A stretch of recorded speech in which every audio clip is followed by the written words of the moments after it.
Nickelodeon launched back on April 1st, 1979 and has now been on the air for over 46 years. In this time there's been lots of content related to the network. Lots of the content is readily available to view, however some content throughout the years has slipped through the cracks for a multitude of reasons and has become lost. Unsurprisingly, given the amount of Nickelodeon content that exists, there's lots of lost Nickelodeon media, so much that I was able to make this 8-tier Nickelodeon Lost Media Iceberg. If you don't know what an iceberg is, then essentially the first layer features the most well-known topics, then the further down you get, the more obscure the entries will get, with tier 8 being the most obscure. In this video I'm going to cover this entire iceberg, which has lots of entries, so many in fact that they barely even all fit on the iceberg. So without further ado, let's get into it, starting with Nickelodeon! Astrology with Squidward. Astrology with Squidward is a series of shorts that would play between shows that featured Squidward giving horoscopes for various zodiac signs, with various SpongeBob characters being used to represent the zodiac signs. The shorts played on the main network from 2000 to 2001. They would later air on Nicktoons from 2002 to 2005. These shorts later became lost media as they weren't included on any home media releases and were only ever played between shows on the network. However, eventually all 6 of the shorts were uncovered. Now, it was believed that there were 12 shorts due to the fact that there are 12 zodiac signs, so it makes sense that there'd be one short for every different sign. However, this is not the case, as there were only ever 6 shorts made, these being Cancer, which features Mr. Krabs, Gemini, which features the 2 background fish known as Incidental 25 and Joe/Incidental 26, Leo, which features Plankton, Pisces, which features Sandals/Incidental 156, Sagittarius, which features SpongeBob as a centaur, and Taurus, which features Patrick. Also, on February 2nd, 2020, we'd get an official release of every one of these shorts on the SpongeBob YouTube channel, which confirms there were in fact only ever 6 shorts made. Crybaby Lane. Crybaby Lane is a horror movie created by Nickelodeon that was intended to be both scary and child-friendly. The film follows Andrew and his older brother Carl, who end up performing a seance in a graveyard in order to impress a group of girls. This causes them to release the soul of a dead evil Siamese twin, and whatever this dead evil twin touches turns evil. This obviously isn't great and causes havoc on the town. Eventually, Carl gets possessed, so Andrew travels to Crybaby Lane to cut the root from the heart of the good twin, which fixes everything. The film premiered on Nickelodeon on the 28th of October 2000 at 9 PM during the SNICK block. Following this premiere, the film was never given a home media release or aired again. The film was only viewable through this one airing, but why did Nick never air this movie they spent a reported $800,000 on ever again? Well, the reason is supposedly that the film was too scary for kids and caused a large amount of parents to complain to the network, so they pulled it and never aired it again. Throughout the following years, people would discuss the existence of this movie and attempted to find a copy. They would even contact Nickelodeon employees directly to inquire about the movie, but when they asked, some of them stated that Nick didn't own the movie, and some stated that the movie just didn't even exist. However, some employees were aware of it. It seemed like the only way this movie would be found is if someone had a home recording from the night it had aired, since that's the only time it was publicly available, and eventually someone would come forward with a copy. In 2011, a user posted the story of this lost film to the Today I Learned subreddit. Then a user known as Fire Salad Peach would leave a comment on the post stating, "I have a copy of Crybaby Lane that I recorded on VHS." The user would later digitize this tape and upload it online, marking the lost film as found. This event caused a spike in interest for the film, which led to Nickelodeon re-airing the movie for the first time in over a decade on Teen Nick on Halloween of 2011, which means that Nickelodeon did have a copy. Since then, the movie has aired a few more times and is also available to watch in full on YouTube. Me and My Friends. Me and My Friends is the original pilot for the show The Backyardigans. It was created back in 1998 and, unlike the final show, was live action, with the characters being played by actors in costumes. The only footage we have from the pilot comes from a video made by former crew members of Nickelodeon Studios for its 10-year anniversary in 2000. Also, this video features lots of lost media and appears a few times on this iceberg. There is one 3-second clip of this pilot here, which appears at 3 minutes 32 seconds in the video and shows the characters Uniqua, Pablo, Tyrone and Tasha Sasha walking. The characters' designs are pretty similar to the final show, and the only big difference with the main cast is the fact that the character Austin doesn't appear here at all. Also, the original audio of the pilot isn't in this video. There has been a massive search for this pilot throughout the past years, and more content from it has actually been uncovered. Former crew members have revealed information about the pilot and also behind the scenes pictures, which are on screen now, and show more of the set like this slide and sandpit. Also, there are these meerkat characters who never ended up being in the final version of the show. On top of all these behind the scenes pictures, we have some concept art from the series. This search got really messy with false leads and copies supposedly in existence not being released, but as of right now, the pilot is not available online, and all we have still is just this 3-second clip. Sailor Mouth Uncensored. Sailor Mouth is a season 2 SpongeBob episode. In the episode, SpongeBob takes out the trash at the Krusty Krab, where he sees the words "Krabs is a..."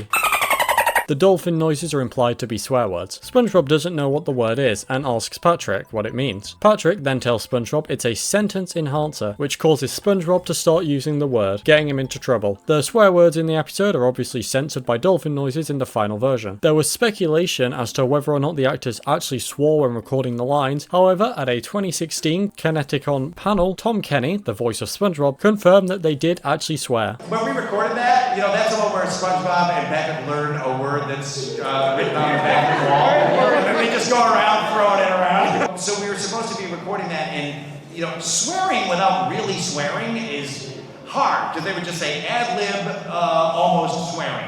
SpongeBob and Patrick ad-lib fake swearing. And then we were like, this is too hard. Could we just really, really cuss, and then you guys just bleep out later? And so that's what we did. So that was, I would say that was a very difficult episode, just because listening to Patrick and Squidward and Mr. Krabs really dropped those bombs. Maybe the funniest thing in the world, and also something you will never be allowed to hear, ever. Nickelodeon has that buried deep in a pit in the middle of the earth somewhere. So somewhere in the Nickelodeon archives, there must exist uncensored audio of SpongeBob swearing, but there is absolutely no chance that Nick would ever release that. However, on November 11th, 2023, a clip was posted to the Lost Media Wiki Discord, which was supposedly from a leak of Nickelodeon production files. The clip is from a scene in the episode where SpongeBob and Patrick play the board game Eels and Escalators. However, this clip would later be debunked as fake. Paul Tibbett, who has worked on SpongeBob for many, many years, stated during a Q&A that at one point he apparently owned a copy of the uncensored cut on VHS, but doesn't know where that tape is. That's all the information we have about the uncensored episode as of right now, and whilst the actual cut isn't available, you can find fan recreations of what it might have sounded like on YouTube. Blueprints. Blueprints is the pilot for Blue's Clues. It was originally created back in either 1994 or 1995 and was shown to a test audience of preschoolers in order to test the interactive elements of the show. They liked the show, which is what led to Blue's Clues releasing in 1996. Since the pilot was only ever used on these test audiences and was never planned to be publicly released, the public had no idea of the pilot's existence up until 2006, when some brief clips from the unreleased pilot were shown in Behind the Clues, 10 Years with Blue. After the reveal of the pilot, fans attempted to find a copy of the entire thing online, but to no luck. This would remain the only footage from the pilot we had up until October 16th, 2020, when the official Nick Jr. Twitter account would tweet saying, "Did you know Blue's Clues was originally called Blueprints?" with an image of the pilot's title card attached below. This title card hadn't been seen before this tweet, which confirmed that Nickelodeon still had a copy of the unreleased pilot. Later, in January of 2021, Angela C. Santamero, the series co-creator, would post a picture of her and Steve from the filming of the pilot. She would confirm in the comment section for this post that she does in fact own a copy of the pilot. Then on the 10th of September 2021, to celebrate the show's 25th anniversary, the Nick Jr. Twitter account posted 26 seconds of clips from the pilot, which revealed more unseen content, as well as revealing the fact that the pilot would end up being reworked as the first episode of the series, Snack Time. The full pilot would end up being found on the 9th of September 2023, when it was uploaded to YouTube by user Bowdown97. As of right now, this original upload has been blocked by Paramount. However, other uploads of the pilot are still available on YouTube as well as other sites. A Day with SpongeBob SquarePants. Okay, so for this list, I plan to only cover official Nickelodeon stuff. However, I made one exception to that rule for this entry, simply because of how iconic it is to Lost Media as a whole. A Day with SpongeBob SquarePants is, as this cover shows, an unauthorized mockumentary, so Nickelodeon had no involvement with this at all, with the official premise of the movie reading, "In this mockumentary, SpongeBob lives above ground, like all Hollywood superstars. Afraid that SpongeBob is becoming old news, his boss runs a contest called Spend a Day with SpongeBob. The contest makes SpongeBob the talk of the town, as thousands of kids enter to win. The lucky winner is Seth, and he is ecstatic about his day with SpongeBob. However, the day becomes a roller coaster ride, as things do not go quite the way they planned." So the DVD for this movie was listed as a pre-order on Amazon back in 2011, with a release date of November 22nd, 2011. The Amazon page also stated that the movie was 70 minutes long. When the release date came, the movie didn't release, and no one really knew about this listing up until 2014, where it was discovered by the Lost Media community. Following this, there were searches to try and find this lost bootleg SpongeBob movie. The search would lead to people finding out that this kid on the cover was just a stock image, and also that the film was distributed by a company known as Regal Films. And eventually, the original creator of A Day with SpongeBob SquarePants, known as Mr. Orange, was contacted and the truth was revealed, being that the film never existed in the first place and the Amazon listing was simply put up to get people interested in the film. And the film never ended up being made, although apparently there were some things created related to the movie, like a, quote, couple of trailers and a script. The first 5 pages of the script are actually available online. Ned's Declassified High School Survival Guide.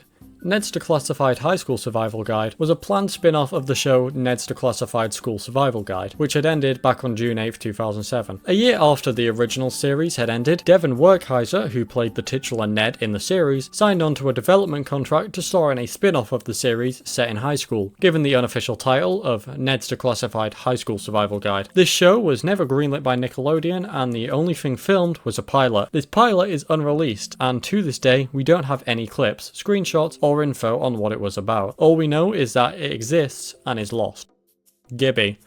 Gibby was another planned spin-off, this time for iCarly. As you might have guessed, it would have been all about Gibby. After iCarly ended in 2012, Dan Schneider, creator of the series, had 2 ideas for spin-off series. Sam and Cat, which was greenlit and is readily available, and Gibby, which was not greenlit. However, a pilot for Gibby was shot, but due to the fact the series was never actually greenlit, the pilot was never released to the public. In the years following, only a few images of the series surfaced online, being cast photos and also the official logo for the show. In 2019, an Instagram fan account known as @DanWarpShows shared a post which contained pictures of the set, a picture of the cast with Dan Schneider, a picture of Noah Monk, who plays Gibby, holding a weasel, and some pages of the pilot script. The next year, on September 2nd, 2020, Twitter user Larry PhD tweeted stating, "Last year I won this Nickelodeon trivia contest, and my prize was the pilot script for the show Gibby, that was never released, and no one believes me," with a screenshot of the script's cover attached. However, they didn't want to share the full script for fear of copyright issues. Later, a user known as CineDocs began to search for the script, and after making a post on the iCarly subreddit, another user known as Bale Hoare contacted them and sold them the full script. Bale Hoare had apparently gotten the script from a friend who won a Nickelodeon trivia contest, which makes sense given what Larry PhD had said. After obtaining the script, CineDocs released it to the public on July 7th, 2021. The next year, in 2022, the YouTuber Quentin Reviews tweeted sharing some screen grabs from the pilot, which he had apparently gotten from a subscriber whose mum had worked on the pilot. He later showed even more screen grabs in his video, The Scandal of Sam and Cat. Then finally, on October 6th of 2023, the entire pilot would be uploaded to YouTube by Media Garage. However, they took the pilot down, fearing a copyright strike, but by the time they did, several people had already downloaded the pilot and archived it. As of right now, you can easily find the pilot on both YouTube and archive.org. The pilot itself follows Gibby being given a Saturday detention after his weasel bites his teacher's butt. This detention would cause Gibby to miss the Seattle Weasel Convention, so he makes a deal with Principal Franklin that he would work in the middle school cafeteria instead of doing the detention. Whilst he's there, he saves 4 kids from being bullied. These 4 kids then convince Gibby to hang out with them at the Bixby Rec Center. Whilst there, they befriend an employee. Then Gibby is taken hostage by burglars, where the 4 kids then save him.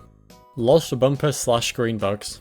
This entry isn't referring to something specific, rather it's referring to the fact that there's likely many lost bumpers and screen bugs. Basically, bumpers are these things playing on screen right now that tell you like, oh, you're watching Nickelodeon, or oh, SpongeBob's coming up next. And screen bugs are these different things on the screen as you watch the channel, like different versions of the Nickelodeon logo, various promotions for things, and other things like the ones on screen. Since these were only made to air on TV, they weren't released on home media or anything like that, so lots of them have slipped through the cracks and become lost over the years. We have lists of lots of different ones that people remember seeing, but the only way things like this would be able to resurface would be from old recordings of Nickelodeon airings. O Paradive Sally / Clockman. O Paradive Sally, better known as Clockman, is a short released in Czechoslovakia in 1976. 2 years later, an English dub of the short would be created. This short would apparently air as part of the show Pinwheel on Nickelodeon during the early 1980s. After its airings on Nickelodeon, the short would fade into obscurity, up until January 12, 2012, when a user known as Commander Santa posted to a forum known as The Flood on Bungie.net, talking about an unidentified cartoon they had watched in the 1980s. The post reads, I'm looking for a particular animated short that terrified me as a child. I've been looking on and off for nearly 4 years. Maybe it doesn't exist. Maybe no one should ever find it. But if someone can, it's The Flood. Commander Santa would then go on to further describe the short, giving more information about it, stating, This short animation was terrifying as a child. The scene is still burned into my mind 28 years later. It's of a young boy sleeping in his bed. Above his bed is a ticking clock. All the lights in the room are off and it is very dark. Suddenly the clock begins to slow down its ticking and eventually it stops on midnight. When the clock stops, a greenish-bluish man climbs out of the clock.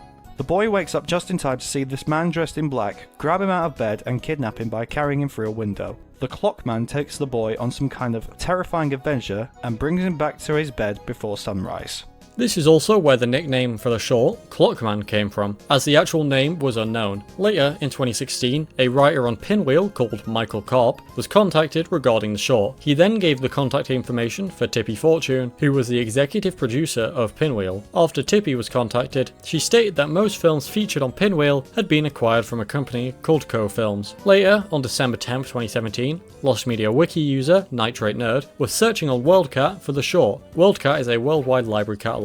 No, like world catalog, WorldCat. They would eventually come across a short known as Sally, and the description of the short seemed to match the description of Clockman. After a Google search, this short was discovered on YouTube, and it was later confirmed by Commander Santa to be Clockman. However, this wasn't the English version. That was still lost, and would eventually be found later on January 11th, 2018, marking the original version that had aired all those years ago found. The actual plot for the film follows a girl named Sally who is given a new pair of gloves by her mother. When she goes out to play, she loses one of the gloves, and she knew her mother would be mad. She looked everywhere, except the house where the wizard, called Mr. Kadabra, lived. When she knocked on his door and explained what had happened, the wizard made her a new glove, but made her agree to tell her mother what had happened. She didn't tell her mother, and hoped that the wizard would forget, but he didn't. So naturally, he kidnaps Sally and makes her crochet stars, which teaches her that she is strong enough to tell the truth. Then the wizard takes her home, where Sally finally tells her mother the truth. The end.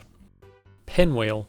So I just mentioned that Clockman had aired on a show called Pinwheel. Pinwheel was actually the first series to air on Nickelodeon and was a show for preschoolers. The show would actually have 260 episodes and began airing in 1977, 2 years before Nickelodeon had launched. It originally aired on Cube Channel C-3, before it was later moved to Nickelodeon after its launch in 1979. The series was cancelled later in 1984 and would air in reruns up until 1990. Despite the popularity of the series, it only ever received one home media release, being a VHS titled The Pinwheel Songbook in 1981, which contained a compilation of songs from the series. As of today, around 10 hours of footage from the series is available online, which sounds like a lot, but the runtime for a Pinwheel episode is 60 minutes, and since there were 260 episodes of the series made, this means that there's a total of around 260 hours worth of content, meaning 250 hours of it is missing, and only 3.8% of it is actually found. The way this content was found was via the previously mentioned tape, and also a bootleg fan-made DVD containing 5.5 hours of content titled Pinwheel on DVD, along with recordings of the series. The show has never been officially released or shown since 1990, and it seems like as of right now, the only way it could be found would be from home recordings.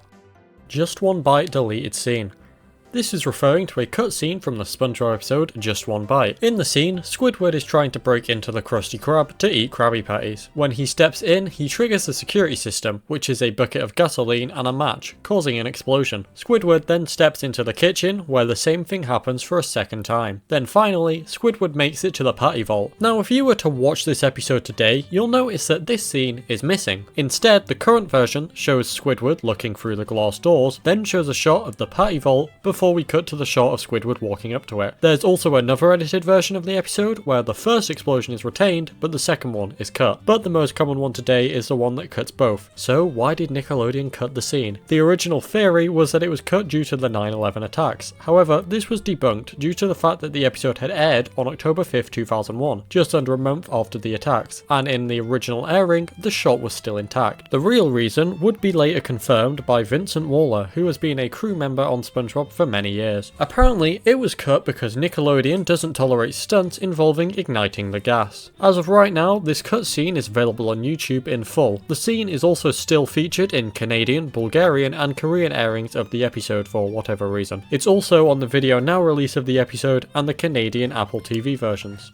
The Adventures of Johnny Quasar.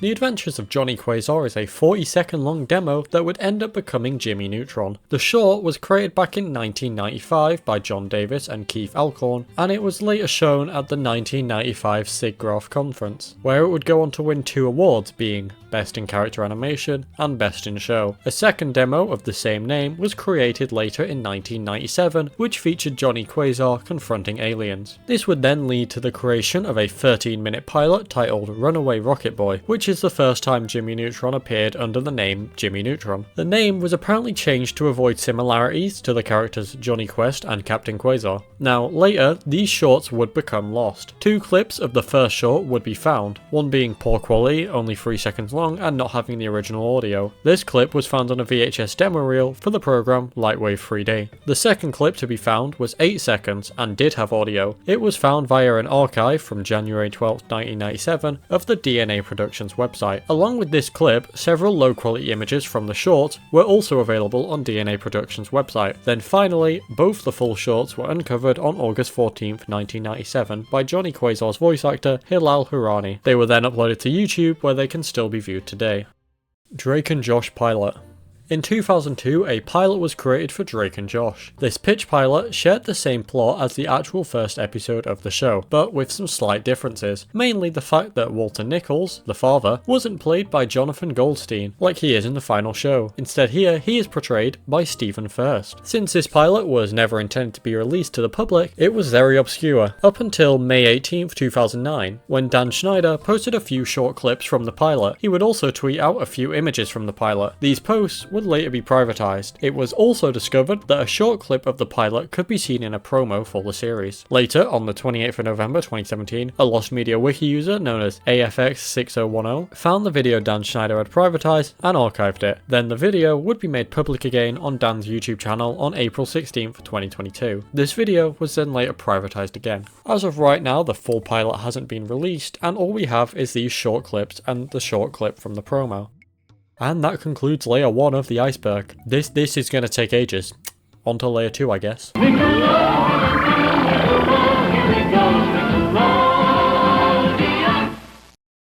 Are Real Monsters pilot.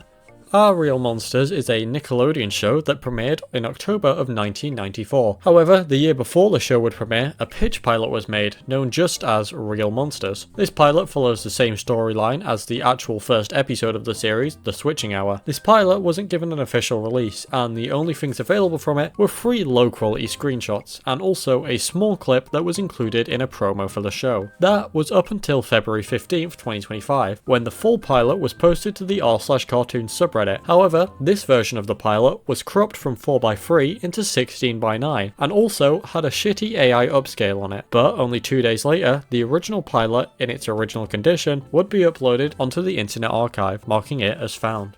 International versions of Blue's Clues.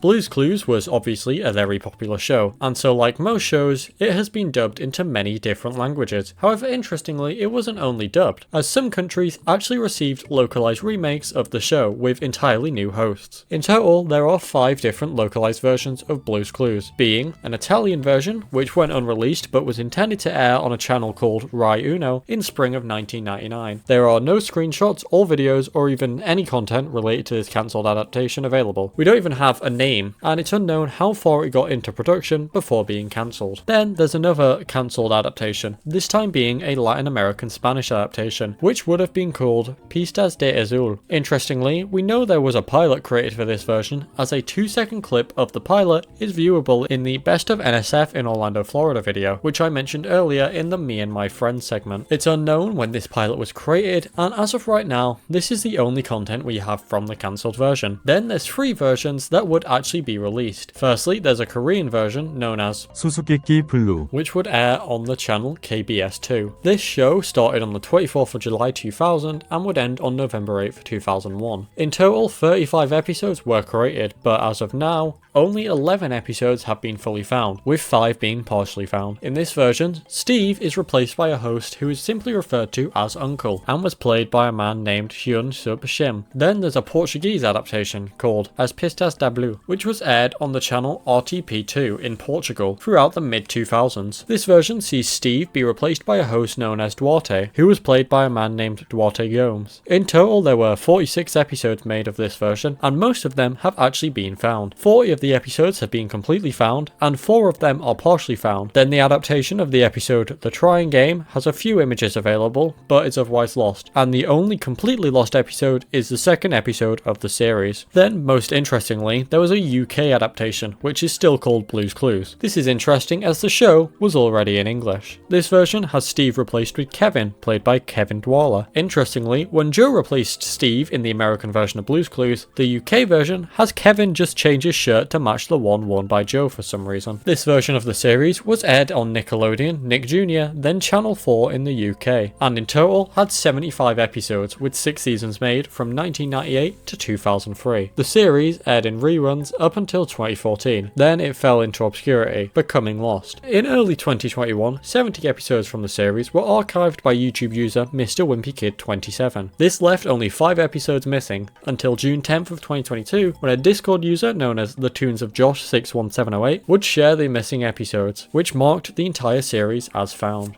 Dora the Explorer pilot.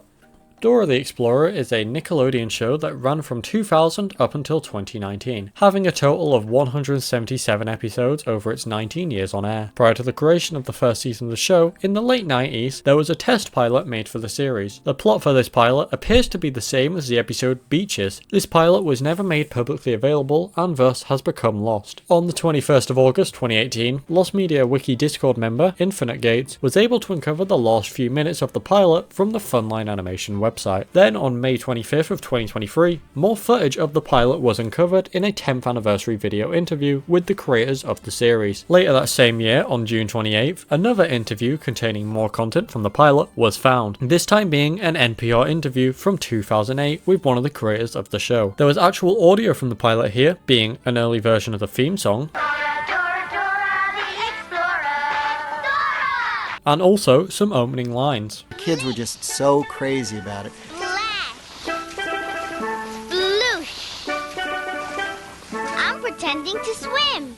Interestingly, the lines matched up with the episode Beaches, confirming it would later become that episode. Then on October 28th, 2023, the Funline Animation website would release a video titled Be the Explorer _1, which contained several clips from the pilot. This pilot contained early versions of characters from the series. Dora's design is pretty similar to the final show, with the only differences really being the colours used on her, like her eyes or hair. However, Boot looks completely different, being this yellow monkey, whereas in the final show he's a blue monkey with... I don't really know how to describe the designs. They're on screen, you can see the differences. A Tale of Two Rangers / Bye Bye Beavers. A Tale of Two Rangers and Bye Bye Beavers are two episodes that were apparently meant to be the finale to The Angry Beavers. They were produced at some point in 2001 and intended to air in November, though they ended up being pulled. The plot for the first segment, A Tale of Two Rangers, isn't really known. All we know is that it would involve Norbert and Daggett trying to become park rangers. However, we do know the plot for the second segment, Bye Bye Beavers. In this episode, the Beavers would receive a letter informing them of the fact that their show has been cancelled. Norbert then has to break the news to Daggett that they're just cartoon characters. They then break the fourth wall, with the characters' voice actors calling each other by both their real names and the names of other characters they voice. They then go on to criticise the fact that after shows are cancelled, cartoons continue to rerun without any payment being given to the original creators. Then, at the end of the episode, the Beavers begin to vanish before yelling out April Fools. Nickelodeon wasn't pleased with this episode for a multitude of reasons. One being, they weren't really a fan of the criticism towards reruns, who would have guessed, and also because the episode apparently broke a rule Nickelodeon had that stated that the final episode of a TV show isn't allowed to allude to the fact that the show is ending. Because of this, the episode was never broadcast. It's unknown how far into production the episode made it. Some have claimed that the episode was aired in Europe and Australia, though I doubt that. In 2006, there was a podcast interview with Richard Horvitz, voice of Daggett in the series, in which the audio for Bye Bye Beavers was played. This audio is available to listen to online to this day. On top of this, we also have some storyboards from the episode. Got Chocolate Milk. In February of 2001, there was a magazine print ad for the Got Milk advertising campaign that featured SpongeBob and Patrick drinking a glass of chocolate milk, which gives them a milk mustache. However, SpongeBob's disappears due to the fact he is an absorbent sponge. Also interestingly, in the bottom right corner there's another advert which is for something that appears on layer 3 of this iceberg. Then, on February 24th, 2001, there was a commercial version of this ad which was aired on TV. This version of the ad has SpongeBob and Patrick drinking chocolate milk like in the print ad. SpongeBob keeps absorbing the chocolate milk, and so he decides to put his head in the glass. This commercial became lost over the years, and the only way we even knew it existed is because people recalled having seen it air on TV. But eventually, the commercial was found on October 14th, 2022, when user AliTech12 uploaded a screen recording of the commercial to the Lost Media Wiki Discord. KaBlam Episode 29. KaBlam Episode 29 is the supposed 29th episode of KaBlam, not to be confused with the episode Your Logo Here, which is the actual 29th episode of the series. KaBlam Episode 29 first appeared online on episode guides for the series on Wikipedia and TV.com, where they were added by an anonymous user. This episode's plot was apparently about Henry and June finally ending the comic book series, June kissing Henry, revealing her crush, and saying goodbyes to the audience. Many users online recalled having seen this episode, however, this episode was debunked as fake on December 7th, 2015, when Mark Marek, the creator of the Henry and June segment, added a section on the KaBlam corner titled Episode 29. This section wasn't anything to do with the rumoured Episode 29 and was rather just about the actual 29th episode of the series Your Logo Here. This was intended as a response to the rumours of Episode 29 and proves it never existed. Lost Logos. This is similar to the Lost Screenbooks entry. You see, there's lots of different variants of the Nickelodeon logo. Basically, any shape you can think of has been made orange and had the text Nickelodeon slapped on there. Because there's so many, it's likely there's no recordings of some variants of the logo, thus making them lost. The Ren and Stimpy Show Unused Kurt Cobain Song. This entry is referring to a song that was apparently created by Kurt Cobain for the Ren and Stimpy Show. The only evidence we have of this event happening comes from a clip of Billy West, who voiced Stimpy, talking about it on a podcast. One day the scraggly kid comes in and said he wanted to write a song for Ren and Stimpy, and they said, yeah, that's great, and they threw it in the wastebasket, and it was Kurt Cobain. Oh, shit! That's an awesome story! However, later in May of 2022, Billy West would actually state that he doesn't think there was actually ever any music recorded by Kurt Cobain. And if you actually listen to that podcast clip, it wasn't specifically mentioned what was thrown out exactly, just that it was thrown out. So it could have been anything really, even just something like a piece of paper containing contact info, or just a letter saying he wanted to make music for the show. So the song isn't lost because it was never actually made. Space Bob Invader Pants / Krabs Army. Space Bob Invader Pants and Krabs Army were two cancelled segments planned to be a part of SpongeBob's 9th season. These episodes appeared in some Nickelodeon TV schedules, however, never aired. Not much is known about what the actual plot for these episodes would have been. Space Bob Invader Pants would have involved aliens somehow, and we do actually have some concept art for the designs of the aliens, which comes from the Facebook page of Casey Alexander, who is a writer on the series. This Facebook page also contained storyboards for the episode, however, it's impossible to tell what's actually going on due to the quality of of the image. When Vincent Waller, who works on the show, was asked about the episodes, he stated they didn't make it past storyboards, with the reason given being, we didn't feel like they were worthy of your attention. As of right now, that's all the content we have from the episodes, with nothing having surfaced from Krabs Army at all. SpongeBob Rehydrated. SpongeBob Rehydrated is a CGI animated short that had aired on the network back in 2003. The short is a parody of The Matrix and features SpongeBob dressed as Neo fighting multiple Patricks who are dressed as Agent Smith. The short was discovered in 2016 in a Nicktoons channel bumper from 2003, which featured a few seconds of the short. This then led to a search for the full short. Eventually, 30 seconds of the short was discovered in the portfolio of Nick digital animator Goopy Rossi from 2013. This discovery is what revealed the name of the short to be SpongeBob Rehydrated. Eventually, in 2017, animator Randy Gossman would post to the Encyclopedia SpongeBobia wiki the truth about the short. Quote, "It is not a fan animation. It was a little something extra that the Employee of the Month animation team thought would be funny. Nick may have used it in some of their continuity. Yes, it was made in 2003. I believe between Employee of the Month and the movie game, with the same character models we used for cutscenes on an older SpongeBob game." The post also revealed that the short only had a runtime of 40 seconds, and that the footage available was all the footage that was made. However, as of right now, the short isn't found, since the version currently available doesn't have the original audio. The Backyardigans second pilot. So I already covered the first Backyardigans pilot, which was me and my friends, but there was actually a second pilot made for the series after this. So the original Me and My Friends pilot from 1998 was actually rejected. However, 4 years later, in 2002, Janice Burgess was given the opportunity to adapt the rejected pilot into a new CGI animated series. This then led to the creation of this second pilot that would later become The Backyardigans. This pilot was a little different from the main series, as it only featured 3 of the main characters, being Uniqua, Pablo, and Tyrone. As for what the pilot was about, it's not really known, but it is believed that the pilot was later turned into the episode The Heart of the Jungle. As of right now, this pilot is partially found. Some clips of the pilot without its original audio were found in an old Nick Jr. promo, and also an animation reel for Lila Warren. On top of this, there's several screenshots from the pilot that come from an early promotional image for the series. Also, it's believed that there's potentially 2 different versions of this pilot, as the quality of different clips from the pilot is very different. The Angry Beavers pilot. This entry isn't referring to the actual Angry Beavers pilot known as Snowbound, which is readily available to view and was found back in 2013, after being rumoured to exist for many years. Instead, it's referring to a rumoured second pilot for the series, known as Cuffed Together. The plot was rumoured to be about Norbert and Daggett being arrested after Daggett destroys an expensive wooden statue. Eventually, the Beavers managed to escape while handcuffed together. After the first pilot for the series, Snowbound, was uploaded online in 2013, there were rumours of this second pilot. Now, people did believe these rumours due to the fact that prior to the discovery of the first pilot, it was also just rumoured to exist. However, it would later be debunked as a hoax when it was discovered that the plot of Cuffed Together matched a user-submitted fanfiction from the Toonzone forums that was posted on June 26, 2001. So the pilot isn't lost because of the fact it doesn't exist. Dora the Explorer meets George Lopez. Back on the 18th of August 2022, a user known as Papa Locomotion would make a post on the Lost Media Wiki forums, recalling a commercial they had seen that featured Dora the Explorer talking to George Lopez. This is how they describe the commercial. It begins with Dora and Boots possibly singing and dancing as they are known to do. Then, out of seemingly nowhere, George Lopez interrupts them to ask them where he is. Dora answers with, "You're on Nick Jr." To which George responds, "Nick Jr.?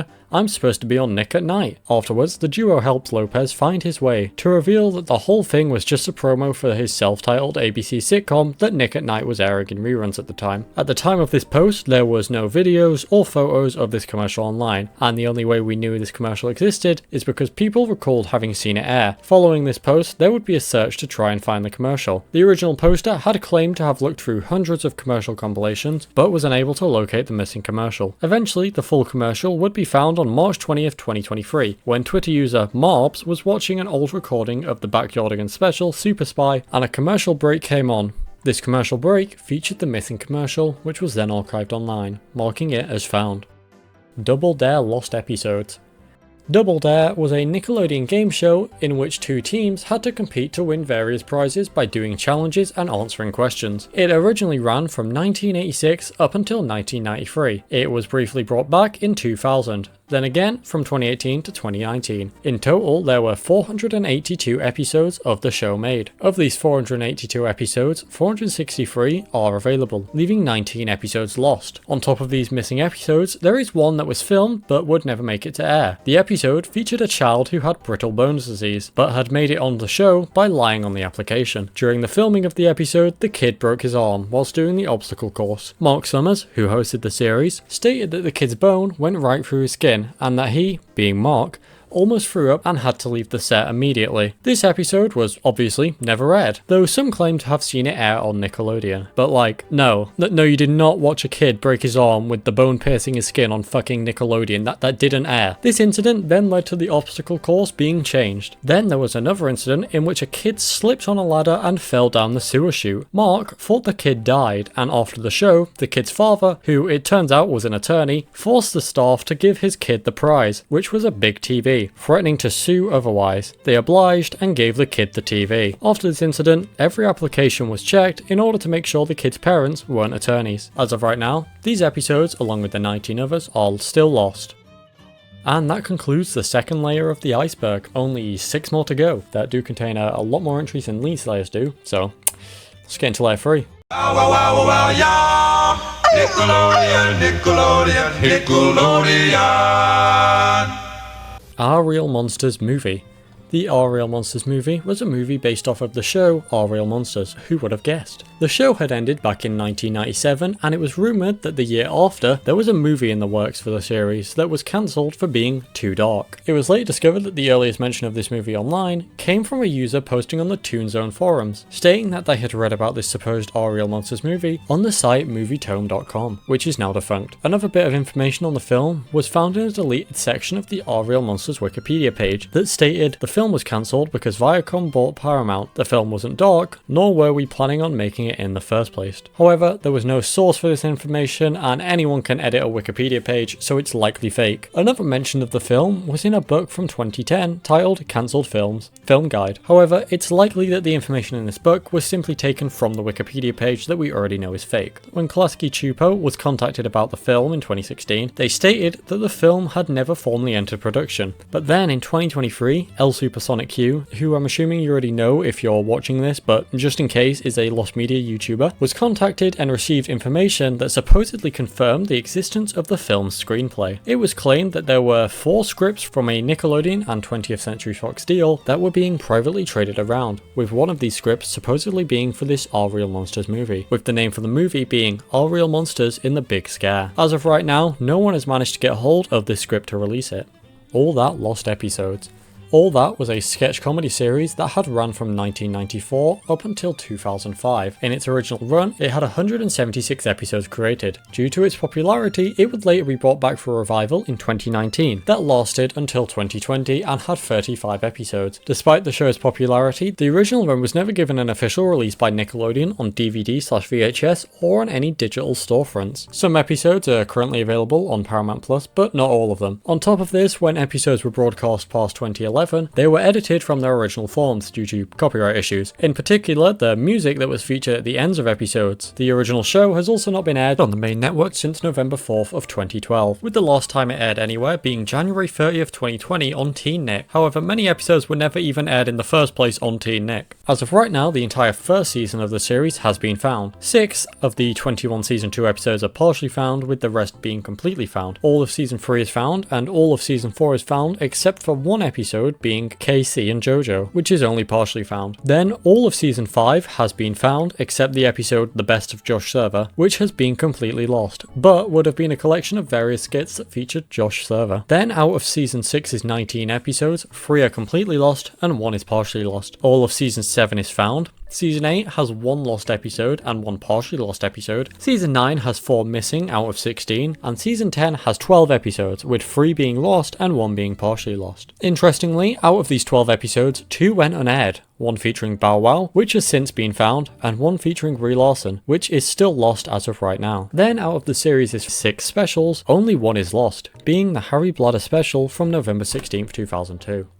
Jimmy Neutron Boy Genius TV promos. After the release of Jimmy Neutron Boy Genius, Nickelodeon promoted the movie by having Jimmy interrupt airings of various shows and mess with them in some way. Like during an airing of the SpongeBob episode Hooky, Jimmy comes on screen and briefly turns the characters into puppets. Since these were only aired during airings of shows at random, they would fade into obscurity, becoming lost, with the only likely way of them being found being if someone was recording a show at a time where it just so happened to have one of these interruptions. Many years later, on March 7th, 2016, Lost Media Wiki member CDCB2 found an interruption in which Jimmy is playing fetch with Goddard using the Nickelodeon network bug in the corner during an old airing of the SpongeBob episode Employee of the Month. This find led to a lot of people recalling various other interruptions, which led to a search for more of these promos. Later that year, on April 27th, 2016, another interruption would be found, this time during the 2002 Kids' Choice Awards, which was a little different to the other ones as it cut to Jimmy in his lab showing the viewer clips from the movie and the, at the time, upcoming series. Following this, over the next years, more and more promos were found and recalled.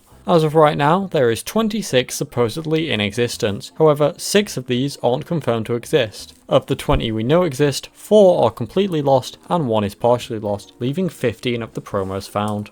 Face bumpers.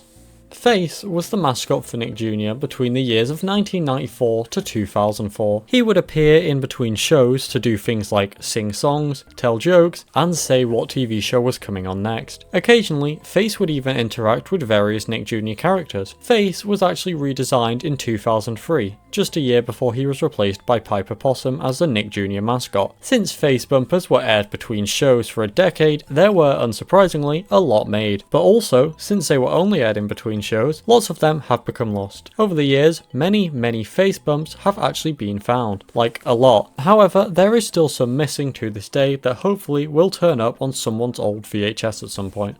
Ned's Declassified School Survival Guide pilots.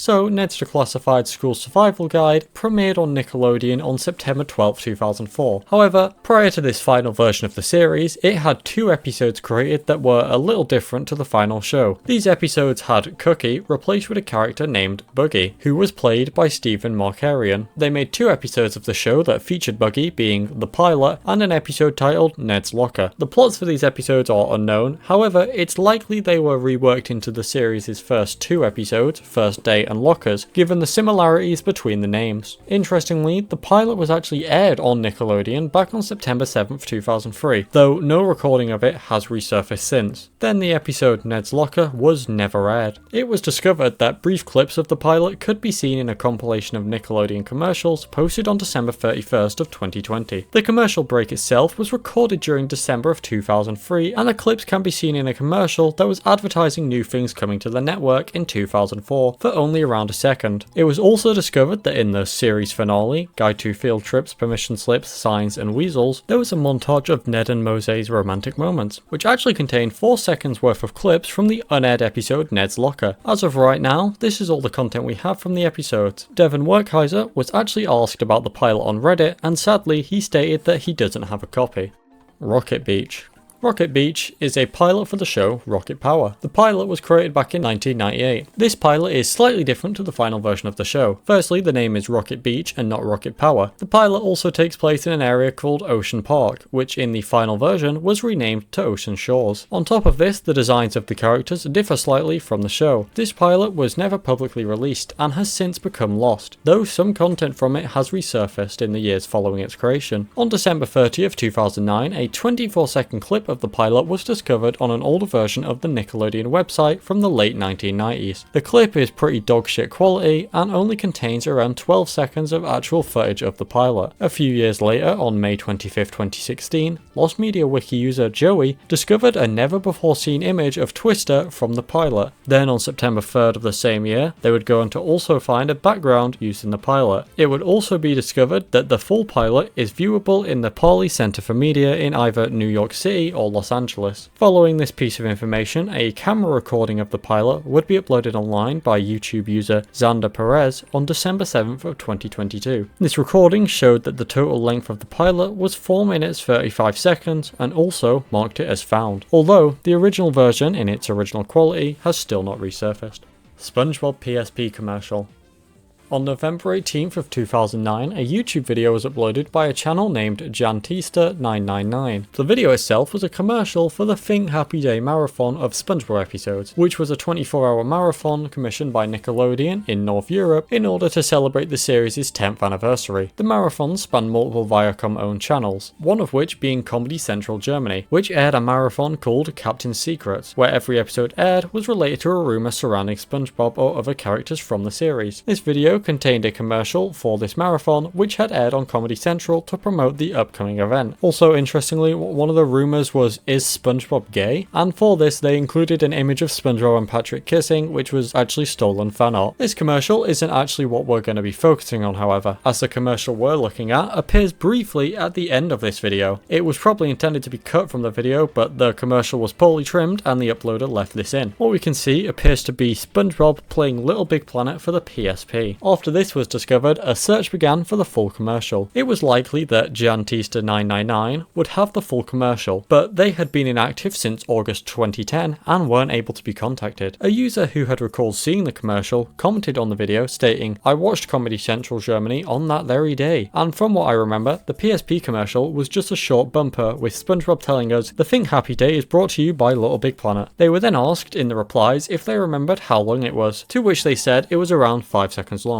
On November 21st, 2023, a user known as Lazuli found the entire commercial in an MTV commercial compilation that was uploaded to the Internet Archive on the same day. The commercial was only 8 seconds in length and featured SpongeBob playing the game, then some gameplay, and also a short animation of Sackboy in front of a PSP and the game. The Henry and June Show. The Henry and June Show is a KaBlam special that had aired once on June 25th, 1999. The special was originally intended as a pilot for a spin-off of KaBlam that would have been entirely focused on Henry and June, though it was cancelled. This special features two segments, being A Show of Their Own, in which Henry and June get a show of their own, and Be True to Your School, in which Henry and June go to school. After its premiere, the special was never aired again or released on any home media, and became lost media. The special would stay lost up until March 26, 2015, when user SetNoroX found a recording of the special's original airing, which was then uploaded online, marking it as found. Then around a month later, on April 30th, 2015, a higher quality version of the special would be uploaded to YouTube by ZSL123. The Butcher. The Butcher is a short film that had apparently aired on Nickelodeon in South America at some point between 2001 and 2004. The short was first posted about online on September 20th, 2019, when a user known as DeadUser00 posted about the short to the Tip of My Tongue subreddit. Their post reads, "I used to live in South America. Back in the days around the year of 2001/2004, Nickelodeon had non-original short films. I can't remember if it went on air between shows as a filler, or if it was showed through the entire night. I also don't know if this format was only in South America. One short film caught my attention for being way darker than other things on Nickelodeon. The opening scene is the title of the movie in white and a black background. I believe it was called The Butcher. The film is black and white, and there is a hand with a butcher's knife butchering animals made out of real bones. I believe all animals are small ones, like a bird, rabbit, dog, etc. They looked like this. They then attached this image of an animal skeleton that was turned into a puppet and controlled by strings. Their post goes on to state, the video had no dialogue, only music and maybe special effects. In the end, the skeleton animals rebel against the butcher. I am not sure if only the hand of the butcher is shown, but I believe so. I also believe that his hand is a real human hand. Can't confirm it though. This post garnered a lot of attention, and several pieces of media were suggested, although none of them were the butcher, until someone suggested a film known as Butcher's Hook by Simon Pummel. The original poster believes this could have been the short, despite the differences between the short and the poster's description. As of right now, this search is over and the Lost Media Wiki lists the film as existence unconfirmed, due to the fact that this wasn't 100% confirmed to be the missing short. The Ren and Stimpy Show, Man's Best Friend. Man's Best Friend was the second segment of the second episode of the second season of The Ren and Stimpy Show that was intended to air on Nickelodeon on August 22nd, 1992. However, Nick pulled the episode before it would make it to air. The episode sees the character George Licker adopt Ren and Stimpy and attempt to train them to be proper pets. Firstly, he attempts to house train the two. Ren fails this exercise, however Stimpy succeeds and is given a treat, the treat being a dog lawn cigar. Then he attempts to teach them discipline, where he tells them they aren't allowed to sit on the couch. He then asks them to sit on the couch. The two are scared to do so, but eventually Stimpy does and is yelled at. However, when he then gets off the couch, he is once again rewarded, whilst Ren is humiliated for being afraid of discipline. And finally, he attempts to teach them to protect their master. In order to teach them how to protect, he teaches them how to attack by wearing a padded suit and getting the two to attack him. Since Stimpy was treated so well by George, he refuses to attack him. However, because of how Ren was treated, he uses an oar to violently beat up George. George was actually impressed by what Ren did, and the episode ends with them all having a lawn cigar and dancing. Nickelodeon pulled this episode for a multitude of reasons. One being the violent scene in which Ren beats up George, and another being the presence of cigars in the episode. Following the episode's ban, Nickelodeon would fire John Crickfalusi, the series' creator, and he believed this was done in order to make the show more family friendly. However, Nickelodeon claims he was fired for missing deadlines. This episode would remain banned and wouldn't be publicly available up until the creation of Ren and Stimpy Adult Party Cartoon, which was an adult version of the series created for Spike TV. This episode would finally be aired as a part of this series on June 23rd, 2003, marking it as found. As of right now, this episode isn't available on Paramount Plus, but can be found online. It's also available to watch on the DVD release of Season 2 and the complete series DVD. Rugrats Storyboard Jam. Okay, so a storyboard jam is essentially when a storyboard is passed around to different members of a show's production team, who each add something new to the storyboard. This is done for fun and to relieve stress, anger and tension, and can often result in some rather humorous outcomes. These aren't done with the intention of being publicly released. In 1998, there was one of these storyboard jams done for Rugrats, and the first thing you see when going onto the Lost Media wiki page for this is a warning saying it's been marked as not safe for work. So you know, that's great. Also ironic for a piece of media that was made at work. We do actually have a page of this storyboard jam available, being the third page, and also a description of the storyboards by animator/director Steve Russell, who stated, "The first page had Angelica being a bitch to Tommy, so Tommy gets her a drink in the kitchen and puts in dog food and Drano, then toddles back to Angelica. This is where the story should have heated up, but I saw someone was intervening. I found this lone page yesterday and can't find the rest. When the jam was handed to me, I disgustedly pushed it away, and after seeing it unattended on another artist's desk for 2 days, I had the idea to step up the lameness a notch by having Stu come in and be utterly abusive to everyone. The artists who saw my treatment of the characters after their refined, cultured story were getting pissed. I began the next page. I was on a roll. Most people did 3 or 4 panels, and I was doing 12 or so in a fervour of home filth. With a... I'm not actually going to read this next part. I don't want to. Like, it's pretty bad. After he had described the storyboard, he then went on to state someone was taking the things between buildings to dump it on the Thornberry crew. When an executive Snooty Draws producer saw it, was disturbed and confiscated the jam, and thus it ended. As of today, we only have this one page, with the rest being lost.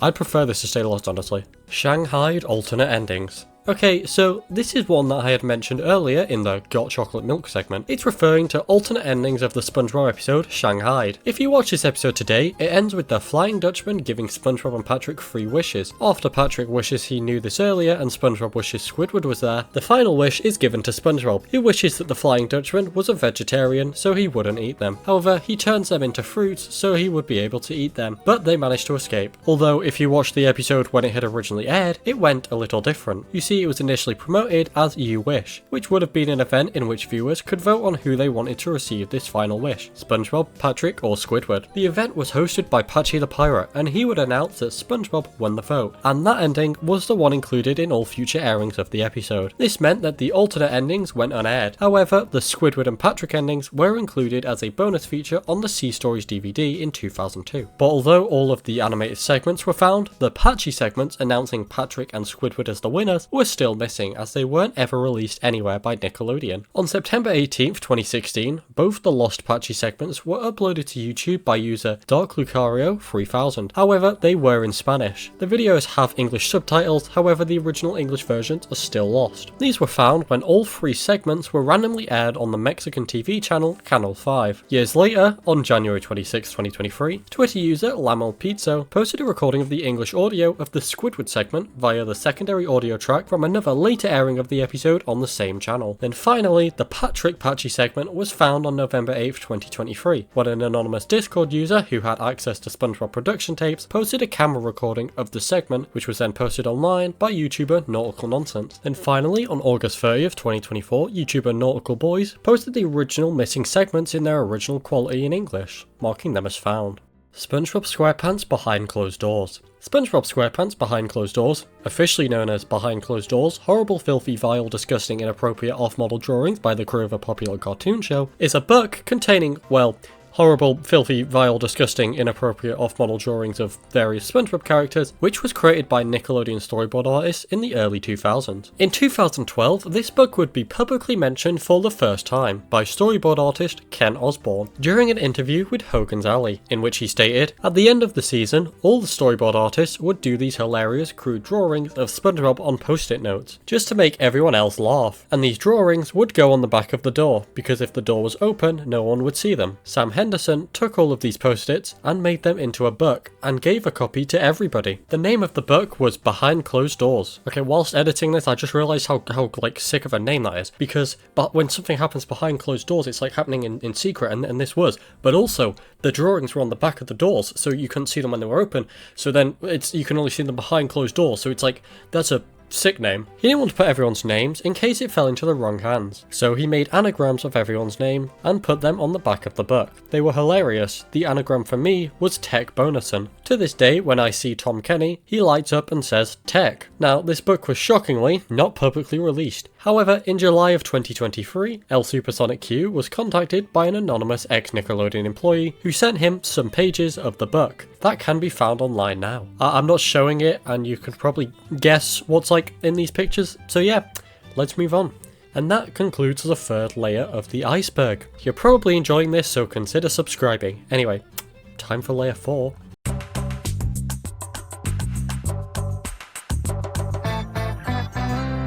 All That Pilot. So we already covered every episode of All That, but this is specifically referring to the original version of the very first episode of the series, titled Fillmore/TLC. Nickelodeon aired this episode on April 16th, 1994 as a sneak peek of the show, which at the time wasn't out, and didn't release until the following year. This early version of the episode was only ever aired this one time, as when it was aired again in future, it was slightly changed. This episode would become lost, since it was only aired one time and never released on home media or digital stores. On September 24th, 2014, the entire pilot was uploaded to YouTube by the account Green Rift. The video was taken down, but at this point, fans had already downloaded a copy of it. Brain Surge. Brain Surge was a game show that had aired on Nickelodeon from September 28, 2009 up until November 17, 2011. After it was cancelled, the remaining unaired episodes would be broadcast on Nicktoons from April 28th to May 9th of 2014. The show was hosted by Jeff Sutphen and featured 6 contestants who were known as the Brainiacs. They would compete in 3 levels of brain games, the first of which featured 6 visual puzzles. Each puzzle was worth a different amount of points. The 2 contestants who had the least amount of points would be eliminated, and the 4 others moved on to level 2, which had the contestants answering questions from a story Jeff told from Jeff's big book of super fantastic true chronicles of truth that are absolutely true. The 2 contestants who lost the round were eliminated, with the 2 who won moving on to the final level. The final level had the contestants memorize 3 paths on 3 grids, one 4x4 grid, one 5x5, and one 6x6. The contestants had to complete all 3 grids in 90 seconds. Each time they did a path, they'd win a prize, and if they were able to do all 3, they would win a vacation, and also get slimed. However, if they messed up, they could keep whatever prize they already had, but would be sent down the brain drain. The show never received any releases on DVD or digital storefronts, meaning that the only way the series would resurface would be from people who had recorded the episodes airing on TV. There was a total of 3 seasons made, having 120 episodes. Over the years, recordings of episodes would continue to resurface up until the entire series was marked as found when the final few missing episodes were uploaded online on August 14th, 2024. The Electric Piper. The Electric Piper was an animated movie from 2003 that was an adaptation of the story The Pied Piper. The movie starred Rodney Dangerfield, Rob Schneider, and George Segal, and was written by Chalk Zone creator Bill Burnett. It had originally aired on Nickelodeon back on February 1st of 2003. After its initial airing, it was never given a DVD or VHS release and became lost. In the years following its airing, people recalled having watched the film. However, the full movie couldn't be found online, and only 3 clips from the movie had surfaced, and one of these these clips got taken down. Raimi Muskis, director of the movie, confirmed he owned a copy of the movie. However, when he contacted Nickelodeon's legal department, they decided they didn't have enough documentation on the music rights to re-release the movie, meaning an official release wasn't possible, but it confirmed copies were in existence. On August 9th of 2016, an anonymous user contacted someone who had worked on the film. It turns out this individual owned a VHS copy of the movie and sent it to the anonymous user who archived it online. Later that month, on August 20th, Lost Media Wiki user Stuart Is Me got a hold of a higher quality version of the film from an interlaced DVD master. The film was de-interlaced and then archived online. More content from the film would surface in December of 2019, when user Synth Commando contacted Bill Burnett, who sent him demo versions of almost the entire movie soundtrack, minus the songs Rat Town USA and London on the Moon. He also revealed the reason for the film only airing one time, which was apparently because some of the songs sounded too similar to the songs they were parodying. These demos were uploaded online, and on February 21st, 2020, London on the Moon's demo was also found and uploaded online. Synth Commando would go on to upload even more of the movie's content, being the original placeholder soundtrack to the movie on June 24th, 2020, the complete underscore to the film on August 8th, 2020, and finally, a VHS tape was given to Synth Commando by director Raimi Muskis, which featured an early version of the film without sound and also an incomplete deleted scene known as All Dressed Up Reprise. As of right now, you can view this movie in full on YouTube. Invader Zim 3D animation test. Invader Zim was a show which premiered on Nickelodeon in 2001. 2 years prior to the show's premiere, in 1999, a pitch pilot was created for the series. This pilot was a little different from the main series, notably having Billy West play Zim instead of Richard Stephen Horvitz. Now, this pilot would be released on the Volume 1 DVD as a bonus feature on May 11th, 2004, and would later be aired on Nicktoons on December 24th, 2011. This pilot features a scene in which Zim and Dib start a food fight in the cafeteria and battle with each other. Now, in the final version of the pilot, this scene is animated in 2D like the rest of the pilot. However, originally, this scene was going to be animated in 3D, and a 3D animation test was created prior to the scene just being done in 2D. This animation test has never been publicly released, but a few screenshots have surfaced. Interestingly, in 2004, people who worked on the DVD answered questions on an Invader Zim fan site. One of these questions being, is it possible that the pilot or 3D test episode will be included? To which they responded, I already asked for it. I asked for everything. Animatics, audio only episodes, interviews, TV spots, you name it, I've put in for it. Nick is currently hunting down all the stuff for us. Once I have more details, I'll let you know. The question was then asked, what about the 3D test? To which the response was given, it's not that we don't know about it, it's just that there has been some trouble tracking down the real and full up-resed version of it. Other avenues of getting that are being followed. As of right now, this animation test has not been released and all we have is the screenshots I showed earlier. The Barnyard. The Barnyard is a pitch pilot for the 2006 Nickelodeon movie Barnyard, which had a spin-off series called Back at the Barnyard that aired from 2007 up until 2011. This pitch pilot was created back in 1999 and was produced by DNA Productions for O Entertainment. This pitch pilot was never aired or released as a special feature on any kind of DVD, which led to it becoming lost. Years later, it was discovered that a teaser trailer for the movie, which was created in 2005, very early into production, featured lots of footage of this pitch pilot. Since teaser trailers are generally made so early into a movie's production, there's not really any actual footage of the movie to show, so all the footage in this teaser was from this pilot. It also stated that the movie would release holidays 2005 and that the show would be released in 2006. So yeah, clearly made quite early into the film's production. More footage would be discovered later when a user noticed that 9 seconds of the pilot was seen in a behind the scenes video showing the voice actors for the movie. Then in January of 2024, a VHS containing the lost 1999 pilot would be listed on eBay, where it would be purchased by user LiveDJ for $50. Shortly after, the tape would be digitized and the full pilot would be uploaded online, marking it as found. The pilot follows Otis and his other cow friends stealing a car and driving around until the cops come after them, to which they run and hide. Well, not really hide because they're cows, so they're not really a suspect when the cops find them. Then there's a party at the barn and the pilot ends. This pilot looks uncanny. Like, I don't like how it looks and how it's animated. It reminds me of Joshua in the Promised Land. Nicktropolis. Nicktropolis was an MMORPG that launched on the Nick website on January 30th, 2007. In the game, you could create your own custom avatar and were able to walk around various Nickelodeon themed locations based off different IPs, and play different minigames to earn Nick points, the game's currency. To buy more things for your avatar, it's like Club Penguin or Binweevils, but Nickelodeon. In 2010, this game would be rebranded to The Club. Then in 2013, the game was closed. However, a few of the game's assets still remained up until 2016, when all the assets were removed from the site entirely. In the years following the game's shutdown, a few of its assets have been recovered. In January of 2008, a user known as Nicky Nouse had made a game on the kids programming site Scratch, which was intended to be a recreation of Nicktropolis, and actually contained many assets from the original game, which is how some were recovered. In 2023, a user known as Time Warp Molly started a project called Nicktropolis Time Warp, which is intended to be a remake of the OG game created using assets that were cut from screen recordings of the game. As of right now, Nicktropolis is still lost, with all that remains being a few assets and gameplay videos from when it was active. KaBlam KaFun.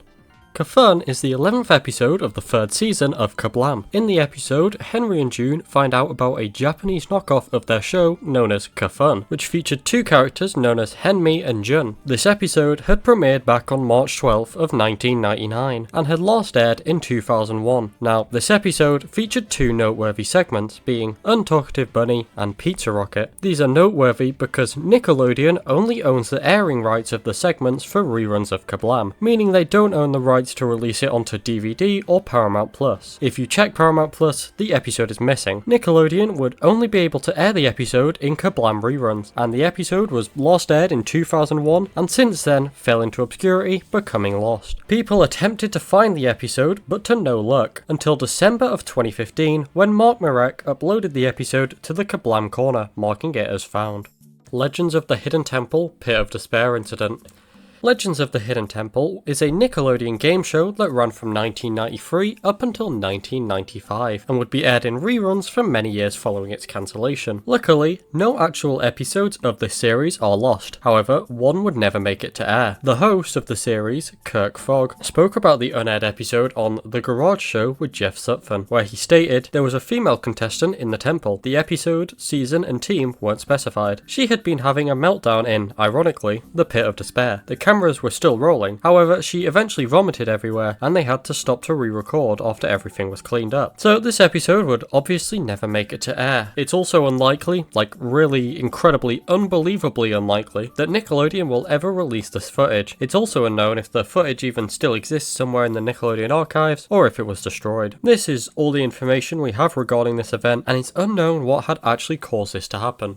Hey Arnold the Jungle Movie Original Cut. Hey Arnold, the Jungle Movie was a movie intended to be theatrically released in 2002, before it would be replaced by Hey Arnold, the Movie. After the release of Hey Arnold, the Movie, Nickelodeon was still interested in making the Jungle Movie, however, the project would later be cancelled in 2004 when Craig Bartlett, creator of the series, would leave Nickelodeon. Then later, in October of 2012, he would return to Nickelodeon, and in March of 2016, it was revealed that the Jungle Movie would finally be made and would release in 2017. It's unknown how much content from the production of the original 2002 to 2004 version was used in this 2017 version, and all that is publicly available from the original version is a 39-second test animation that shows Arnold's parents chasing after the movie's villain, La Sombra, which comes from the Vimeo page of Brent Forrest.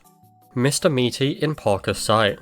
In Parker's Sight is the pilot episode of the series Mr. Meaty. Mr. Meaty follows two boys called Parker Dinkelman and Josh Redgrove, who work at a fast food restaurant in a mall. The show began as a series of 3-minute shorts played between other shows on the network between 2002 and 2005. It was then later turned into a full series of 22-minute episodes, and the series would run for 2 seasons, and would end up having 20 episodes made between 2006 and 2009. Prior to the creation of the series, a pilot episode was made called In Parker's Sight. Interestingly, this pilot episode was aired one time on Nickelodeon on December 30th, 2005, which was actually around 9 months prior to the actual series premiere on September 22nd, 2006. However, after this one airing, the episode became lost, although in 2012 you could actually watch it on YouTube, where it was uploaded by user Rocco Magone, but unfortunately this channel was taken down and no one had archived the pilot. The pilot would remain lost Lost up until September 3rd, 2023, when user YTGhostGarrett uploaded a glitched version of the pilot to YouTube. Because of the glitches, it means small parts of the pilot are missing, making this one only partially found. The episode follows Josh and Parker getting stuck in a freezer and remembering things that have previously happened to them, with all these things being flashbacks to some of the 3-minute shorts, specifically the Black Tar, McBoa, and Revenge of the Vegan. At the end of the pilot, Parker tries to eat Josh, and Josh tricks him into running into the freezer door,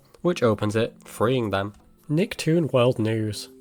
Nicktoon World News was a programming block that was aired in 2001 for around 6 months. The block featured Henry and June from KaBlam advertising various upcoming films and other Nickelodeon TV series in a newsroom. So it's like news for cartoons, as the name would imply. There was quite a lot of bumpers created for this block, but as we've already seen, stuff like this that's only intended to be aired on TV between shows tends to go lost very easily. As of right now, there have been 19 different bumpers found, and it's unknown exactly how many were made. The first bumper to be found was in February of 2015, when YouTuber Gory Parodies uploaded a compilation of Nickelodeon commercials that happened to feature a segment in which Henry and June talk about the then upcoming Fairly OddParents and its creator Butch Hartman. Then over the following years, more would be uncovered, with the most recent find being in late 2024 when CDCB2, founder of the Nickstory Archives, which is really cool. If you're unaware of what it is, it's essentially an archive of Nick history, hence the name Nickstory Archives. Whenever I've been showing old schedules and stuff in this video, it's come from here, so that's cool. Uncovered several more segments from the block. Nicktoons Gets Zombified. Nicktoons Gets Zombified were several bumpers from Halloween of 2011 that featured various Nicktoons characters as zombies. There were 3 of these bumpers aired, one featuring Cosmo and Wanda from the Fairly OddParents, one featuring Fanboy and Chum Chum from the show of the same name, and one featuring Bessie Higginbottom from the Mighty Bee. These bumpers would become lost and forgotten about up until January 9th of 2022, when a user called Wormy posted about these bumpers to the Lost Media Wiki forums. Their post reads, "So I've been searching for a series of Halloween bumpers from 2011 that aired on Nicktoons. They were called Nicktoons Gets Zombified, and basically would include disturbing, dead bar-esque imagery of Nicktoons characters, either laughing maniacally, distorted and all with creepy ominous music, or groaning in what sounded like physical pain. Also, constant cuts in and out during the bumps, old grey damaged film effects, and the Nicktoons logo designed to be all scuffed up with the words zombified underneath, with a narrator reading over it. I distinctly remember these bumpers scarring me when I was 10, not even single digit age, and hiding underneath my blanket whenever they would come on. Call back to the lost episode creepypasta comparison, they were something straight out of a trollpasta entry, except they existed. Now interestingly, this wasn't the first time these bumpers were mentioned online, as they had been posted about to Reddit in the past, however didn't receive much attention. This post became popular, and led to a search to find the bumpers. A few months later, we'd get our first look at the bumpers when on March 17th, 2022, user SupmanDude found an old archived version of the Nicktoons site that featured videos of the bumpers. However, the videos didn't work, but fortunately, the thumbnails for the videos were still visible, which gave us a look at what the bumpers were like. The next month, on April 8th, 2022, user Nabix uncovered a clip from the Fanboy and Chum Chum bumper, which was found on an artist demo reel. Then later, a clip from the Fairly OddParents bumper would be found on a different demo reel. Finally, on August 15th of 2022, user Bowdown97 posted all 3 of the bumpers, marking them as found. SpongeBoy Ahoy audio.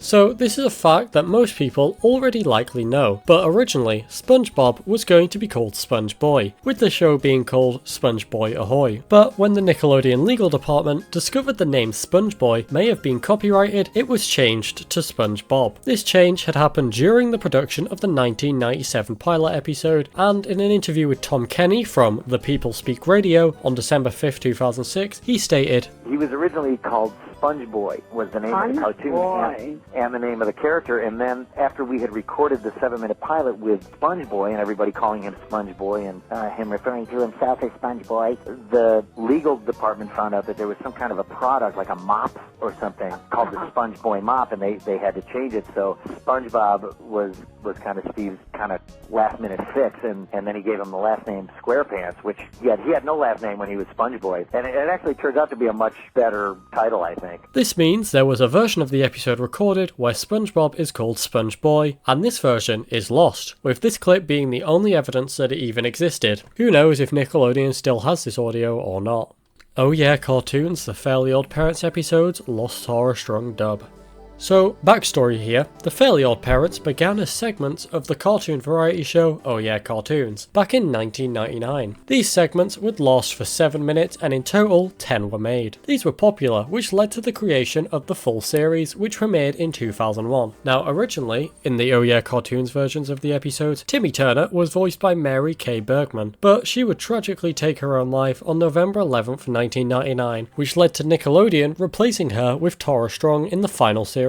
During the airing of the first season of The Fairly OddParents, Nickelodeon took 9 of these 7-minute shorts and compiled them into 3 24-minute episodes to air along with the episodes of the main series. When doing this, they got Tara Strong to dub over all of Timmy's lines so that his voice was consistent across all episodes. These dubbed episodes weren't released on any home video releases, as when the Oh Yeah Cartoons segments were included on releases, they were the original versions. So these redubs were only ever aired on Nick, and they became lost. Until all 9 were uploaded to YouTube from old recordings of airings by user SpongeBob Vivo Unofficial in 2019. Also, if you're wondering, since it was only 9 segments dubbed because, you know, the episodes had to be a certain length, the one segment that wasn't dubbed was the third one, being Where's the Wand? Oh Yeah Cartoons. Oh Yeah Cartoons was an animated series that ran on Nickelodeon from 1998 up until 2002 and had 34 episodes across 3 seasons. The show would be hosted by various people across its run and featured multiple different cartoon shorts from various cartoonists. Also, notably, Chalk Zone, The Fairly OddParents and My Life as a Teenage Robot began as shorts on this series. In total, there were 101 different shorts aired throughout the series' run, and after the series aired for the final time in 2007, a few of these shorts would go missing, 27 to be exact, becoming lost as they weren't released anywhere else and couldn't be found online. But over the years, people would come forward with copies of the shorts, and eventually in May of 2021, all of the shorts would be recovered, marking the series as found. The Umizoomies. The Umizoomies is the pilot for the Nick Jr. series Team Umizoomi, which was a show that followed the titular team of little superheroes who used math to help solve problems. It premiered in 2010 and had 4 seasons with 77 episodes made across its 5-year run. Prior to the creation of the first season of the show in early 2006, Sue Kim, Michael T. Smith and Jennifer Toomey came up with the concepts for the series and would later begin producing a pilot in March of 2006. Production of the pilot continued until it was finished at some point in either late 2006 or early 2007, where it was then pitched to Nickelodeon, who greenlit it and planned to premiere it on the Noggin channel in the spring of 2008. This didn't end up happening, and instead the series premiered on the main Nickelodeon channel on January 25th, 2010, and later on Nick Jr. on January 31st. This pilot, like many others I've covered, never received a public release and became lost, with the only things having surfaced from the pilot being a few screenshots, some concept art, and also an early theme song which was composed by Nick Balaban. Then, on November 11th, 2018, we'd get our first actual clip from the pilot, being an 8-second clip that would be uploaded to YouTube by user The Official Complete Gamer. This clip didn't have any audio and was also low quality. The video would later be taken down from YouTube and re-uploaded onto Google Drive. Now, interestingly, some of the content recovered came from an animation reel that was featured on a personal website and a Vimeo page. And later, after these clips were discovered, the content of the pilot would be edited out of the reels for reasons we don't know. Later, on September 15th, 2020, YouTube user Yaley the Lost Media Boy uploaded the clip that The Official Complete Gamer had previously uploaded, except this time it had audio. It's not known how exactly this user obtained this footage. Then, a few years later, on November 26, 2023, an archive of an old portfolio was discovered that featured a piece of concept art for a human girl, which proved that human characters would have been present in the pilot. Then, quite recently, maybe not, depending on how long this video actually takes, Nick Balaban, who remember is the guy that made the early theme song, stated that he had voiced a snowman character in the pilot, which confirmed a new character. We don't actually have any images of this snowman character, and that's where we're at now. This pilot is currently classed as partially found, and is mostly missing still. Rugrats Go Wild partially found original 90-minute cut. So originally, the movie Rugrats Go Wild was intended to be a 90-minute TV special known as The Rugrats Meet the Wild Thornberrys. However, the results of the test screenings were so positive that Paramount instead decided to release the movie theatrically as an 80-minute film, meaning 10 minutes of content was cut. This 90-minute cut of the film hasn't been released or leaked. The 90-minute cut actually featured a character cut from the final version known as Tiki, who would have been a small animal that Eliza would have been able to communicate with. This character would have accompanied the babies throughout the movie and would be played by rapper and actor LL Cool J. Also, interestingly, in early teasers for the movie, the name The Rugrats Meet the Wild Thornberrys is still used, as it was changed a little later. The Wild Thornberrys Found pilot. The Wild Thornberrys was a series that aired on Nickelodeon from 1998 to 2003 and had 91 episodes across its 5 seasons. It had a pilot created that was, interestingly, not included on any of the home media releases for the series and not included on any streaming releases. However, the pilot was actually aired on Nickelodeon one single time on October 17th, 1998 during a marathon known as the Big Helpathon. This is the only time the episode was publicly available, and a recording of the airing would surface on May 11th, 2013, when YouTube user JeffTheDude87 would upload a camera recording of the airing to YouTube, marking it as found. This video was later taken down, however, users re-uploaded it. The pilot followed the Thornberrys attempting to get footage of an elusive black rhino in Kenya to save their TV show from losing funding. At the same time, a group of poachers also find out about this rhino and attempt to capture it for its horn. Eventually, the poachers fail in their quest and the Thornberrys get the footage. Nick Arcade. Nick Arcade was a game show that had premiered on the network back on January 4th, 1992. It ran for 2 seasons and had 84 episodes. The show was hosted by Phil Moore and had 2 teams play against each other by playing video games, answering pop quizzes, and observing video puzzles. The team which won would go on to play against the video game wizard of the day to win a grand prize. After the show was cancelled, it would air in reruns on the main network until 1997, and then it was aired on Nick Gas up until 2007. However, when it was aired on Nick Gas, 20 episodes were excluded and never aired, becoming lost. The most likely reason for this is due to copyright issues with the music videos that were used in the visual puzzles for these episodes. One of these missing episodes would later be found when it was added to iTunes, and another episode was found when it was posted to Turbo Nick. Then, following these events, 5 more episodes were uncovered from old VHS recordings of airings, which meant only 13 were lost. These would be marked as found when the entire series was officially released through Paramount Plus on March 21st, 2021. Slime Time Live.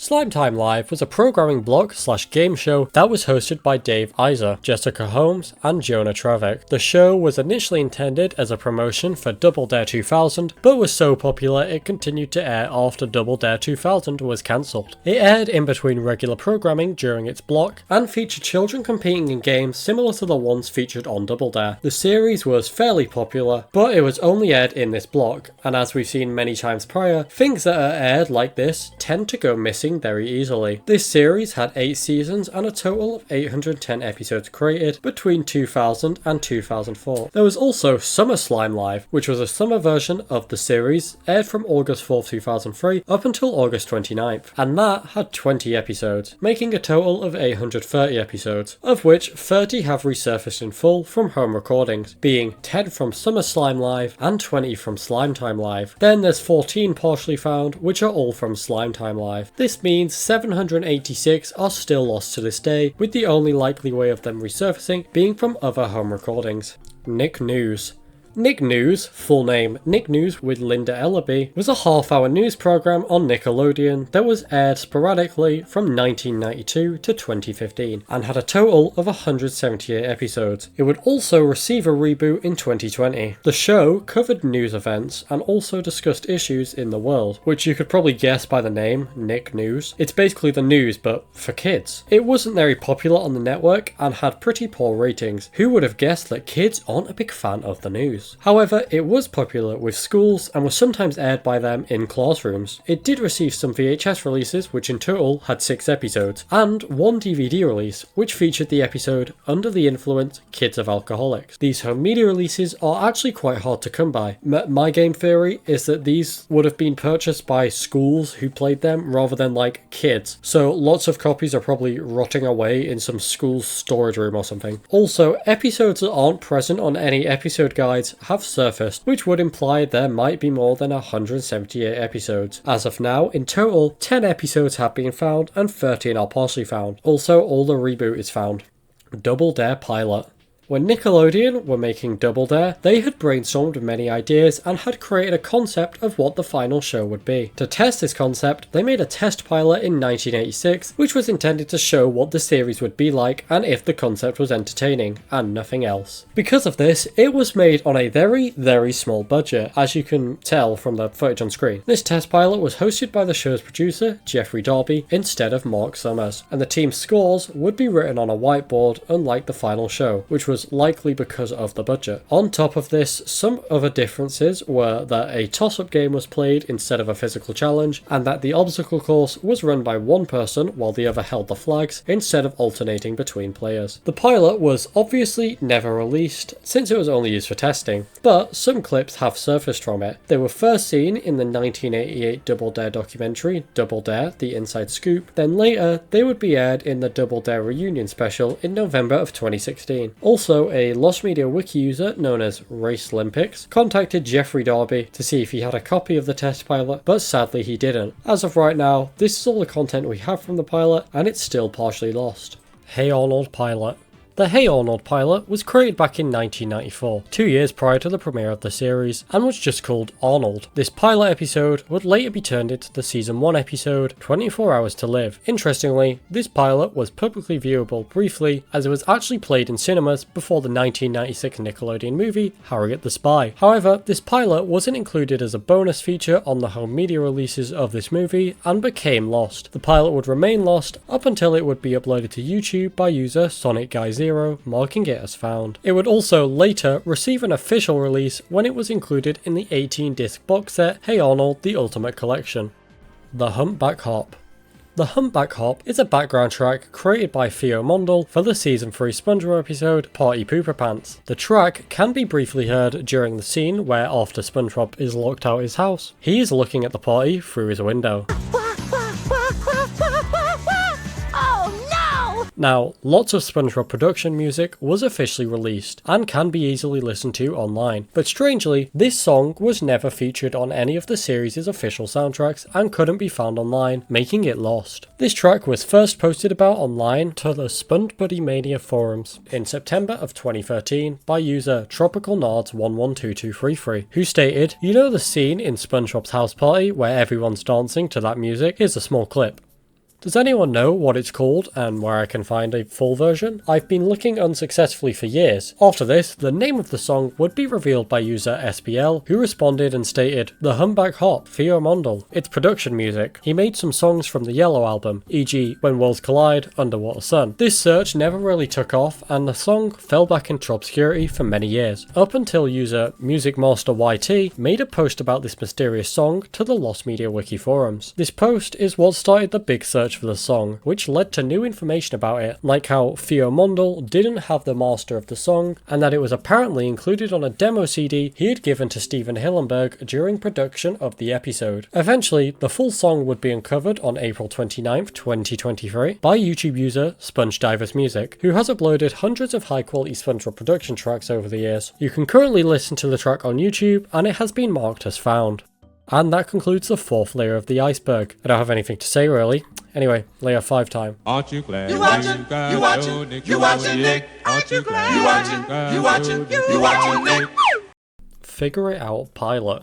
Figure It Out was a Nickelodeon game show that was hosted by Summer Sanders, and in its original version, ran for 4 seasons from July of 1997 up until December of 1999. It also had a revival in 2012 that had 2 seasons and ran up until 2013. The show featured kids with special skills/achievements who would compete on the show, while 4 Nickelodeon celebrities attempted to guess the correct phrase that described the contestant's talent. A pilot was created for the series at some point in the 1990s, with the exact date being unknown, in order to pitch it to the network. This pilot was never publicly released, but 2 clips of it can be briefly seen in the previously mentioned Best of Nickelodeon Studios Florida 1997 video. One is 3 seconds and one is only 1 second. These clips are both without their original audio. From what we can see from the little footage we have, this pilot had a different host, being Kevin Seal. The set of the show was also different, featuring lots of puzzle pieces as decoration and also a different colour scheme. As for the gameplay in the pilot, we don't actually know what it was and if it was changed in the final version at all, since the pilot is still lost. More content has actually been uncovered from it. Some other content related to this pilot has been found in a commercial looking for contestants to be a part of the pilot that was uploaded online by Josh Lieberman. Also, in 2017, a screenshot from the pilot was uncovered when YouTuber Adam Fair uploaded a video talking about his experience with Nickelodeon. In this video, he mentions how he was a crew member on this pilot and shows a screenshot of him drawing an upside down cake on a whiteboard. As of right now, this is all we have from the missing pilot and it's still lost.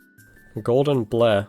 Gordon Blair is a series of British stop-motion Nicktoon shorts that were animated by a man called Neville Buchanan. They featured the titular frog chef who could get into some wacky shenanigans. The shorts weren't very long, only being around 90 seconds in length, and would be aired in between other shows on the network. They had originally begun airing in the UK back in 2001 and were later aired in the US from 2004 up until 2005. Unfortunately, after they stopped airing on TV, the shorts were never released on any kind of home media or made available online, which led to them becoming lost. Later, people would attempt to search for copies of these shorts. At this point in time, it was unknown how many were made. It was later discovered they had been mentioned online back on April 28, 2004, when user Classic Speedy made a post about shorts that aired between shows on the network to the Toon Zone forum. In this post, they list one of the shorts as a chef cartoon. I forget the name, but it's another stop-motion short that involves the mayhem in the kitchen. Another user would later reply to this post and stated the name of the series was Gordon Blair, which confirmed the series' name, and also its existence. Later, on April 14th, 2015, a Lost Media Wiki user known as RegShowPix came across multiple pieces of content surrounding Gordon Blair found on Neville Buchanan's official website. Gordon Blair was also mentioned on Neville Buchanan's LinkedIn page, where he stated, "Director and stop-frame animator Gordon Blair, directing animation, editing and lighting for 3 episodes of Nickelodeon's Mad Frog Gordon Blair. This work was undertaken in the AFA Animation Studios in Bristol. I used my own stop-motion equipment on this stage they provided to achieve this production." This confirmed there were 3 shorts made. We'd also get our first piece of actual footage from the series when it was discovered that half a second of footage was seen in a 25th anniversary video for AFA Animation Studios. The clip shows Gordon smashing something with a hammer. The first full episode of the series would be found when YouTube user Back to the Past would upload the video Nickelodeon UK Continuity and Adverts November 2000 (4), which featured a short in which Gordon attempts to cook various sea creatures but fails. It wouldn't be until October 9th, 2016, when Lost Media Wiki user CDCB found another short that featured Gordon trying to cook worms. This left only 1 short lost, and it would eventually be found when YouTube user Elliot the Disney Historian posted the final short to YouTube on April 17th, 2017, marking the series as found.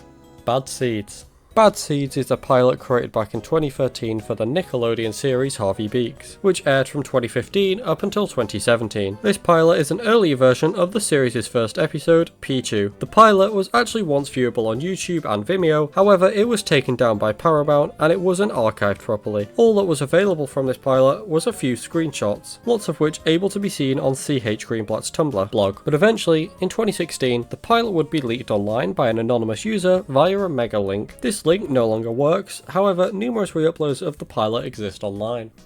Jimmy Neutron Got a Blast rocket race. Jimmy Neutron Got a Blast Rocket Race was a game released on the Nickelodeon website in 2002 and developed for the 3D Groove Game engine. In the game, you were able to race in a rocket ship and you could input codes from various pieces of Nickelodeon merchandise or Quaker Oats products as a part of a promotion which would allow you to unlock new rocket parts that would improve your rocket. There were 4 different courses that you could race on, and you could pick who you wanted to be from various Jimmy Neutron characters. This game was advertised on the network, and also game sessions were actually played over commercial breaks on the network. The game would remain lost up until July 12th of 2017 when a member of the 3D Groove Grove Discord known as Kaj found a version of the game on a subdomain of the Nickelodeon website. However, this version of the game only had one race course, being the Space Race course, and also didn't allow you to upgrade your rocket, save any changes made to it, or allow you to look at flight records. The theory surrounding this version is that it was intended for after the promotion had ended, and that's why it was stripped of most of its content. People checked the copyright info in the files of the game and would discover that the game's developer was Andrade Arts. People would then contact an ex-employee of Andrade Arts called Mark Andrade, who stated he had only added the online functionality to the game and that he no longer had the game. The majority of the game had been developed by Gigawatt Studios, a now defunct company. Numerous people who had worked at the company were contacted, but they either didn't have the game, didn't reply, or didn't work at the studio whilst the game was being developed. As of right now, this game is still partially lost. Nick Studio 10. Nick Studio 10 was a programming block that ran from February 18th, 2013 to June 17th, 2013. The block involved Nickelodeon actors like Ariana Grande and Jeanette McCurdy being in the Nickelodeon headquarters and doing an array of wacky stunts and skits. Interestingly, this block wasn't just aired in between shows like most are, as they would interrupt shows and be played in the middle of them. This block was hated whilst it was aired for being unfunny and interrupting shows, which is fair. Like, imagine trying to watch something and it just gets interrupted by some pointless bullshit.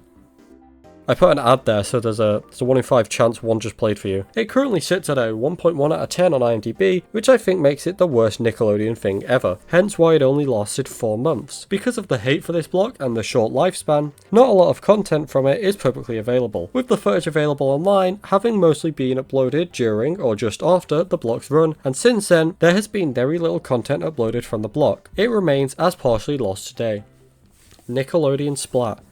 Nickelodeon Splat was a game show / programming block that was aired between shows during the summer of 2004 from July 5th, 2004 up until October 1st. The show featured 3 teams split up based on birth months. The red team was for January to April, the yellow team was May to August, and the green team was September to December. The contestants would have to perform tasks in order to win prizes, and the winning team of each episode would be slimed. At the end of the series, the yellow team won an unknown prize for having the winning score. This show is notable for being the final thing filmed at Nickelodeon Studios in Orlando, Florida before it closed. There are a few clips available from unknown episodes of the show, but as of right now, only 2 out of 64 are fully found.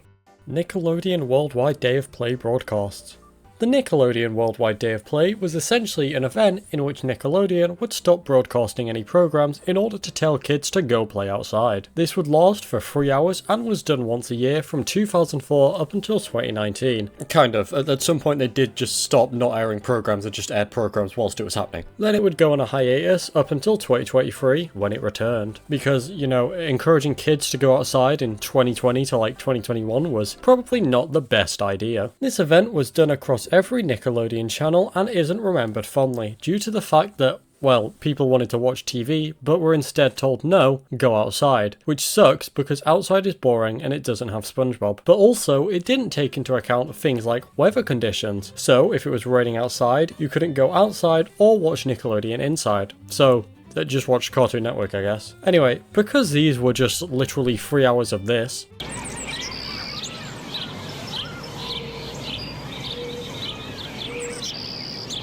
surprisingly, not many people recorded the broadcasts, which has led to some years' broadcasts becoming lost.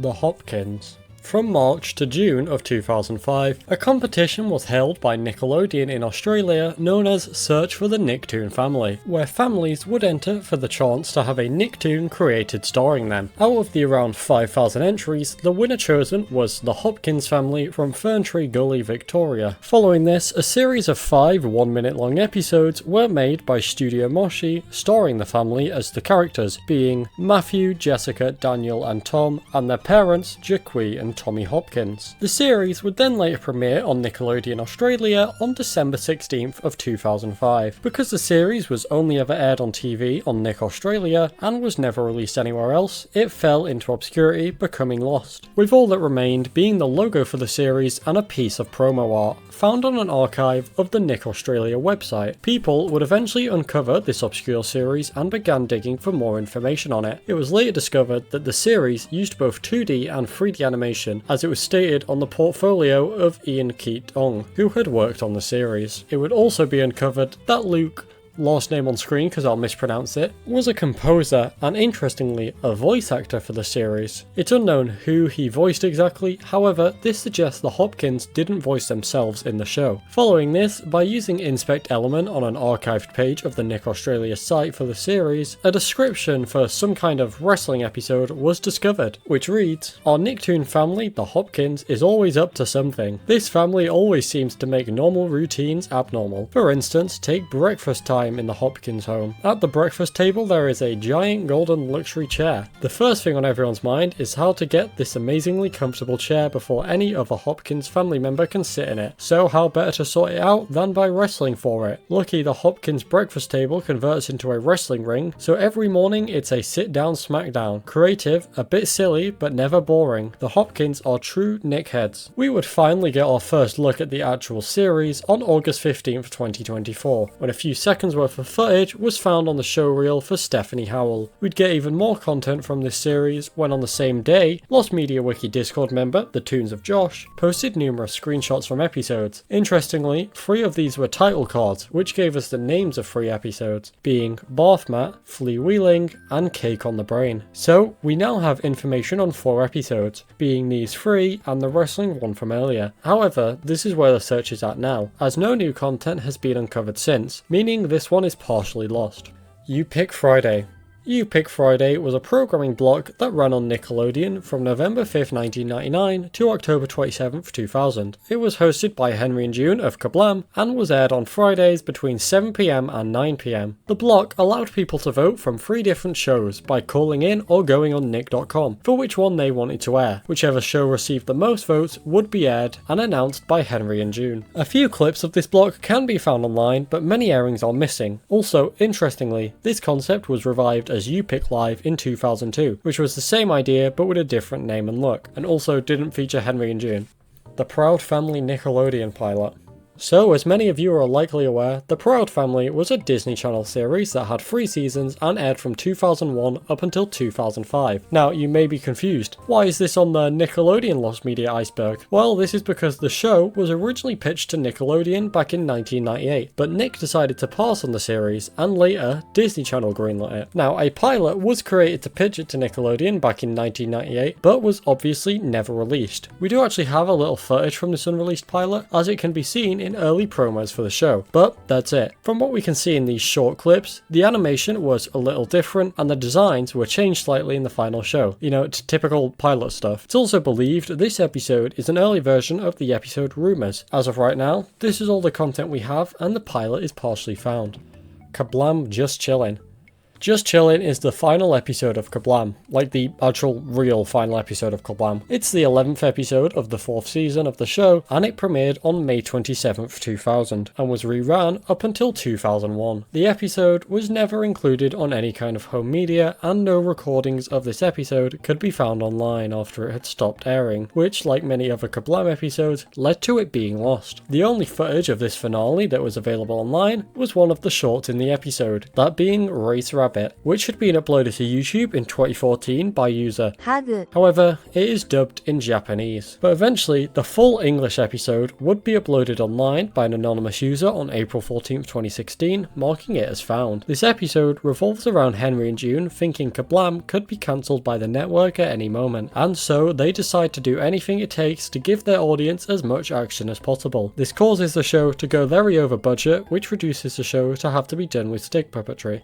Pudding Toast. Pudding Toast was a series pitched to Nickelodeon in 2012 by Daniel Chong, creator of We Bare Bears. In total, 2 pilots were created for this series, however it was never picked up by Nickelodeon, which led to the project fading away into obscurity, not being known about up until August 9th of 2020 when Daniel Chong himself tweeted about the pilots, stating, "One of these days, I'll post my never released Nickelodeon pilot from 2012, Pudding Toast. It was in development for 3 years, made 2 pilots, and was buried in notes constantly. After they passed, I pitched Bears to Cartoon Network a month later." He also attached an image of a background from the pilot to the tweet, which gave us our first piece of content from the missing pilot. In the replies to the tweet, someone asked something about the pilots. Now, this reply isn't publicly viewable, however, we can see Daniel Chong's response, which reads, "Hi Jesse, totally. We went so long the exec we worked with got inevitably replaced," which is pretty much a death sentence for a project. So this pretty much revealed why the project never came to fruition. After this pilot was first made known to the public, we wouldn't get any more content from it or information surrounding it for around 2 years. Then, on August 20th, 2022, the co-producer for the project, Michael Labash, added a page about Pudding Toast to his website. This page gave us lots of content, mainly it included one of the 2 pilots in its entirety, marking one as found. The page also featured concept art and a CG test animation. Now, this CG animation test is a 1 minute short, and it potentially could be the second pilot that was mentioned in the original tweet. However, it's unknown if this is the second pilot or simply just some other test animation.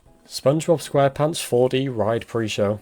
The SpongeBob SquarePants 4D ride is a 3D motion simulator ride, which I think most people know what they are, but just in case, they're basically like a type of attraction where you sit in a seat in front of a screen and the seats move based upon what happens on the screen in order to immerse the rider in the world and create the illusion that it's real. Also, things like water and fans are sometimes used for extra immersion. It was based around SpongeBob and was originally opened back on May 10th, 2003 at the Action Theatre in Paramount Park's locations. This ride followed SpongeBob losing and retrieving a pickle in order to put it on a patty for a customer. Also, it turns out Plankton stole it and the customer was allergic to pickles. Now, this ride video itself isn't actually lost, as you can watch it in full on YouTube. However, there was another video which was played in the line for the ride in order to make it less boring, and this video wasn't released anywhere but this ride line and has since become lost. The video would be recalled on March 17th, 2022 when user SupManDude made a post to the Lost Media Wiki forums which stated, "When I saw SpongeBob 4D, there was a video that played to keep people entertained as they waited in line. Here's my memory of it. We see SpongeBob. He's animated in the same CG style as the actual ride. I believe he's waiting in line for a ride in Glove World. He turns to the audience and introduces himself. I believe he says something characteristically optimistic about the wait, like, 'Don't you just love waiting in line?' He then proceeds to set up various different clips from the show, and it serves as a bit of a clip show. The only specific clip that I'm pretty sure played was the dance from Jellyfish Jam. What I'm talking about is not the same as this video, which played in front of a different ride altogether. I don't believe there were any safety tips in the video I remember, although there may have been basic line rules like no cutting, no pushing, single file, etc. The video that was linked was a video from the Jimmy Neutron ride at Universal Studios. Later, another user called Lederp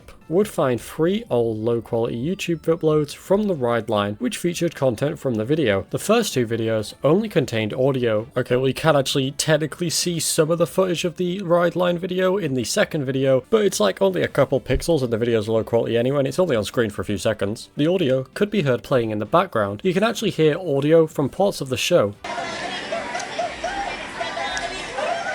which proves that SupManDude's recollection of clips being played was accurate. But interestingly, the third video actually shows some of the video, albeit it's a shaky recording of a screen and the video is in 240p, but it gives us a look at the video. The video appears to play the intro to the series and then shows SpongeBob waiting in a line, which again matches SupManDude's description. Also, 2 images from a line were found, which shows TVs playing the video. As of right now, this video is still lost and this is the only content recovered from it. SpongeBob SquarePants Saves the Krusty Krab 3D. SpongeBob SquarePants Saves the Krusty Krab 3D is a computer game from 2002 developed by 3D Groove for Nick.com. The game summary reads, "The evil Plankton has stolen all the Krusty Krab's Krabby Patties and littered them all over the ocean floor. Mr. Krabs is terrified. Can SpongeBob collect all the Krabby Patties before opening time and save the Krusty Krab? Probably. There were two different versions of this game available on the Nickelodeon website, a free version and a downloadable version. The free version only let you play as SpongeBob, and the downloadable version let you also play as Patrick and Squidward, along with adding full screen and a family mode. At some point, the game was made inaccessible and became impossible to play, up until March 31st of 2015, when Lost Media Wiki user, KoboChat, leaked a functional trial of the game. This trial version featured a time limit, which would later be removed by Tommy Shadow, who also made the game playable on modern Windows computers, marking it as found. Action League Now, the series Thunder Girl Tracking the Storm. Thunder Girl Tracking the Storm is the final episode of the KaBlam spin-off series Action League Now. The show was aired from 2001 to 2002 on Nickelodeon. Like the other episodes of the series, this one features 4 segments, with the ones in this episode being Thunder and Lightning, Cage Thunder, Art of Thunder, and Sinkhole of Doom. The episode later became lost, until it was later found when it was re-aired in November of 2016 on Teen Nick as a part of the Splat block, later renamed to Nick Splat, then Nick Rewind, which re-aired old Nickelodeon shows. Yeah, there wasn't like a crazy search for this one, the network just re-aired it one day and it was found. It was also put on Paramount Plus on May 12, 2021. Danny Phantom original opening sequence. Danny Phantom was a series created by Butch Hartman back in 2004. It ran for 3 seasons, having 53 episodes, and would end in 2007. Prior to the creation of the series' final theme song, which is the one used in the final show, there were 2 other versions produced that would go unused. The first of which is completely lost, with the only confirmation of its existence coming from a video on Butch's YouTube channel titled Lost Danny Phantom Theme Song Animatic, brackets, never before seen, Butch Hartman, in which the series' music composer Guy Moon mentions it. Mr. Moon, we're doing a Danny Phantom theme song video. You sang the original version, correct? Yes. And then Derek Batiste actually sang the song, right? Yeah, he did a rap kind of version. How did you decide on the sound for Danny Phantom? You liked the pumping bass line. It really made it feel like it was moving ahead and there was some action going on here that would really help Danny go bust through walls, fly around, that kind of stuff. Exactly. Yeah, I'm trying to explain to the audience, like when you're doing a theme song, it's about getting that mood of the show, correct? Yeah, I mean, you try to encapsulate the entire show in like 45 seconds. I know. That's the goal. Yeah, it's tricky. And then to make it catchy and make it a song people want to hear over and over again, that's really tricky. Yes. And I think it took us 3 versions by the time we landed on the final one. Yeah, I don't even know if I have the 3rd version. Do you have the 3rd version out there anywhere? Yeah, I keep all that stuff. The second of which has significantly more content available, as the entire thing is available along with an animatic, which is also seen in the same video. Now, interestingly, it's believed that this version was fully animated, as despite this never being confirmed anywhere, clips from the animatic appear animated in early promos for the series. As of right now, these early theme songs are marked as partially found. Invader Zim cancelled episodes. So, as you may know, Invader Zim was a short-lived Nickelodeon series only having 27 episodes, featuring 46 segments, before being cancelled prematurely during production of the show's 2nd season, for reasons like the show's budget, which was reportedly around $1.2 million an episode. For comparison, SpongeBob episodes were around $350,000 to $500,000. On top of this, it had relatively low viewership and was a little controversial for featuring intense themes as well as violence and gore. It was later revealed that 18 planned episodes were never made due to the premature cancellation of the series. A list was eventually made from various sources of information which featured the names of 18 planned segments. We know that about 9 of them have both a script and audio, with the one kind of exception to this being an episode known as 10 Minutes to Doom, which has the 4th page of its script missing. Then the episode Top of the Line had only a script made that went unreleased. 4 episodes were only ever brainstormed and 3 were outlined. However, 2 of the outlines haven't been released. Then finally, the episode Squishy Hugger of Worlds script was never completed. The Penguins of Madagascar pilot. The Penguins of Madagascar was an animated series co-created by Mark McCorkle and Bob Schooley, which was based on the characters of Skipper, Rico Kowalski, and Private from the Madagascar film franchise. The show aired on Nickelodeon from 2008 to 2015 and revolves around the 4 penguins' wacky misadventures. An early pitch pilot was created for this series at some point in the mid-2000s by Bob Schooley and his team. After the animatic was created for this early pitch pilot, the pilot's director, Josh Buck, realised it had too many characters Studios and wanted to simplify the plot to focus more on both the penguins and the lemurs. Then later, they animated a pilot which would be shown to DreamWorks and Nickelodeon, who greenlit the series. Both the early animatic and the final pitch pilot have become lost since they were never publicly released. However, some footage has resurfaced from the animated pitch, as a minute of footage can be seen in Josh Book's portfolio. Also, footage from the pilot can be seen in an early promo for the series' official premiere. As of right now, the animated pilot is partially found, with the animatic being entirely lost. SpongeBob SquarePants Happiness Squared.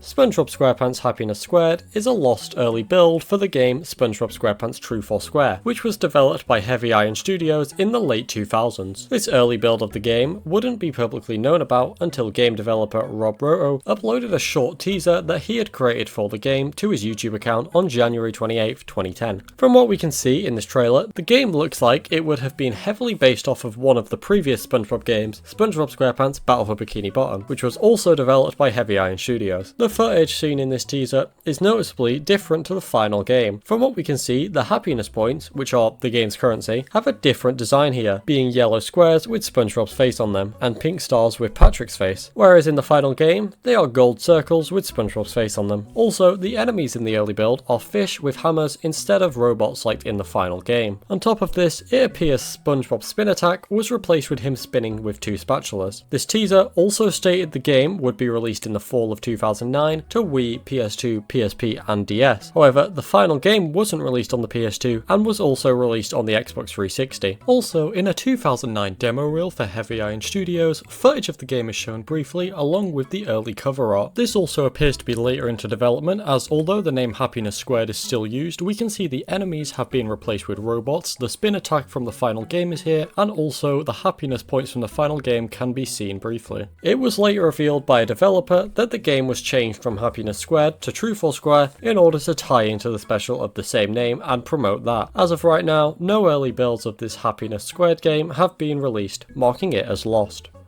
SpongeBob's True 4 Square (game). SpongeBob's True 4 Square, not to be confused with SpongeBob's True 4 Square the console game I just mentioned in the last entry, or SpongeBob's True 4 Square the TV special, is a Nick Arcade game based off the special of the same name that was released exclusively on Microsoft Windows on October 26, 2009. This game was available to be purchased on Nick Arcade, however became inaccessible at some point, marking it as lost. That was until April 16, 2017, when Lost Media wiki user Corey Blue managed to recover a free trial of the game and archive it. Later, people were able to remove the trial restrictions, marking the game as found. The Lil Sam and Cat Show. The Lil Sam and Cat Show was a web series featuring both animated and live action content based off the 2013 Nickelodeon series Sam and Cat. It was released on both the Sam and Cat website and the page for Sam and Cat on the main Nickelodeon website on a near weekly basis from May 28, 2013 up until December 5, 2014. In total, the series ended up having 64 episodes. The series was a variety show and contained animated segments that featured little versions of Sam and Cat, skits, clips showing some behind the scenes of certain stunts from the main Sam and Cat series, and challenges that featured the cast of the actual show. At some point in time, this series was made unavailable. If you attempt to visit the Sam and Cat website today, you will simply just be redirected to the main Nickelodeon site. The natural first thing someone would do in this situation is throw the links into the Wayback Machine. However, this also didn't work as the videos won't play. This meant the show was now lost. Interestingly, it was found that the Nickelodeon Deutschland YouTube account had actually uploaded 8 out of the 64 shorts, and they were actually in English, simply just having German subtitles. Strangely, this is the only Nickelodeon account to upload any of the series. On top of this, numerous episodes from the show are available to watch on YouTube and have also been archived on archive.org. Great stuff. However, tragedy struck when episodes would be taken down from YouTube for copyright, and at some point in 2024, all the archive.org uploads were mysteriously taken down, which meant some found content had now become unfound, so lost content again. As of right now, 19 episodes are lost and 1 is partially lost, meaning that 44 episodes are found. However, of these 44 found episodes, 6 are only available in Spanish. Rugrats: A Live Adventure.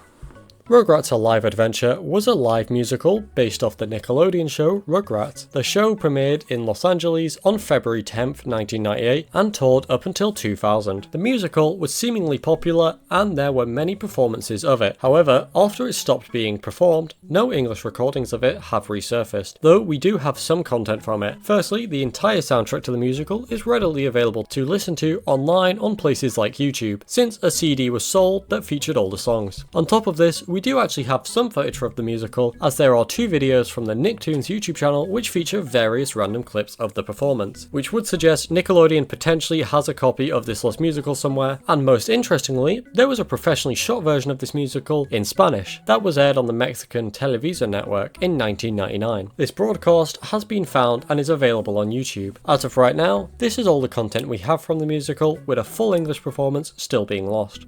Warblowers. Warblowers is a piece of SpongeBob production music created by the surf rock band The Blue Hawaiians. The song was used in numerous SpongeBob episodes, however, the full version of the song was never used in any of the episodes featuring the song. The song was never released and the full version became lost, up until June 27, 2016, when Spongedivers Music uploaded the song in full, marking it as found. 101% Whiz Bang with Henry and June. 101% Whiz Bang with Henry and June was a block aired on Nickelodeon from some point around September 18th, 1999 up until October 29th, 1999. During the month of October, the block had its name changed to 101% Spooky Whiz Bang. The block was hosted by Henry and June of KaBlam, who would feature in little shorts aired between shows. They would announce which shows were coming on next. Because of the fact it was just a programming block with the shorts only intended to be aired between shows, many of them have gone missing. There are segments featuring Henry and June at a baseball game, segments based around barn dancing, segments showing them at some kind of a Halloween party, segments of them in a classroom, and segments of them camping, with more potentially in existence that we just don't know about, as the barn dancing one was completely unknown up until YouTube user MovieMan95 uploaded footage of it on July 22nd, 2019. As of right now, this one is listed as partially found. Henry and June's Nicktoons Summer Jam. Henry and June's Nicktoons Summer Jam is another programming block featuring Henry and June, this time being aired from July 5th, 1999 up until August 30th, which makes sense because it's summer themed, airing every day for 3 hours from 2 PM up until 5 PM. The block would feature a marathon of one show and it would be aired for the entirety of the 3 hours the block was on. The shows it aired were Rugrats, Hey Arnold, The Angry Beavers, The Wild Thornberrys, and Doug. The segments aired between the shows would feature Henry and June in various locations, much like the previous entry, with the ones we know of being the beach, summer school, the campsite, and the meat section of the grocery store. On May 6, 2024, YouTube users VHS Addict and The Big Bad Grim would upload clips of the block from a Hey Arnold marathon aired on July 13th, 1999. It's unknown exactly how many segments were made for this block, and as of right now, all we have is the previously mentioned segments and most of the Rugrats segments, meaning this one is partially found. This block would later be replaced the following year by SpongeBob's Nicktoons Summer Splash. Wienerville.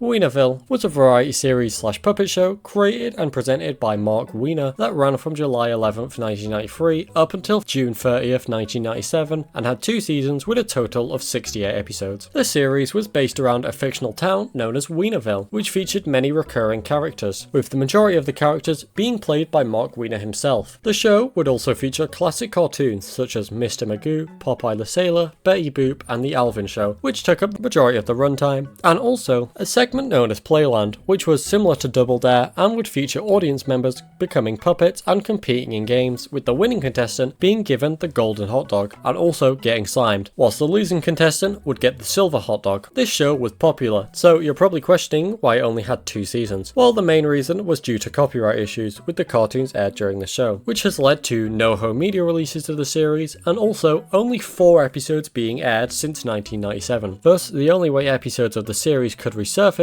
would be from old VHS recordings of airings, as an official release wouldn't be possible. In 2008, 24 episodes of the series would appear on a private torrent tracker. These would be saved and archived onto YouTube. On top of this, a special known as the Wienerville Chanukah Special was uploaded onto YouTube on April 19th, 2012, and another episode being Lost in the Big Apple would be uploaded later that year on May 8th, 2012. Also, another special called Election Special from Washington DC was at one point available online, but would be taken down and wasn't archived, making it found, then lost again. It would later resurface on Dailymotion in 2018. 8 episodes of the series would be re-aired on Teen Nick from April 2nd, 2015 to October 11th, 2015, and as of right now, 42 of the series' 68 episodes are fully found, with 6 being partially found, which means 14 are completely lost still. iCarly at the 2008 Kids' Choice Awards.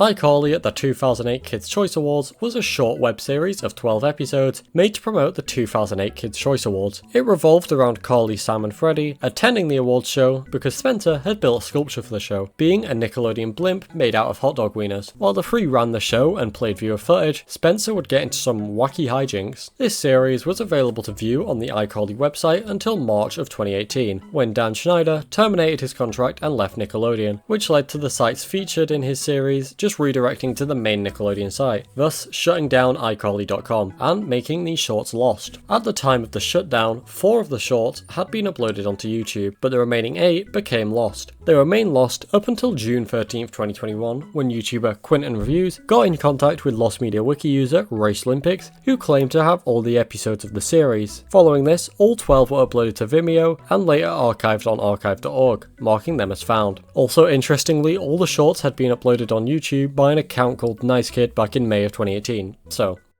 SpongeBob SquarePants Underpants Slam. SpongeBob SquarePants Underpants Slam was an Xbox Live Arcade game from 2007 developed by Blitz Games and published by THQ. In the game, players would progress through 9 different levels and collect 99 pairs of underwear in each in order to return them to King Neptune after they went missing in a storm. This game was available on the Xbox Live Marketplace up until Blitz Games and THQ shut down in 2013, which led to the game being delisted. This made the game not so much lost, but more so inaccessible, as you would only be able to play it if you had already downloaded the game. It would remain this way up until March 13th, 2016, when the game was uploaded online, and then in August 2018, the game was actually relisted by THQ Nordic for $9.99. Invader Zim Enter the Florpus Original. So, Invader Tak was a character who appeared in the original Invader Zim series. She was another Urkin who attempted to steal Zim's mission as revenge for him ruining her training as an invader. And if you've seen the 2019 Netflix movie Invader Zim Enter the Florpus, you'll know that she doesn't appear in the film. However, in early press releases for the film, it was stated that Olivia Darbo, Tak's voice actress, would reprise her role in the film. This would remain the only mention of this until a few months after the release of the film, when Ricky Simons and Richard Horvitz, who played Zim and Gur, appeared on a panel at GalaxyCon Minneapolis, where they would be asked by a fan, "Are you ever going to bring back Invader Tak?" She was actually, it had a bigger part in the movie, actually, but for time they had to edit out a whole thing with her. Tak is actually in the space prison. Yeah. Now, it was stated that it was edited out, which implies that they might have been completely finished before it being cut. However, as of right now, no footage of these scenes has resurfaced, with these 2 mentions being the only info we have about it. Webheads. Webheads was a game show hosted by Carlos Penavega and featured 4 contestants who would compete in 4 rounds of challenges based off of viral videos. Every round, whichever player performed the worst would be eliminated and given a consolation prize, as well as being able to ride in the Surf the Web area, which was a surfing simulator that would spray the contestant with water. The final round would consist of the player who had made it to the end having to put 4 clips that the audience had ranked in the order they think it was ranked in. They did this by moving tablets around on an obstacle course. When they finished, they have to press a button. It's then revealed if they were correct or not, and if they were correct, they'd win the grand prize and ride the previously mentioned Surf the Web, but with the water being slime now. The series was originally aired on the main Nickelodeon channel from June 2nd to July 3rd of 2014, with 22 episodes having been aired in this time. All the episodes were officially released and able to be bought digitally or streamed, which means these are all found. However, the remaining 18 episodes were aired on Nicktoons and Teen Nick in late 2015, due to the show not being that popular. Copies would be uncovered of some of these episodes and later archived online. As of right now, 6 are still missing. Cousin Skeeter. Cousin Skeeter was a sitcom that ran on Nickelodeon from 1998 up until 2002 and had 3 seasons with 52 episodes made. The show followed the main protagonist, Skeeter, who was portrayed by a puppet, whilst the rest of the main cast was played by humans. The fact that Skeeter is a puppet is never addressed throughout the series. The show was last aired on September 6 of 2003 and never received any kind of home media release and has since not been available to stream or purchase officially. In the years since it stopped airing, a few recordings of episodes have resurfaced onto sites like YouTube and Dailymotion. However, lots of the series is still missing. The first season of the show had a total of 20 episodes, of which 13 are completely found. Then 4 are found, however they are dubbed and not the original English versions. Then the remaining 3 episodes are partially lost. Season 2 had 23 episodes, of which 19 are found, and 2 are available dubbed, leaving the final 2 as partially found. And finally, Season 3 only had 9 episodes, with 5 being found and 2 being available dubbed, with the final 2 being partially lost. This means that as of right now, the series is marked as partially lost. The Nick Cannon Show. The Nick Cannon Show was a spin-off of the series All That, which focused around Nick Cannon, who in each episode is put into some new wacky scenario, with the name of all but one of the episodes being Nick Takes Over whatever thing is featured in the episode, with the exception being the episode The Best of Nick Cannon. The series would have 2 seasons with a total of 27 episodes, being aired from 2002 to 2003. It hasn't aired on Nickelodeon since June 14th, 2003. This series didn't have any home media releases, which led to it becoming entirely lost. This was until November 11th, 2013, when 2 volumes of the series would be released digitally, which in total featured 19 episodes. This left only 8 episodes lost. Later, a recording of the episode Nick Takes Over Latanya's Life was uncovered and would be uploaded onto YouTube on October 24th, 2014. As of right now, the remaining 7 episodes are still lost. Brand New Day.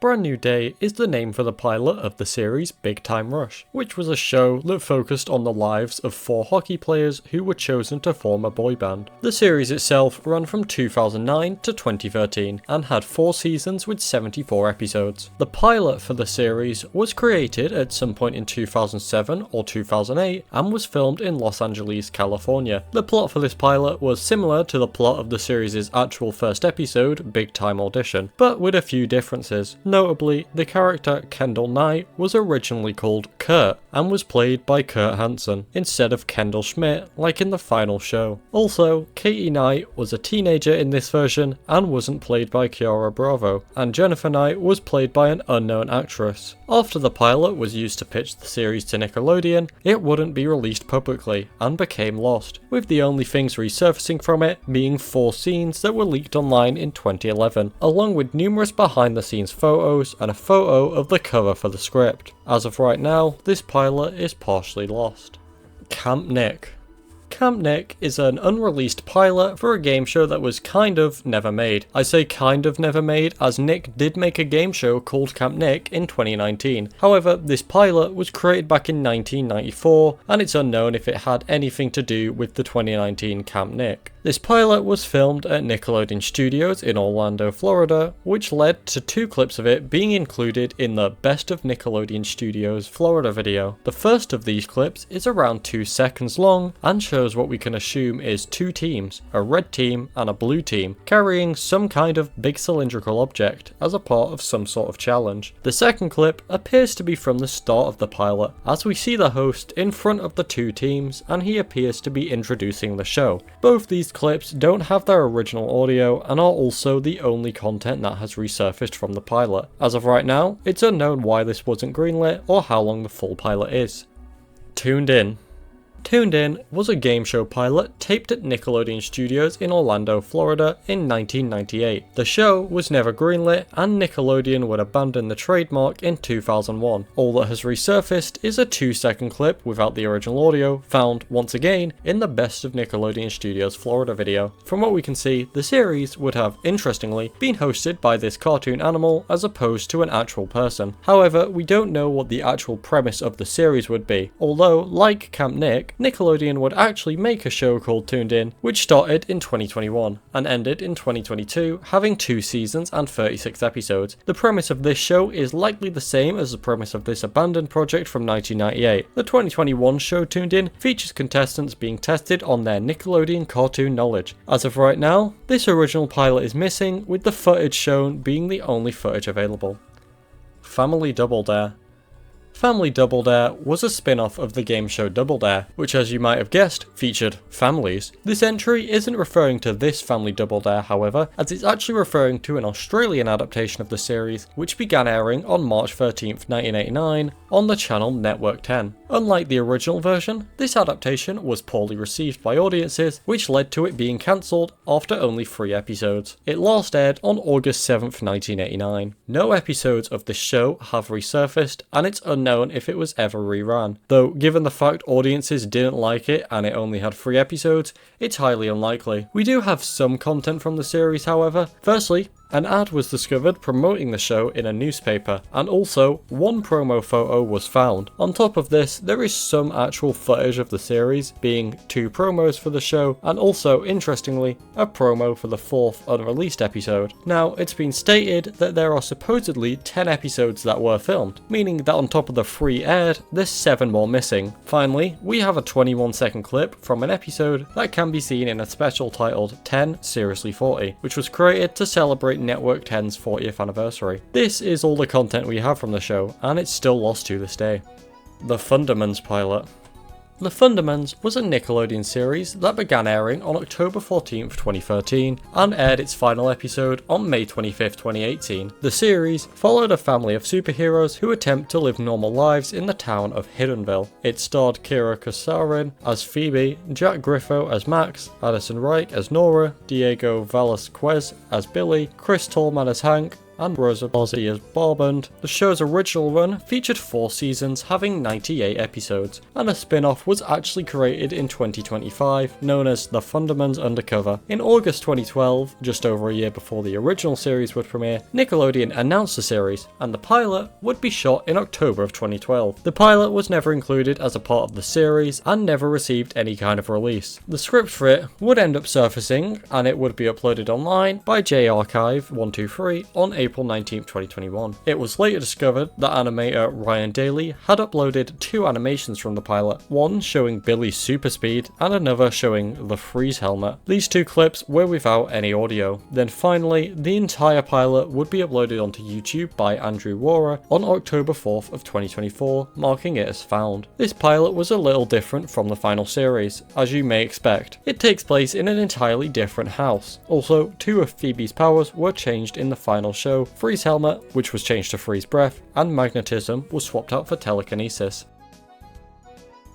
That was every entry on layer 5. Check out this guitar I bought. It's got SpongeBob on it. Don't really have anything else to say. Cool. Anyway, let's go on to layer 6 now. I'm here with my friends.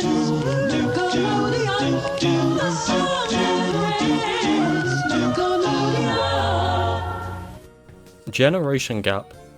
Generation Gap is a pilot for a game show that was never picked up for a full series. The pilot was recorded at Nickelodeon Studios in Orlando, Florida at some point in the early 90s. As you may have guessed, footage of the pilot can be seen in the Best of Nickelodeon Studios in Orlando, Florida video. 2 clips without their original audio are seen. One right at the start, which is slightly obscured by the video's fade in, and another later in the video showing a child being covered in slime. We don't actually know what the premise of this series would have been, but we can guess from the name and footage that it would have involved older and younger people competing against each other. This one remains partially lost as of right now, with the only footage available being the footage from this video.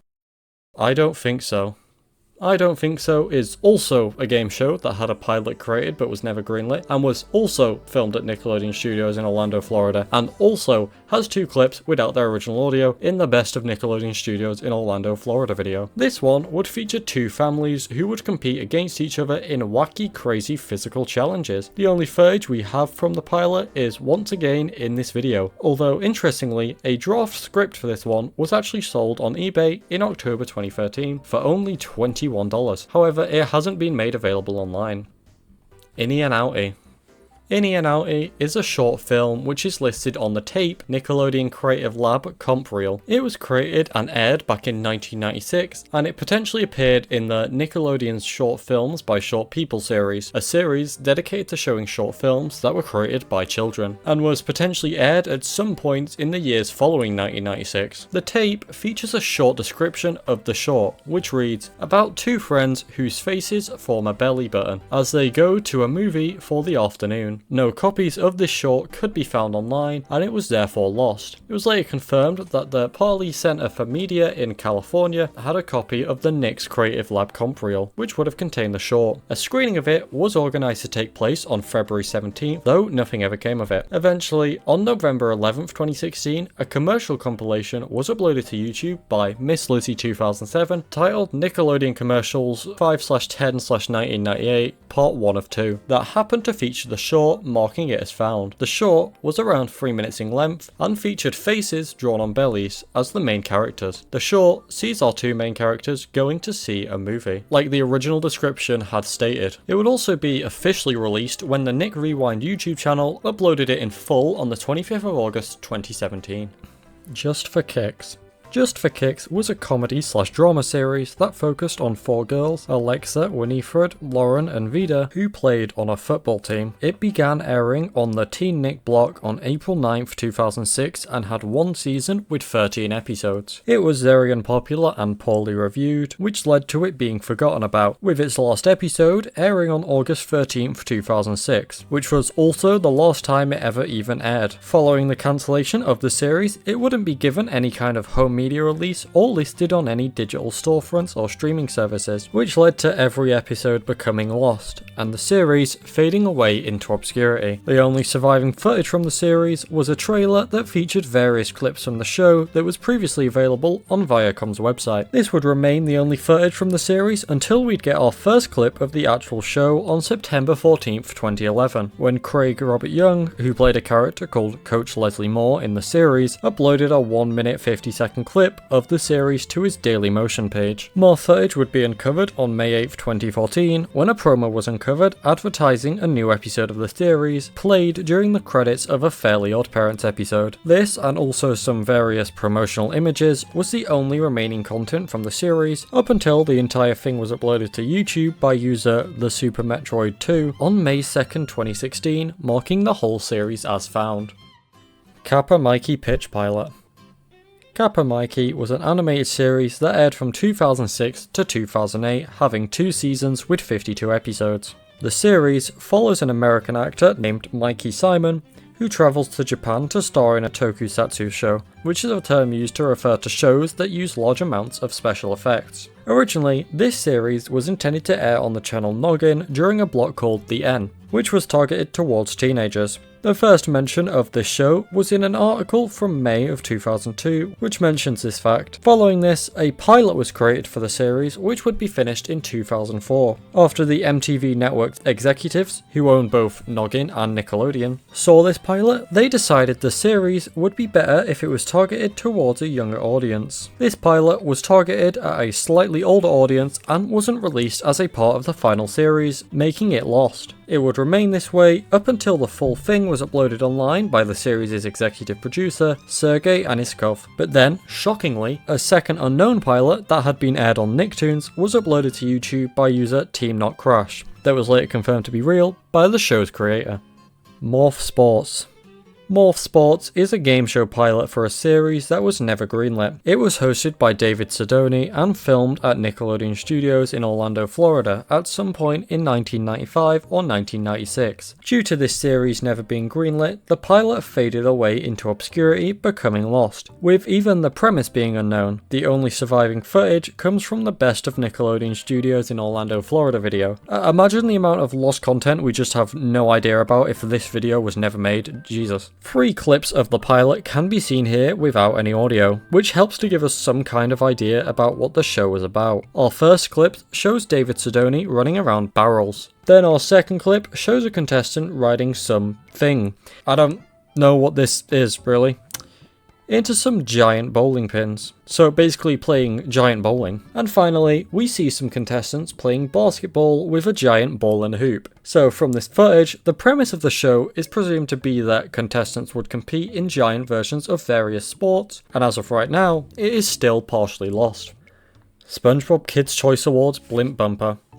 This entry is referring to a 25-second short featuring SpongeBob getting a Kids' Choice Award blimp and being excited before asking Gary what it actually was. This short had originally premiered in the 2005 Kids' Choice Awards when SpongeBob won the award for favourite cartoon. It was also apparently rebroadcast in 2007. This short later became lost. On March 18, 2015, the Nickelodeon YouTube channel uploaded a video titled Kids' Choice Awards 2015. Taylor Swift says it's the coolest award show ever, Nick, which featured a brief cropped 3-second snippet of the short, which gave us a look at the short and also confirmed that Nickelodeon had a copy. This would remain the only footage of the short up until user Vintage Kid uploaded a copy of it in full to archive.org on May 31, 2019, marking it as found. Nickelodeon Studios Opening Day Celebration. Nickelodeon Studios was a TV filming studio and theme park attraction at Universal Studios Florida. Essentially, it allowed guests to watch as shows were being produced, which is a pretty neat idea. It originally opened back on June 7th, 1990, and when it did, Nickelodeon aired a 3-hour special titled Nickelodeon Studios Opening Day Celebration. It aired from 5 PM to 8 PM and showcased both attractions from Nickelodeon Studios and attractions from Universal Studios in general. It also featured pre-recorded skits, games, and musical performances by Perfect Gentleman, The Cover Girls, and Kid and Play, along with featuring various celebrities like Bill Cosby, Steven Spielberg, and Will Wheaton. This special was only aired this one time and since then has become lost due to the fact Nickelodeon never made it available elsewhere, which meant the only way it could resurface would be from old VHS recordings. Eventually, a recording was found of the first hour of the broadcast, which still left the second 2 hours lost, marking it as partially found. Also, a press release for the special would be found. Then, on December 3rd, 2017, YouTube user Chris Graves uploaded a recording of the final 48 minutes of the broadcast, meaning we now only had around 80 minutes missing. Then finally, all 3 hours of the broadcast were uploaded by YouTube user This Old Tape on March 19th, 2021, marking the full special as found. Nicktoons Film Festival. The Nicktoons Film Festival was an annual event that ran from 2004 up until 2009. It showcased a selection of animated shorts from around the world that had the chance to be aired on Nicktoons, online, and to be shown at the live event in Los Angeles in October. In total, there were 6 seasons, one for each year it ran, which had 114 episodes with 261 shorts included. As you may have guessed, content from the series has become lost over the years. Original Legends of the Hidden Temple Consolation Prize Plugs. Legends of the Hidden Temple was a Nickelodeon game show that ran for 3 seasons from September 11th, 1993 up until September 1st, 1995. The show had 6 teams of 2 who competed against each other for the chance to search Olmec's temple for whichever artifact was mentioned in the episode. The show had 4 levels: the Moat, the Steps of Knowledge, the Temple Games, and the Temple Run. Whichever team lost the first 3 levels would be given a consolation prize, and the winning team would advance to the temple and attempt to find the artifact. After the series ended, it was aired in reruns on the main Nickelodeon network up until 1998. It was also aired on Nick Gas for many years, but weirdly, many of the episodes had altered the consolation prize plugs to now feature prizes that came out after the show's original airing. Notably, one of the consolation prizes was a VHS copy of The Hunchback of Notre Dame, which is notable because of the fact that Legends of the Hidden Temple ended back in 1995 and The Hunchback of Notre Dame released on VHS in 1997, so it literally couldn't have possibly been one on the show. In total, 92 out of the 120 episodes of the series had their consolation prizes changed, which can you do that? Is that allowed? Can you just be like, oh, these people won these things when they didn't actually win those things? Anyway, the versions of the episodes that are available to view now on Paramount Plus are these edited versions, and out of these 92 edited episodes, only 11 of the original unedited versions have been recovered, with the remaining 81 episodes being either entirely lost or only available dubbed, or just partially lost. Noah Knows Best.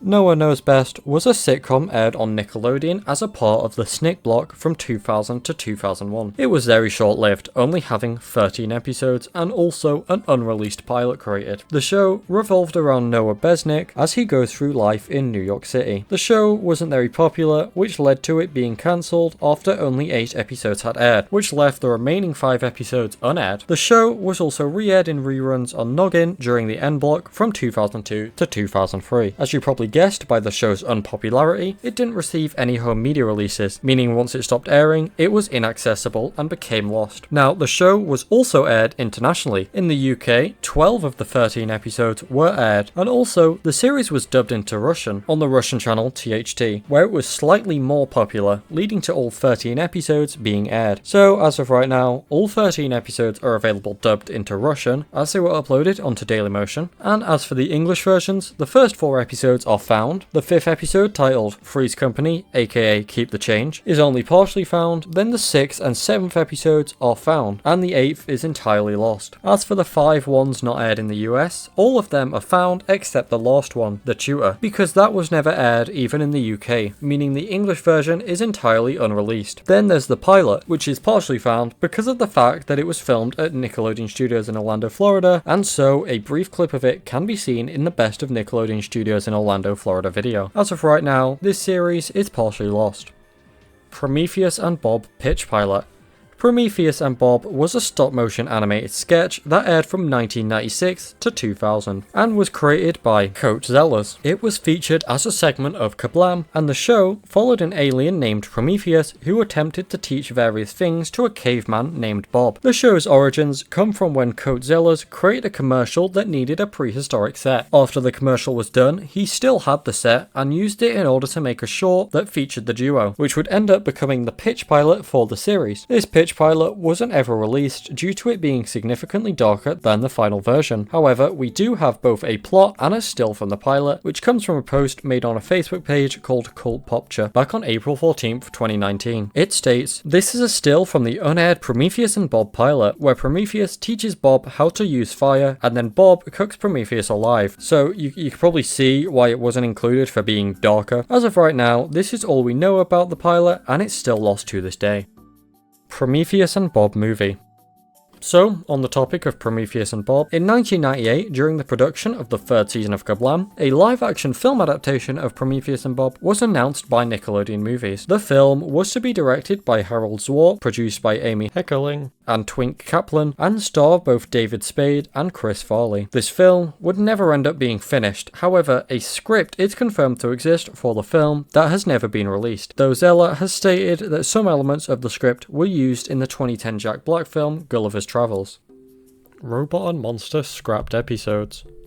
Robot and Monster was a short-lived Nick series that followed the adventures of the titular characters Robot and Monster, who worked together at the Blinking Light Factory. It premiered back on August 4th, 2012, and wasn't very popular, which led to it being removed from Nick's schedule in January 2013. At this point, only 22 out of the 26 episodes had been aired, leaving 4 unreleased. However, on December 26, 2013, the episode Dirty Money and What JD Wants was aired on Nicktoons. Then later, on July 19th, 2014, they would air the series finale. As for the remaining 2 unaired episodes, they were available in the complete series DVD. Now, during production of the 1st season of the show, Nickelodeon was confident it would be successful, and so they gave the series a 2nd season that would have consisted of 14 episodes. After the show flopped, they decided to cancel this 2nd season, which was already in production when they did. This meant some content was created that was never released. As for how much content, we're not actually sure, but there are 2 episodes confirmed. The first one is Blimp Pirates, which would have been the double-length season premiere. In the episode, we would have found out where Robot's father was. He was kidnapped by Blimp Pirates, who are pirates that ride on blimps. This episode was revealed on February 12, 2014, when a fan asked series creator Dave Pressler about Robot's father. Later, it was discovered that an incomplete storyboard could be found on the website oversight of Josh Zinman, who did storyboard work on the show. Then the second episode is Best in Marth, which had an animatic with voice acting leaked online, which revealed its existence. In the episode, Robot and Monster tried to get Marth to be purebred in order to compete in the Prince of Scamtown's purebred pet competition. As of right now, this is all we know about this second season, with it being unknown what other content exists from it. Roundhouse pilot. Roundhouse was a sketch comedy series that premiered on the Snick Block on August 15th, 1992. 8 months prior to the series premiere, a pilot for the show was filmed at Nickelodeon Studios in Orlando. This pilot was never publicly released, with the only footage publicly available being 4 seconds seen in a Snick promo. On top of this, there was a press release featuring a still of the pilot in existence somewhere, and a song from the pilot titled I Only Want to Be Me is available on a Tumblr blog called Fuck Yeah Roundhouse. From the little content we have available, we can see some differences, with the most notable being the fact that Mark David was replaced by an actor named Chris Dupre, who is never seen in the actual series. Schoolyard Safari. Schoolyard Safari was a series of 1-minute long animated shorts that aired on Nickelodeon and Nicktoons in 2002 and 2003. The series followed the character Jungle Jim, who would treat school days as though it was a safari expedition. Notably, he would document the different types of people at his school. He would end each short with the catchphrase, "Remember, it's a jungle out there." There were 6 of these shorts made, and initially only 5 were viewable online, which left 1 as lost. In December of 2015, the full series was found and archived online. You to You. You to You was an interactive TV series that aired on Nickelodeon from 1994 to 1996. It was hosted by Ali Rivera and Sertone Starks and would showcase viewer-generated content, things like short films, animations, video games, music, and other things that were submitted by phone, mail, fax, or email. It was a magazine-style show and would feature multiple pieces of user-submitted content an episode, along with having numerous different segments. In total, 20 episodes of this main series were produced, but on top of that, there was a brief 4-episode spin-off known as You to You on the Road. Also, a Reddit user known as Mr. Falcon made a post about an episode of the series that was horror-themed to the tip of my tongue subreddit. They recalled one short horror film created by a group of children that features children sitting around a campfire telling scary stories. Their post reads, "After the last child tells his story about the monster, the children began to bicker about which one of the stories they told was the real legend of the monster.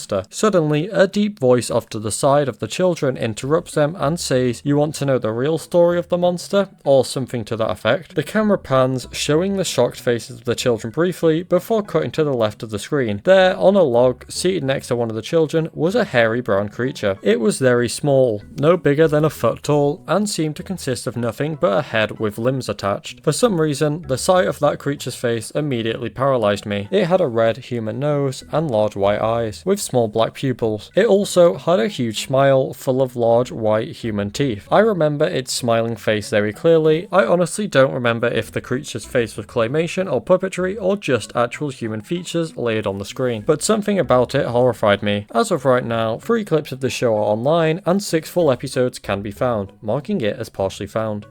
Go for it.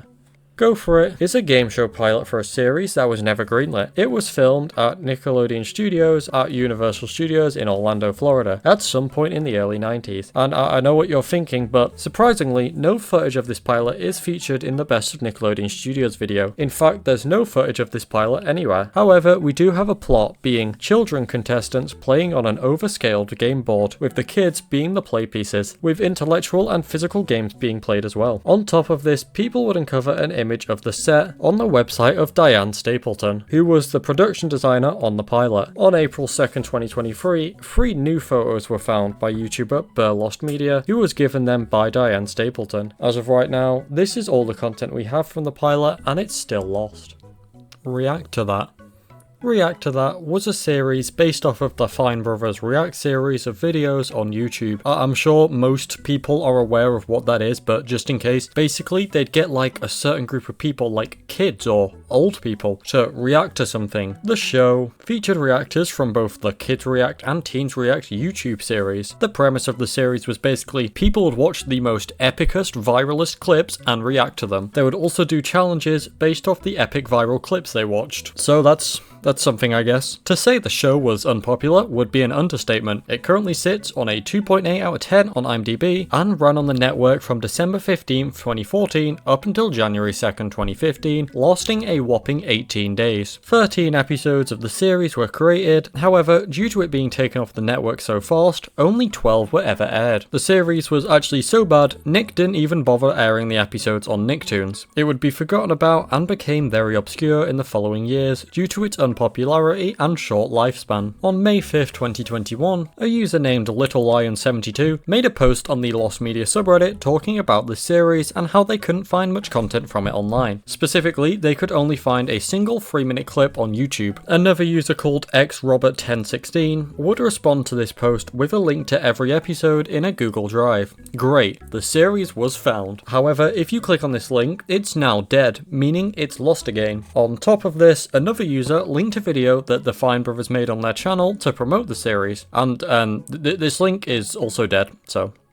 This means we now have more lost media than we started with. As of right now, the series is still very obscure, and doing some looking online, I found a channel that had uploaded the first 3 episodes when they had aired on the network. Also, there's a trailer on the Nickelodeon channel, but other than that, I couldn't find any other episodes. Although, given the fact the series is so new, okay, it's a decade old, but like, it's relatively recent in comparison to other entries on the iceberg. And also the fact we know it was online at one point, it's likely that the series is available buried somewhere online. And it's just that no one has found it because no one's actually really looking for it. I'll also mention that there was a thread made on the Lost Media Wiki talking about this back in January 2024. However, there's only 3 posts on here and it didn't end up going anywhere really. Slime Survivor. Slime Survivor was a game show pilot filmed at Nickelodeon Studios at Universal Studios in Orlando, Florida in April of 2000. The show was never greenlit by Nickelodeon in favour of Double Dare 2000, potentially due to budget issues. 3 clips of the pilot are visible in the Best of Nickelodeon Studios in Orlando, Florida video that show contestants in 3 different locations covered in slime. Now, on top of this footage, we interestingly have information on what the show would have actually been about from a Reddit user who was visiting Nickelodeon Studios during the filming of the pilot. Quote, "It began with a group of 100 kids that ran out under a big rig that had individual spaces with pull ropes. Once they pulled the ropes, 50 contestants made it and 50 didn't. Afterwards, there were different challenges, team events and trivia sections that eliminated more contestants until only 1 was left. Also, the rulebook for the show was sold on eBay on December 6, 2024, though it has not surfaced online. This one is still classed as partially lost." Whoopi's Littleberg.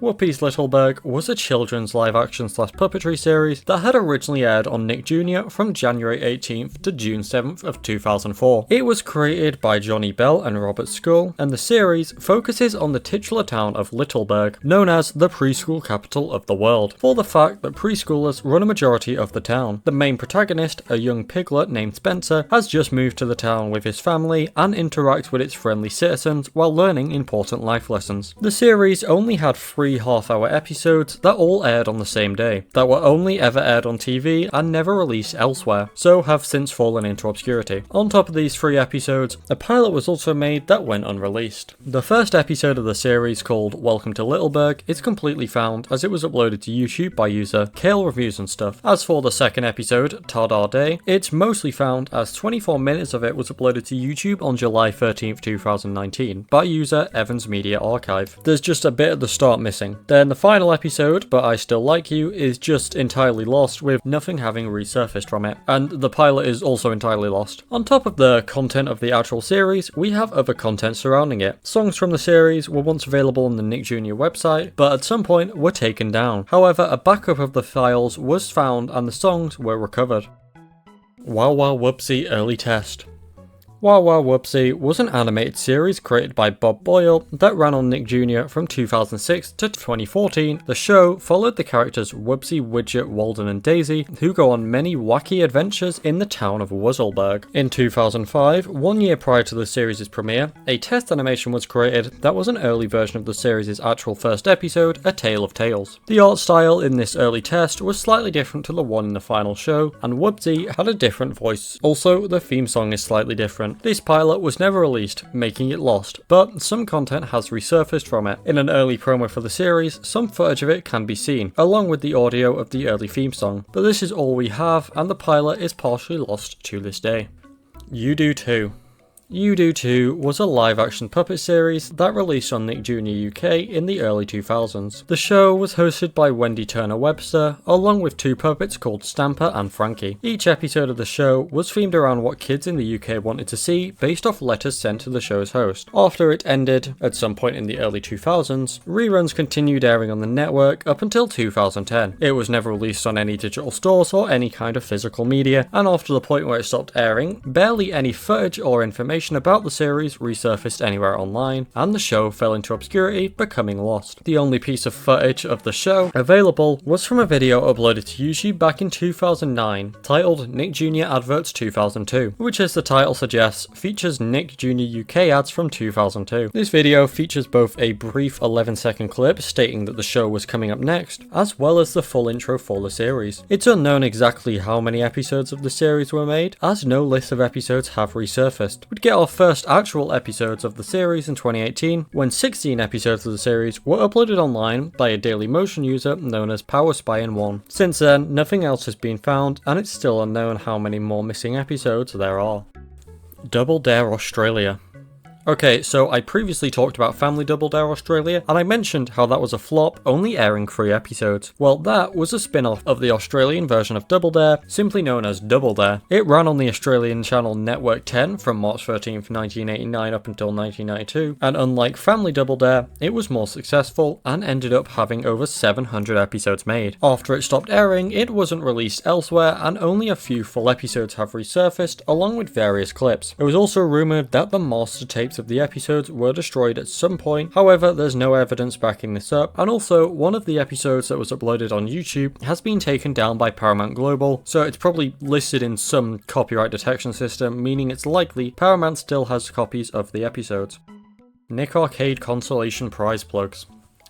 So similar to how Legends of the Hidden Temple had its consolation prizes changed, so did Nick Arcade. When Nick Arcade was aired in reruns, its consolation prizes were changed for unknown reasons. Nick Arcade was aired in 1992 and would air in reruns on various Nickelodeon networks up until 2007. Around every year or so, the consolation prizes were edited to feature newer prizes. One notable example, similar to Legends of the Hidden Temple, was when a VHS copy of the 1997 film Jungle to Jungle was given away, which is impossible as Nick Arcade ended 5 years before the film came out. All of the versions of episodes available to watch now have had their consolation prizes edited. The series had 84 episodes, of which 5 never had their prizes changed, and of the 79 that were changed, the original versions of 5 are found, meaning that 74 episodes have their original versions still missing. America Goes Bananas. America Goes Bananas, previously titled Columbus Goes Bananas prior to it being aired on Nickelodeon after the launch in 1979, was a variety television series that aired on Cube until 1979, where it then moved to the Nickelodeon network. It's one of the network's oldest series and was one of the first series on the channel. It stopped airing at some unknown point in 1980 and wasn't given any kind of home media release. Segments on the show included a karate segment, polls for the audience, and advice columns where viewers asked the host for advice on a certain subject, and also hip-hop songs that would tackle subjects like birth control and drugs. Because if you're unaware, back when Nickelodeon launched, it had lots of educational content so that parents were like, ooh, I'll let my kids watch this channel. Very little content has survived from the series, and it's unknown how many episodes exist. Only a few clips and episodes of the show have resurfaced, with the majority still being lost.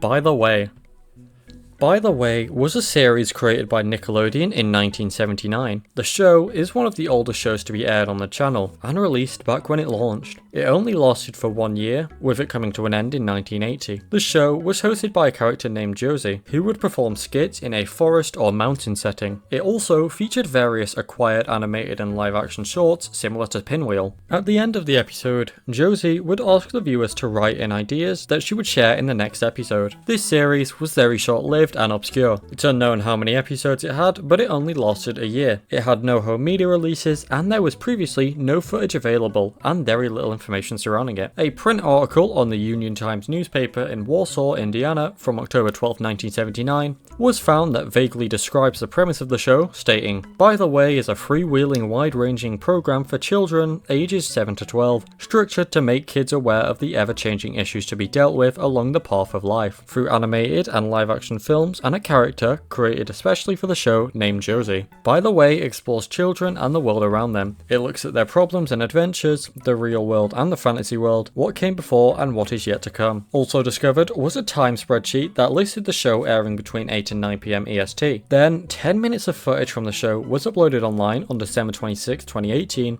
by YouTube user TV Guy 1979, which included the opening and closing of the show along with some Josie segments. The Adventures of Pete and Pete original.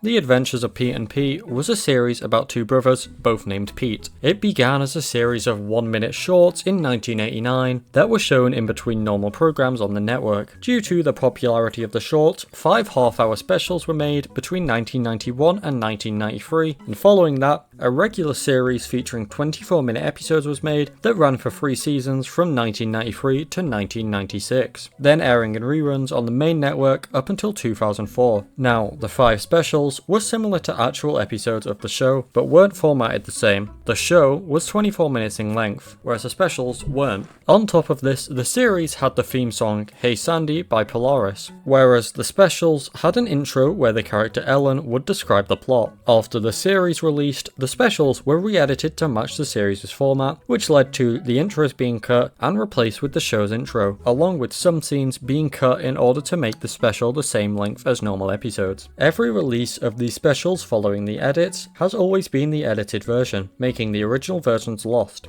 The only original version available of one of these specials is the first one, Valentine's Day Massacre, which was found by Reddit user That Guam Guy. The only likely way the others could be found is if home recordings of airings resurface. Cartoon Lost and Found.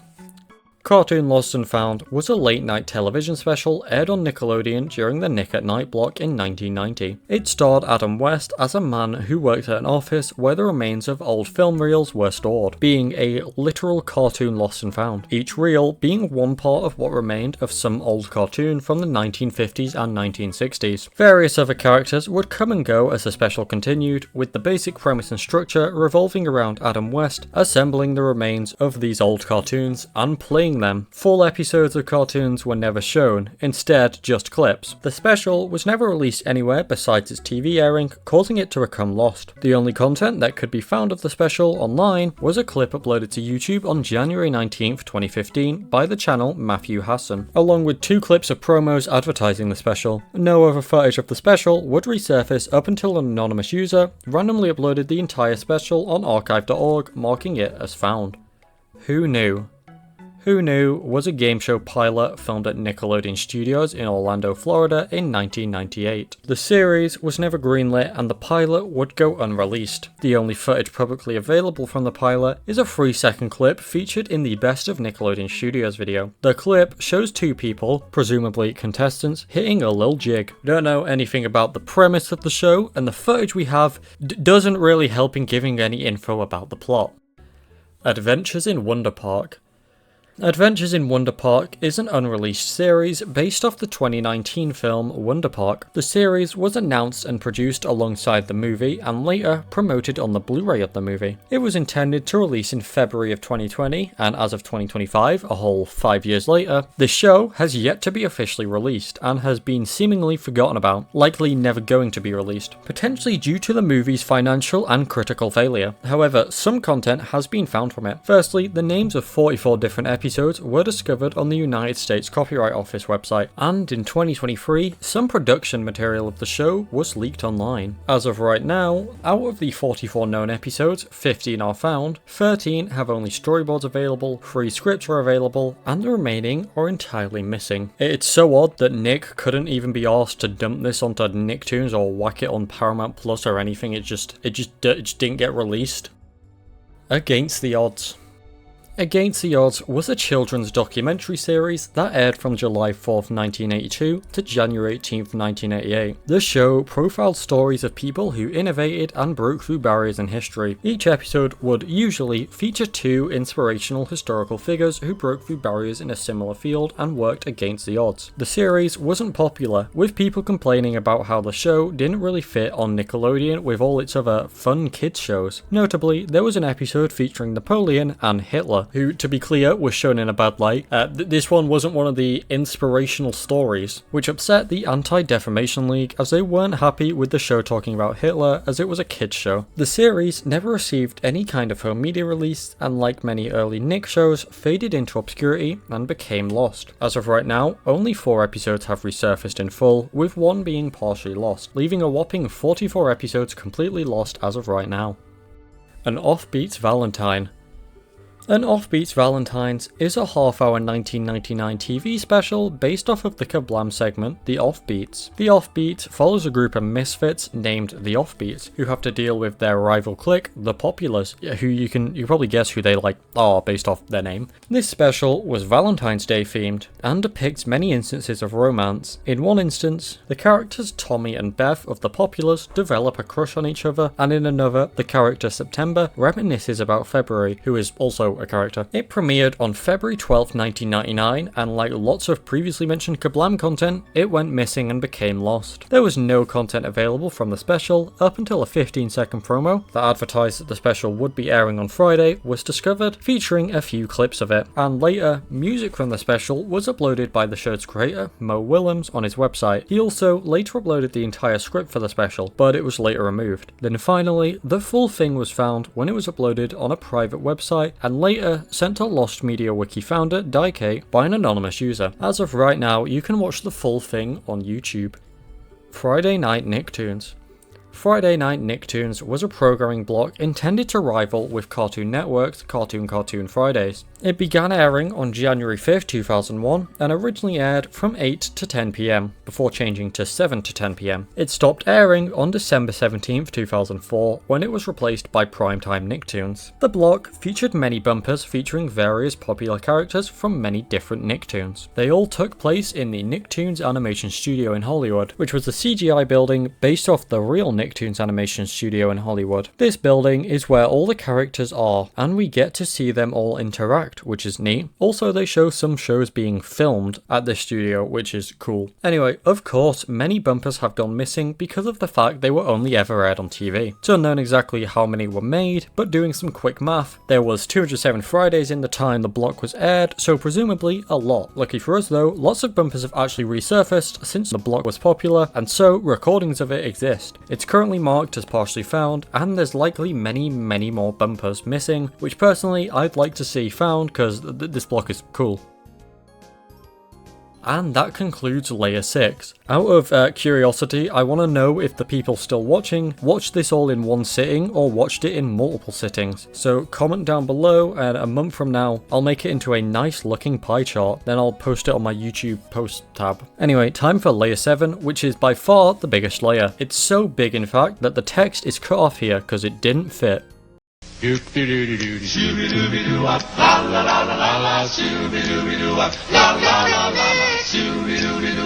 Nickelodeon. Attack of the Giant Vulture. Attack of the Giant Vulture is a 1998 2-minute short featured as a part of the Short Films by Short People series. The short follows a group of girls being chased around Chinatown, New York by a giant vulture who continually attempts to eat them. When one of the girls is backed into a corner, the protagonists save her by defeathering, capturing and cooking the vulture. Following its premiere, it would be frequently aired in reruns up until the early 2000s, but after that point, the short became mostly inaccessible. The only way to view the short would be to travel to the Parley Center for Media in California, who had a copy as a part of their Nick's Creative Lab comp reel. On top of this, a promo for Short Films by Short People was uploaded on YouTube in March of 2012, featuring a few seconds of footage from the short. Then, in February of 2013, MySpleen user Snowpeck found out about how people were searching for the short and found a copy from a recording of an airing back in 1999, which they then uploaded to YouTube, marking it as found. On top of this, we'd get an official release of the short when it was uploaded to the Nick Rewind channel on October 7th, 2017. Binya Binya. Binya Binya was a short-lived spin-off of the popular Nick Jr. series Gullah Gullah Island that focused on the character Binya Binya, who is this giant yellow frog. The show had somewhere between 8 and 13 episodes filmed, and it was aired on Nick Jr. from February 2nd, 1998 to February 6, 1998, and in that time only 5 of the episodes were aired. It's unknown why Nickelodeon didn't air the remaining episodes. On top of this, as you might expect, the series had no home media release, so the fact that it aired in such a short time frame and also was never released elsewhere made it lost. 2 episodes resurfaced in full in May of 2017, being the 4th and 5th episodes, which were found by Lost Media Wiki contributors CDCB2 and DJ Bob. In December 2019, the other 3 aired episodes were found and uploaded by Lost Media Wiki Discord user Mornon005, who discovered them on old recordings of them airing. As for the remaining unaired episodes, it was stated by puppeteer Rick Lyon that only the 5 aired episodes ever existed in full form, while the rest were never finished, meaning the full series is found, but the unfinished episodes are lost. Cat Dog Saving Mean Bob.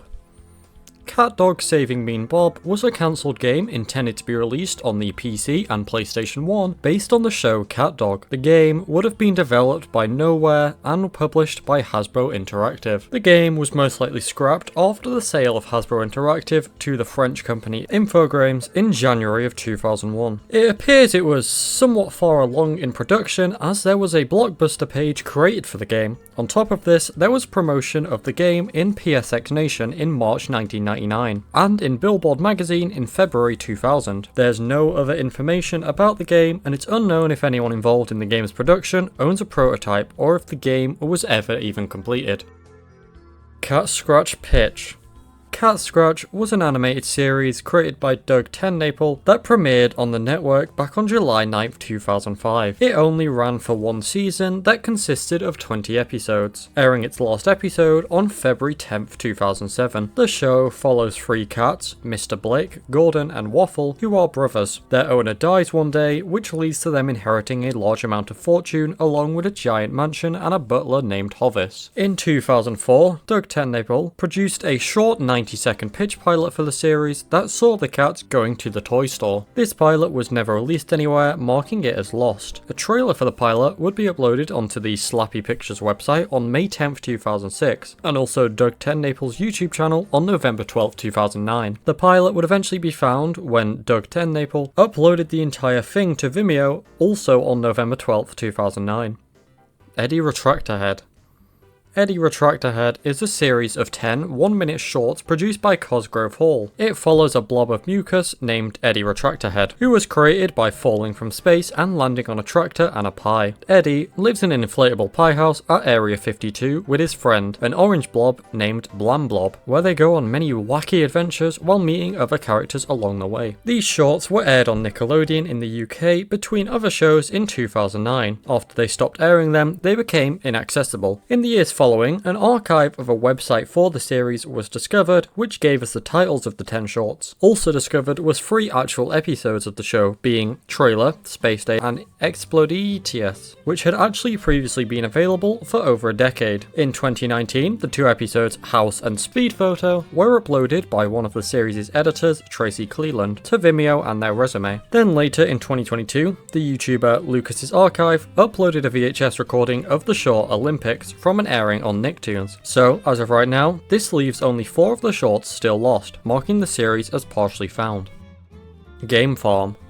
Game Farm was a short-lived game show that was aired exclusively on Nick Gas, which is short for Nickelodeon Games and Sports for Kids. Starting in 2003, it was hosted by Ann Hu and Max Darwin and was filmed at Nickelodeon Studios Orlando, Florida in 2003. In the show, contestants would play online games against each other. After 2 rounds, whoever received the most amount of points would move on to face the Gaminator in the final round. The show also had video game news and sketches in between segments. In November of 2005, most of the original Nick Gas programming was taken off the channel's lineup, including Game Farm, leaving just reruns of old Nick shows airing. This caused Game Farm to become inaccessible and therefore lost, with it being unknown how many episodes of the show there even were. In 2010, promos for the series were uploaded by Josh Lieberman and JGO NASCAR, Then in 2012, the first 2 actual episodes of the show were uploaded to YouTube by unknown Nickelodeon. Also, there was a DVD set listed on iOffer, which is a site kinda like eBay, that contained 5 episodes from the series, 2 being the ones on YouTube. However, this listing was later removed. Then on July 11th, 2021, YouTube user Silvus uploaded a skit from the series titled Human Video Games, with the description of the upload stating, "This came from episode 4 of the 5-episode DVD set put on iOffer, which consisted on Nick Gas recordings from 2003. I was able to obtain the disc." I assume they meant to put of Nick Gas recordings instead of on Nick Gas recordings also, but I'll just read it word for word. As for right now, this is all the content we have available from the series, and the majority, probably the majority, we don't actually know how many episodes there were, is still missing.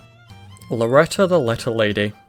Loretta the Letter Lady is a series of shorts aired on the Nick Jr. block in the mid-1990s in between regular shows. Each episode of the series took place inside Nick Jr.'s alphabet store, which was located at the bottom of an empty grassy hill. It featured Loretta the Letter Lady showcasing a certain letter in her store, explaining the sound the letter made, and giving examples of words that begin with the letter. On at least one occasion, Loretta also made up a new word that starts with the letter. After the shorts stopped airing on the network, they became inaccessible and lost. It would remain this way up until we'd get our first piece of content from the series on June 30th, 2014, when an episode showcasing the letter T was uploaded to YouTube by user Bethany. Later on January 31st, 2020, another episode showcasing the letter I would be posted. Then H, Y, and W were posted to YouTube by user BCHS Face 2 on July 23rd, 2022. This makes 5 episodes found, and whilst no episode lists exist,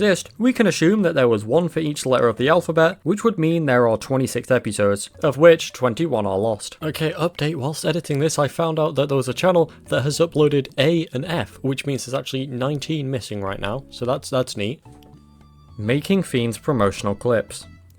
Making Fiends was originally a web cartoon released in 2003 that ran up until 2005, consisting of 2 seasons spanning 30 episodes. It was created by Amy Winfrey and found on makingfiends.com. The show followed a blue girl named Charlotte who moves to the fictional town of Clamberg, where a green girl, Vendetta, terrorizes the townfolk by creating monsters called Fiends. Later in 2007, the web series was greenlit by Nickelodeon to become a full TV show. It would premiere the following year on Nicktoons on October 4th, 2008. Prior to the series' premiere, 6 promotional shorts, all less than a minute long, were created for the show and were available to view on Turbo Nick in order to promote the series. However, at some point they were made inaccessible, making them lost. In the years following, 5 out of the 6 shorts were uploaded to YouTube as they had been ripped from the FLV files hosted on TurboNick.com. But the 6th short, The Puppy, is only partially found, as only a 9-second low quality clip with no audio has been recovered.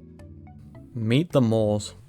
In July of 2002, around the same time Nicktoons premiered in Britain, Nickelodeon wanted to make an animated reality TV show based off of a real-life British family. So they then hosted a contest called the Nicktoons Family to find a family to base the series off. It's basically what Nickelodeon Australia did with the Hopkins, except it's British. And this was also pre-Hopkins, that happened after this one. Later in October of 2002, 10 families were selected as finalists for the contest. However, 10 finalists just wasn't enough for Nick, and so they organised a second contest in November to get 10 more families as finalists. Eventually, they chose their winner at some point in 2003, that being the Moores family, consisting of Rob, the father, Tanya, the mother, and their kids Jack, Eliza, Jemima, and Roberta, who would then become a Nicktoons family and have 10 60-second shorts created about them. These shorts could actually be viewed online on the Nick UK website, but would later be taken down and become lost. However, unlike the Hopkins, we do have an actual episode of the series, being episode 3, which was uploaded to YouTube by animator Inna Fillimore on June 2nd, 2015. This episode sees Rob go off to the footy like a true British lad, and leave Tanya with the family's 2 pet birds, who Rob refers to as lovebirds. But turns out they're actually evil, and they start destroying the house with destructo beams, then raise the undead up from under the floor, then finally they shoot the Moors up into deep space, and the episode ends. Weirdly, this upload appears to be of an unfinished version of the episode, as there aren't any sound effects or music heard, besides the intro and outro, with only voice acting being present. Monster Safari.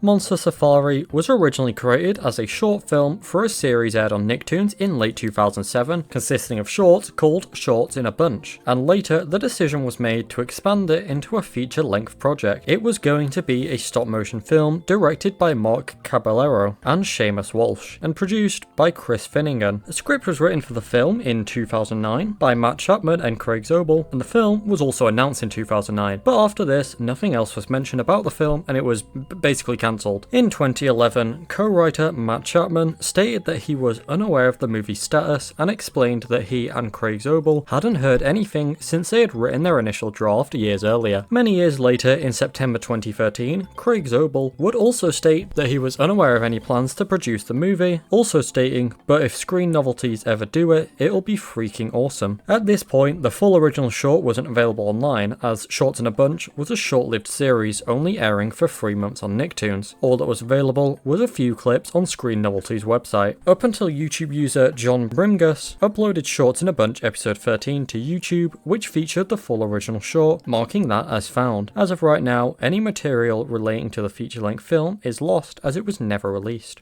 Nick Kicks.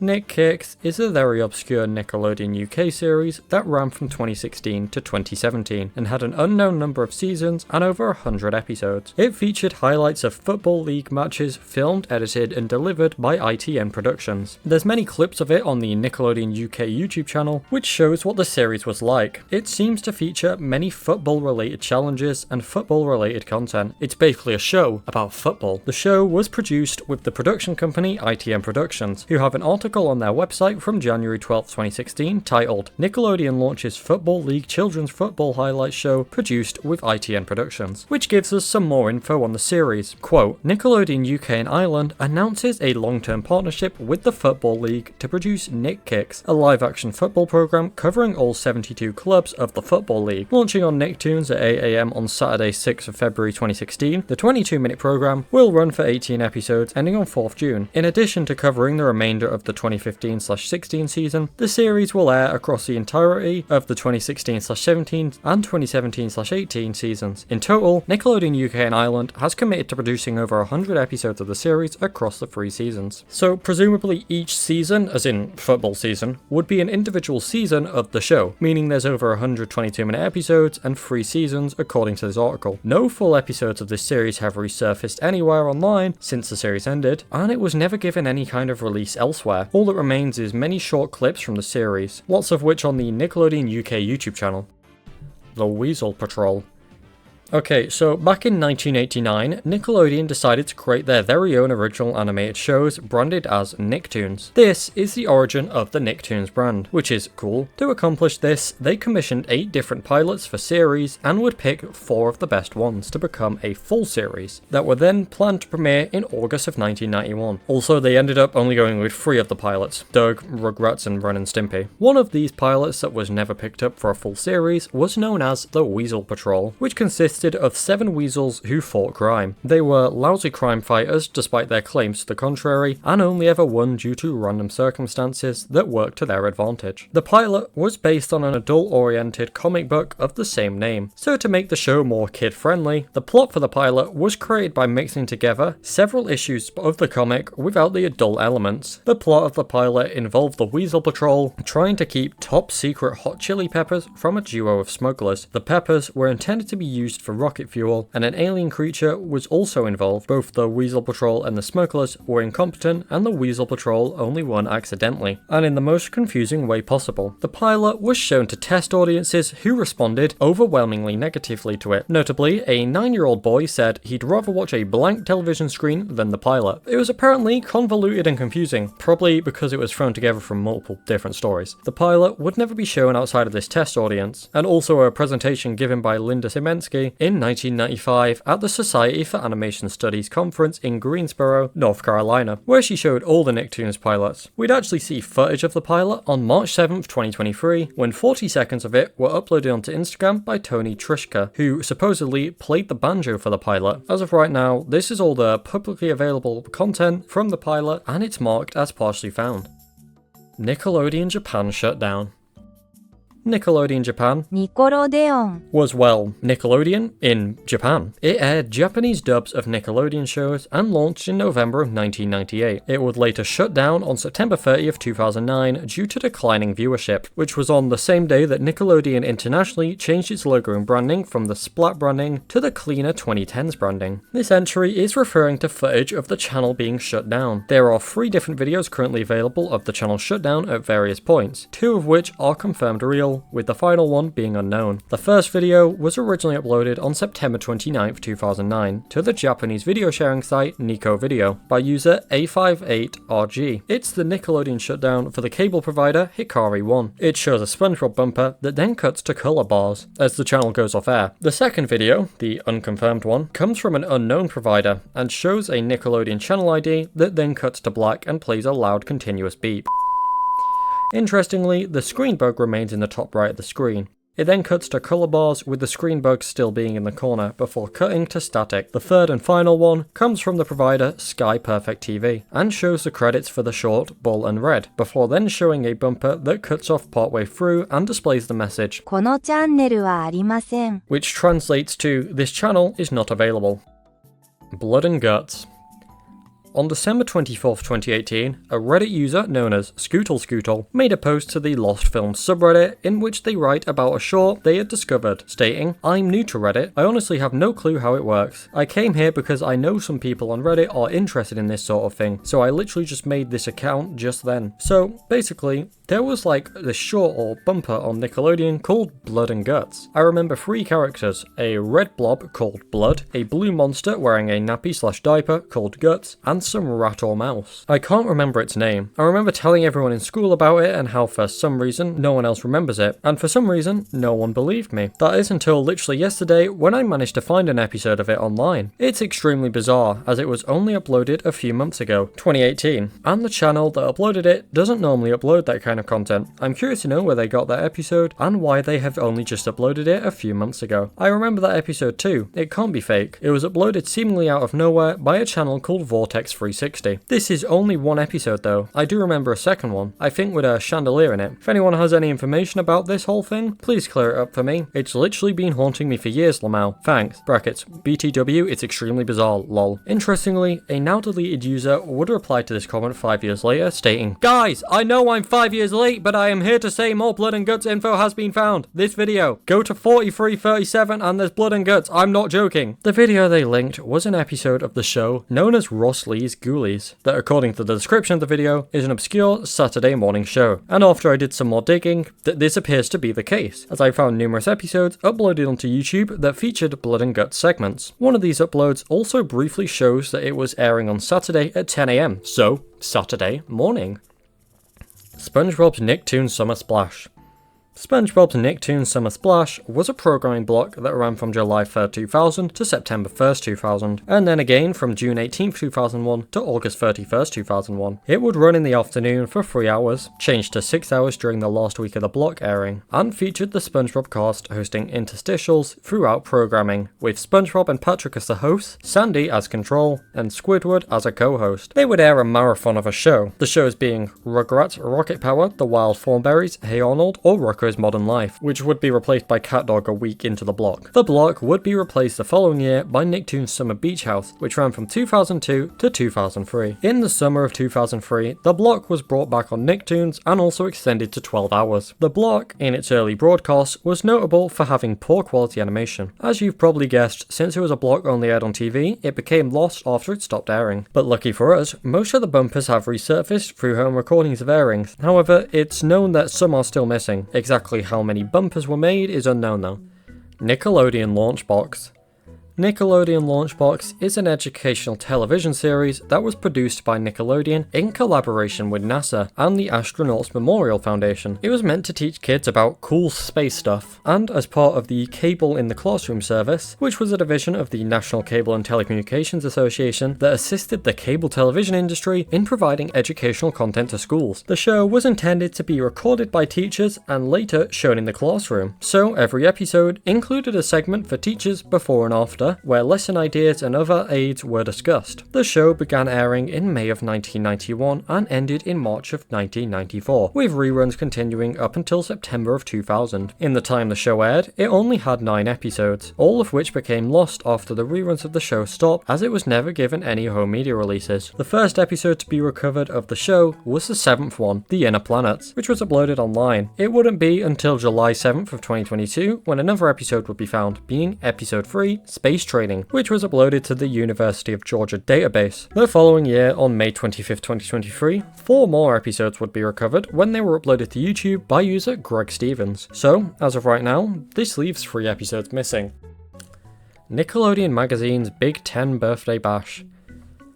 Nickelodeon Magazine's Big 10 Birthday Bash was a 30-minute TV special that aired on Nickelodeon on August 17, 2003. It was hosted by Candace Bailey and created to celebrate the 10th anniversary of Nickelodeon Magazine. The special featured favourite stories from past issues and a preview of the next issue in the form of a crossword puzzle. After this special aired, it became lost and no content surfaced from it anywhere online, except for the page in the 10th anniversary Nick magazine that was promoting the special. On December 21st, 2016, a Lost Media Wiki user known as Lorray found an article about the special by broadcastnewsroom.com, which featured 2 screenshots of animated segments. The article also talked about how the special included birthday wishes from Britney Spears, Avril Lavigne, Jeff Gordon, and Shaquille O'Neal. A recording of the special would be found and uploaded in full online on April 1st, 2017 by Lost Media Wiki user Spoofer Jack, marking it as found. Nickelodeon Mega Music Fest 2010. Nickelodeon Mega Music Fest 2010 was a 1-hour musical-like event filmed mostly at the Brooklyn Academy of Music. It featured several Nick Jr. characters, the Yo Gabba Gabba main cast, the main cast of the Backyardigans, the Fresh Beat Band, the main cast of Blue's Clues, Dora the Explorer, and the main cast of Ni Hao Kailan, along with guest stars singing and dancing in front of an audience. The event was hosted by John, last name on screen because I have no idea how to pronounce that, and also guest starred Justin Bieber and Dr. Phil. What a strange pairing of people. It was first aired on Nickelodeon on September 6, 2010. It was only aired very few times and not available any other way, which caused it to become lost media. At least half of the event worth of clips were found, but the event in its entirety was missing. There was once a torrent for the event available, but couldn't be accessed anyway, and is classified as dead. The event would be found in full on August 21st, 2023, when a VHS copy of it airing was found, ripped, and uploaded to archive.org by user Flyless Kyle. Now, this recording was missing a few seconds at the start, but luckily, that few seconds was already available in the previously mentioned clips, so the full event was marked as found. Nickelodeon Party Blast PS2.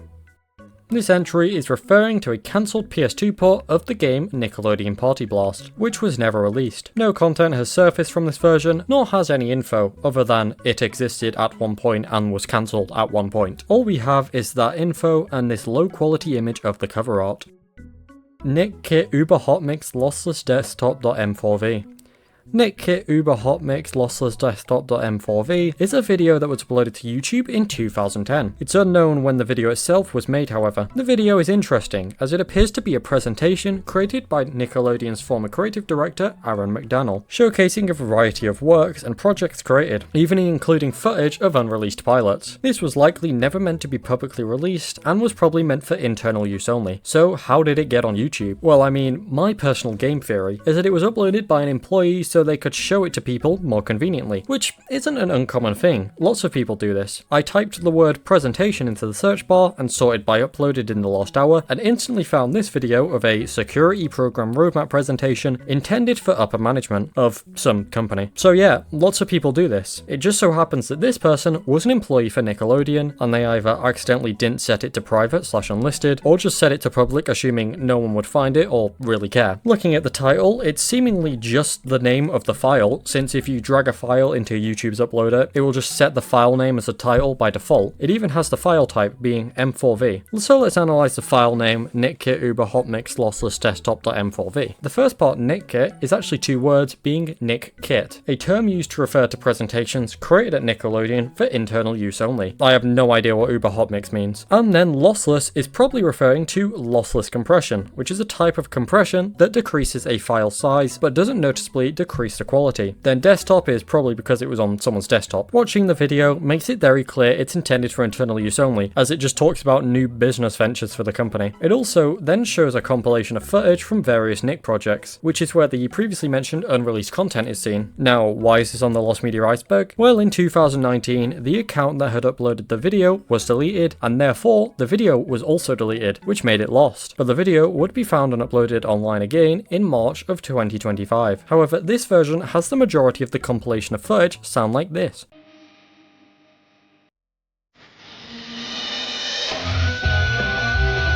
Now, I immediately recognised what this was. This is YouTube's erase song feature. Essentially, when a video is copyright claimed for using a copyrighted song, YouTube gives the uploader the option to cut the segment, mute the segment, or erase the song. Choosing to erase it will then lead YouTube to attempt to cut out the music, but keep in all other audio. This feature is not perfect, which leads to kind of scuffed results like this. So as of right now, this video is kind of found. Like, we can watch it, but the original version with music is missing. Nicktoons Challenge. Nicktoons Challenge is a game that was released September 1st, 2006 on Nick Arcade. In the game, you could play 5 different board games: tic-tac-toe, checkers, chess, reversey, and 4 in a row, against different Nicktoons characters from SpongeBob SquarePants, the Fairly OddParents, and Jimmy Neutron. In 2010, Nick Arcade closed down, which made the game lost. The game was later recovered and uploaded to archive.org in February 2019, marking it as found. Nicktoons Unite Xbox. Nicktoons Unite is a game released back on October 26, 2005. In the game, you could play as SpongeBob SquarePants, Danny Phantom, Jimmy Neutron, and Timmy Turner, and attempt to stop the evil plan concocted by the villains from each character series. The game released on GameCube, Game Boy Advance, PlayStation 2, and DS. However, originally it was supposed to release on the Xbox. We know this from IGN, who had stated the game would release on Xbox. In fact, they still do to this day. As of right now, no content whatsoever has resurfaced from this cancelled Xbox version. Peppa Ann Nickelodeon pilot.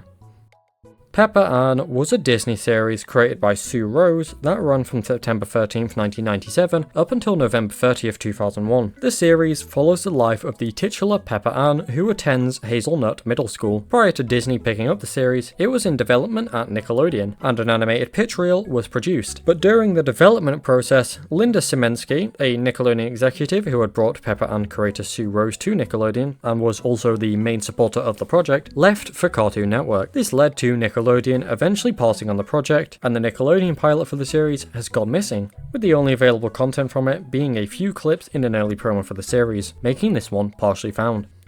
Fred on Your Head Show. Fred on Your Head Show was an anthology series starring Fred. The series aired from July 26, 1999 to March 31st, 2002 on Noggin. The series stars a small green character called Fred, who has his own variety show. In each episode, Fred hops across different people's heads to find a host, who then chooses a selection of Noggin programs to play. The show ran for 2 seasons with an unknown number of episodes, having at least 21. After the show stopped airing, it wasn't made available elsewhere and became lost. A few clips and episodes have resurfaced online in the years since, but the majority of the series is still missing to this day. Shimmer and Shine pilot.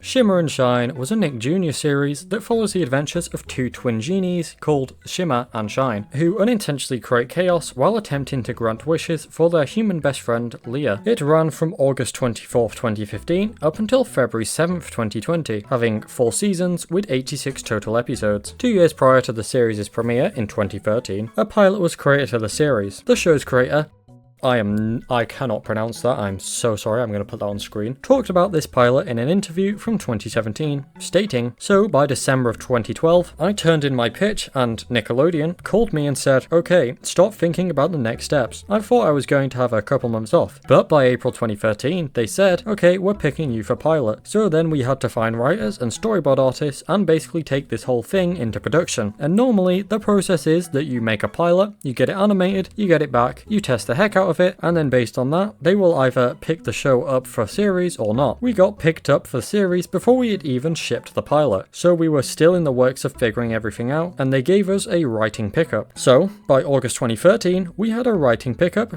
by November 2013, we had a full production pickup, and I think in January 2014, we shipped the pilot. It happened so fast. This pilot was never released, and no footage has surfaced from it in the years following its creation. All we have is some early designs, meaning this one is lost. Snappy Larry's Showtime. Snappy Larry Showtime was a British interstitial series that aired on Nick Jr. UK around the mid-2000s. There was also an American dub of the series that aired in the US. In the show, the titular crocodile, Snappy Larry, would introduce the show and explain the sing-along feature. He would introduce an animal who would then sing a nursery rhyme with sing-along lyrics at the bottom of the screen. After they finish singing, Snappy Larry wraps up the show. The series was unknown about for many years, up until a very short, low-quality 5-second recording of a TV screen showing part of it was uploaded to YouTube by user Gilby1385 on May 1st, 2016. It's unknown how many shorts were made for the series, but in the years following the series' discovery, more shorts and information has been uncovered. We now know of 6 shorts. Of these 6 shorts, 4 are found from the UK version, and only 1 is found from the US version, leaving one of the 6 entirely lost, marking the series as partially found. Ha Ha Nick. Ha Ha Nick was a block of Nickelodeon shows that was aired in China on the SMG children's channels. It aired from May 1st, 2005 up until October 2007, playing 2 times a day from 9 AM to 10:30 AM, and again from 4 PM to 8:30 PM. It featured dubs of 6 Nickelodeon shows in Mandarin, these shows being The Fairly OddParents, Ubi, Blue's Clues, Eureka's Castle, Keenan and Kel, and Chalk Zone. Interestingly, the block also featured originally produced series like Ha Ha Nick Weekend Play, which was a live-action studio-hosted show, and So Nick, which was a tween lifestyle show featuring profiles of real kids' lives in Shanghai. The studio hosts would present each show with specially made animations and bumpers, and they commented on each episode afterward. The block was created as part of a joint venture between Nickelodeon and SMG. Sumner Redstone, the executive chairman of Nickelodeon's parent company Viacom, was reportedly very happy with the ratings of the block and stated it's going very well in a 2005 interview. There was a press release that described the block's creation in detail, stating, quote, "It will premiere programming on May 1st, 2005 to 3.5 million TV households on SMG's Oriental Children's Channel, which will be rebranded Ha Ha Nick. Ha Ha Nick, China's first co-production joint venture with an equity stake by a foreign-owned company, will also launch a Mandarin language website, hahanick.com, targeting preschoolers to 14-year-old kids. Ha Ha Nick will consist of locally created content airing daily across 3 day parts, totaling 25 hours per week. Ha Ha Nick plans to ramp up production to 50 hours of programming per week by year end, and will distribute all content produced by the joint venture via syndication to other channels in China and abroad. Programming includes Ha Ha Nick Weekend Play, a variety show with a live studio audience for 9 to 14-year-olds, 2 puppet-based shows for preschoolers, Little Hand Ubi and Magic Castle, and Sonic, a tween lifestyle show featuring profiles of real kids' lives in Shanghai, along with kids' sport and music. Because of the scarcity of Chinese TV recordings, no video footage of the block is available online. I mean, China has that great firewall on its internet, so stuff like YouTube, archive.org, Twitter, all that stuff is blocked in China, so even if people have recordings of the block, how exactly will they know it's lost media, or even be able to upload it for us to see? Because of this, we have only screenshots of the actual block, and also 2 promos for it. The block's continuity, commercials, and dubs are all lost, and most notably, none of the block's exclusive original programs are available online at all. Video Comics. Video Comics was a show that originally aired on Cube C1 Columbus Alive, then later aired on Nickelodeon after its launch between 1979 and 1981, making it one of the earliest shows aired. The show was about reading comic books, and would read comics published by DC Comics featuring the voices of Diane Disk, William Hamilton, and Charles Pickard. Not much is known about the show, with the amount of episodes created being unknown. We know of at least 12 different comics that were read on the series as of right now, and as for actual content from the show, we have 3 full episodes, being Swamp Thing, Hawkman, and Sugar and Spike, and also a short clip from an episode featuring the comic The Flash. As of right now, the series is partially lost. Kids Court.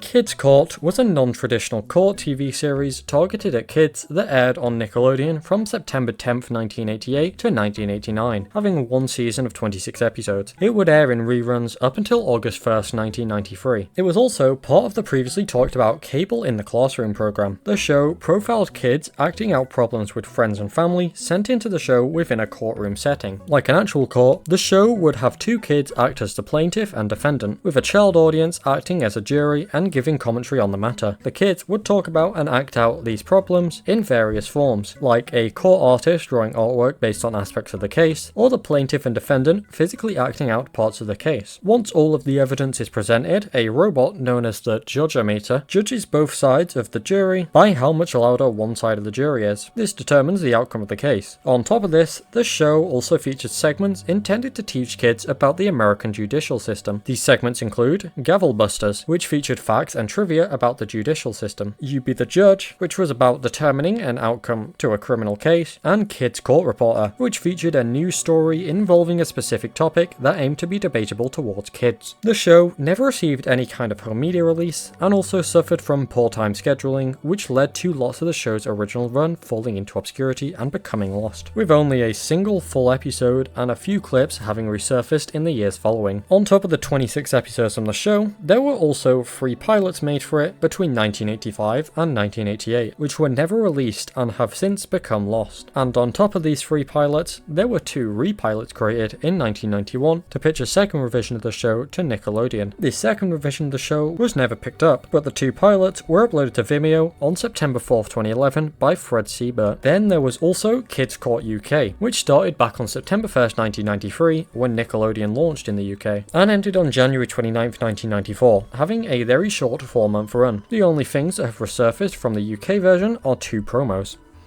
The Nick at Night Holiday Special. The Nick at Night Holiday Special was a Christmas musical comedy special that was aired during the Nick at Night block multiple times in the 2003 holiday season. After the 2003 Christmas season ended, the special was never aired again, leading to it becoming lost. In the years following, people uncovered a Sitcoms Online forum thread about the Nick at Night Holiday Special that featured a synopsis for the special, stating, "This 1-hour programming event takes viewers to the Nick at Night Lodge, as celebrity guests find their way there and meet up with the lodge staff after the big blizzard of 2003 leaves them stranded at the airport. Hoping to get a room for the night, these stars come together and celebrate the holidays." Also, a clip of the special was discovered being a Clay Aikens and Bing Crosby duet on Little Drummer Boy and Peace on Earth that had been uploaded to YouTube back in 2007. Then later in 2014, a blog post on the Clay Aikens News Network website mentioned his involvement in the special and mentioned that the duet was a recreation of Crosby's 1977 performance with David Bowie. We wouldn't get any more content from the special up until August 1st, 2021, when one of the producers for the special, Gary Tellelian, found and uploaded the full special to his Vimeo account, marking it as found. Fresh Beat Band of Spies pilot. Fresh Beat Band of Spies was a Nickelodeon animated series which ran from 2015 up until 2016. The show was a spin-off of the live-action preschool series The Fresh Beat Band, which ran from 2009 to 2013. The series features animated versions of the main characters from the original show, finding ways to solve mysteries in their town. 2 years before the show would release, in 2013, a pilot was made to pitch the series to the network. This pilot was a little different to the final show, featuring some small design changes to typical pilot stuff, and wouldn't be officially released, making it lost, but eventually it was uploaded onto Vimeo in 2018 by its creator John Andrews, marking it as found. The Jump Arounds. The Jump Arounds is the name of the pilot for the Nick Jr. show mentioned in the previous entry, The Fresh Beat Band, which was a series about 4 friends, Kiki, Shout, Marina, and Twist, and their teacher, Miss Piccolo, who attend a music school and play in a band called The Fresh Beats, while helping teach children music appreciation and the values of friendship. The show premiered on Nickelodeon on August 24, 2009, and would go on to have 3 seasons with a total of 60 episodes and 1 special. A pilot was produced to pitch the show to Nickelodeon back in 2008. It was originally called The Beatkins, which was then changed to The Jump Arounds. The name was then changed to what we know now after the show was greenlit. The plot for this pilot is unknown as it was never released, making it lost. Less than a minute of footage resurfaced from the pilot, and it was found in a 2014 reel for Monica Lee Gradishuk. As of right now, this is still the only footage we have of the pilot, and no other information about it exists. Tortellini Western. Tortellini Western was a series of 13 3-minute long flash animated shorts created by Larry Schwartz and produced by Animation Collective. It originally premiered back on Nicktoons in June of 2004, airing in between regular shows. The show follows an Italian family who have recently immigrated to Palermo, Montana due to a pasta shortage. The setting is that of the American Old West. The series received criticism and wasn't well liked due to an overuse of crude toilet humor, cheap animation style, poor voice acting, audio quality, quality and bland writing. People were also unhappy that the shorts were so long. I mean, they're only 3 minutes, but generally other shorts we've discussed, like Gordon Blair, are at most half that. Despite all this, these shorts were aired frequently on Nicktoons. However, like many other similar cases, these shorts have gone missing because they were only ever aired on TV and weren't available elsewhere. But also, they were only ever aired on Nicktoons, which at the time was a channel that not as many people had access to. So in the years since, of these 13 shorts, 11 have been found, leaving 2 of them lost. Wally Kazam, Monty's Magic Words. Wally Kazam was a Nick Jr. series that premiered back on February 3rd, 2014 and ran up until February 12th, 2016, airing in reruns on Nick Jr. up until April 8th, 2022. The series took place in a colourful fairy tale world and followed a young troll named Wally Trollman, who used his magic stick to turn words into physical objects or occurrences, along with his pet dragon Norville, and other friends. The duo occasionally runs into trouble, mostly caused by this fella, Bob Goblin, so the show's creator, Adam Peltzman, made 2 shorts that featured a troll named Monty and his pet dragon Norville back in the early 2010s. This is what would eventually become the show, by the way. One of these shorts is available to view on Vimeo, and the other was posted as an unlisted YouTube video and is also available to view. Then, after these 2 shorts, a 15-minute pilot for the series was made that added some more of the characters from the final show. This pilot would later be reworked into the episode How to Bathe Your Own Dragon in the final show. The pilot was once available to view on Vimeo as it had been posted by a press-related account, but unfortunately that Vimeo account was deleted, which rendered the pilot as lost. Leader Dog. Leader Dog was a series of 13 3-minute long animated shorts created by Larry Schwartz that would play on Nicktoons from April 18th, 2004 to at least 2008, in between regular programming. It followed the adventures of a dog captured by a race of aliens who mistook him to be Earth's leader. As Leader lives on their home planet and introduces the aliens to the world of being a dog, most episodes revolve around Leader introducing the aliens to a dog-like activity. The series was created using Flash animation, and in the years since it stopped airing, it has fallen into obscurity, becoming lost. Some episodes have been uploaded to YouTube and others were found on piracy sites. This takes us to now, where of the 13 episodes made, only 2 are still lost to this day, with the rest being found. Also, I want to point out how it's interesting that both Tortellini Western and Leader Dog were created by Larry Schwartz and only aired on Nicktoons, and both had 13 3-minute episodes that became lost, and both had 11 of the 13 found. What a coincidence! Natalie's Backseat Traveling Web Show. Natalie's Backseat Traveling Web Show was a series of 3 to 4 minute shorts that were aired on the Snick Block in between shows in the mid to late 1990s. It followed a girl named Natalie who details her experiences with her family and pet goldfish's road trip adventures across the United States from Brooklyn in New York to San Francisco in California. Natalie isn't a fan of the road trip really, and she details her experiences in a vlog type format in the series and also writes about it on her blog site nick.com/nat that was advertised frequently before and after episodes. The series also had a Q&A portion that featured viewers asking Natalie questions. On the website mentioned, you could find blog posts of Natalie detailing her experiences on a particular day, her best friend Gus's comic strips, her pet goldfish's thoughts, the map of their trip, unexplained phenomena, road games, and also an archive of all the past episodes of the series. This stuff's also lost, by the way, as it was not archived. It's unknown exactly how many episodes the series had, and it's also unknown when it was taken off air. In the years following it being taken off air, only 2 episodes have resurfaced, these being the first one / the pilot, which was uploaded by Nickelodeon to the Nick Rewind channel back on August 30th, 2017, which tells us that Nick still has copies of the episodes, and also Day 43, which was uploaded to YouTube by user TheCoded145 back on July 14th, 2009. This tells us that there is at least 43 episodes of the show. Also, according to this comment on the upload, Natalie is now a math teacher. Hocus Focus. Hocus Focus was an early Nickelodeon show. It was a variety series that premiered back on December 31st, 1979. The show centered on an apprentice wizard named Crispin, or Crispin, I don't know which way you pronounce it, but it's one of those ways, who was sent from the Middle Ages to the then present day to learn about the modern world. His headquarters were in a museum where he would play various animated and live action shorts. It's pretty similar to Pinwheel or By the Way. Lots of early Nickelodeon shows seem to be like this, just airing pre-existing shorts. The show ran up until 1981 1981, so it was only on air for 3 years at a point in time where not as many people had cable or VCRs, so because of this, the show became lost. The show would remain entirely lost up until April 23rd, 2012, when the intro and credits were uploaded onto YouTube by the account GaryW48. The user who uploaded the content was able to obtain it because they worked at Warner Amex satellite uplink in Buffalo, New York from June 1980 to October 1981. This piece of content was all they had from the show. We'd get even more content when on September 23rd, 2013, the Facebook page Slimed, an oral history of Nickelodeon's golden age, uploaded a 7-minute 1980 promo reel that Nickelodeon used to sell the channel to cable providers. This reel featured some footage of Hocus Pocus. Then finally, we'd get an actual episode of the show on December 22nd, 2019, when one was uploaded to YouTube by user John Cube.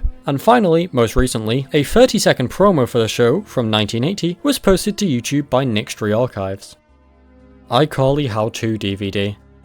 So, at some point from 2007 to 2011, a piece of iCarly merchandise was released called the iCarly Web Show Set. It came with 4 little sets that replicated one scene on the show, 8 little character pieces, and 9 little prop pieces, so you could make your own little videos with them. And it also, most notably, came with a how-to DVD, which according to the box, includes Freddy and the iCarly cast. The contents of this DVD couldn't be found online, and a physical copy wasn't able to be found. This made the contents of the disc lost. It would stay like this up until December 21st, 2021, when the DVD's content was uploaded onto archive.org by user GeoFire's TV Recording Bungalow, marking it as found. Pop Clips.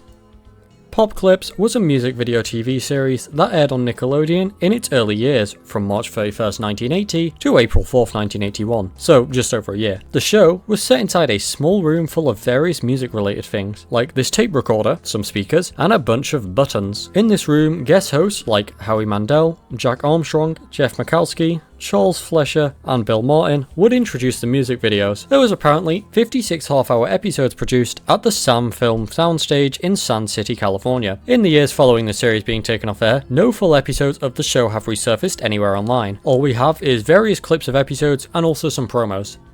A Very Aggressive Vegetable.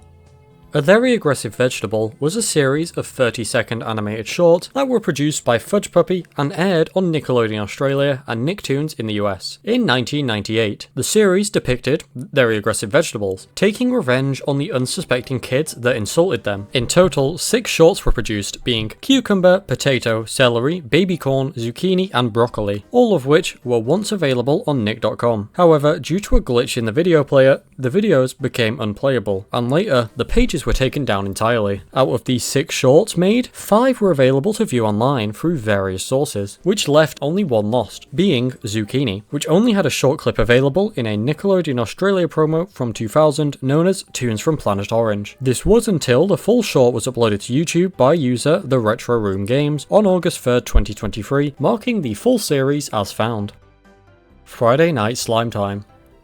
Friday Night Slime Time was a game show that was aired from September 23rd, 2005 up until March 24th, 2006, when it was replaced by Nick Friday Night on April 7th, 2006. It aired in between regular programs airing on Friday nights. It was hosted by Lil JJ and Chloe Dolandis. In the show, contestants were picked straight from the audience and would play messy games like Nicktoons Spew and A, Filler Up, and SpongeBob Shootout, and they were also tested on their Nicktoons knowledge. When the games are over, contestants earn the chance to compete in the Friday Night Face-Off, which was the dance contest finale. The ultimate winner went home with a great prize and received a sliming. In the time it aired, it had a total of 25 episodes, of which only 2 have been partially found, leaving 23 lost and 0 fully found.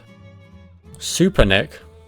Super Nick, also known as Snick, which has nothing to do with Snick the programming bot by the way, was a Dutch live game show that aired on Nickelodeon in the Netherlands from March 7th, 2007 to June 18th, 2011. Over the years the show aired, it would be hosted by Patrick Martens, Terence Schreurs, Martin Bosman, Vivienne van der Asm, Iris Hesseling, and Loke Beernink. At least one of those is probably mispronounced. In the show there are 2 teams, one boy team and one girl team, who play a game against each other. After this, whoever has the most points will will go to the final quiz. If they win, they are slimed on Die Slimetroon, which translated to English is the Slime Throne. Each week, there'd be a well-known Dutch celebrity as a guest star, and prizes would be given away to the winners. It's not known how many episodes there were of the series, but it did run for 4 years, so presumably quite a few. Most of the episodes were available on the Dutch Nickelodeon website, up until they weren't anymore in 2012. In the years following, a few clips and promos were uploaded for the series, but still, no actual episodes resurfaced up until July 5th, 2023, when YouTube user RecodedNL uploaded a recording of an episode that had originally aired on June 6, 2007. As of right now, the majority of the episodes are still lost.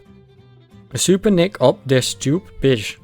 Super Nick op de Stoep Bij, which translates to Super Nick on the Steps with, in English, was a spin-off of the previously mentioned Super Nick. It was a sports show created by Blasowski TV Productions and hosted by Patrick Martins and Terence Schruers that aired on the network from 2007 to 2008. In the show, one of the hosts visits 1 or 2 kids who would talk about the sports they play. One of the hosts would then go to a sports club and the kids would explain how the game works. There were around 36 episodes of the show made, of which only 4 have resurfaced, with 9 more being partially found.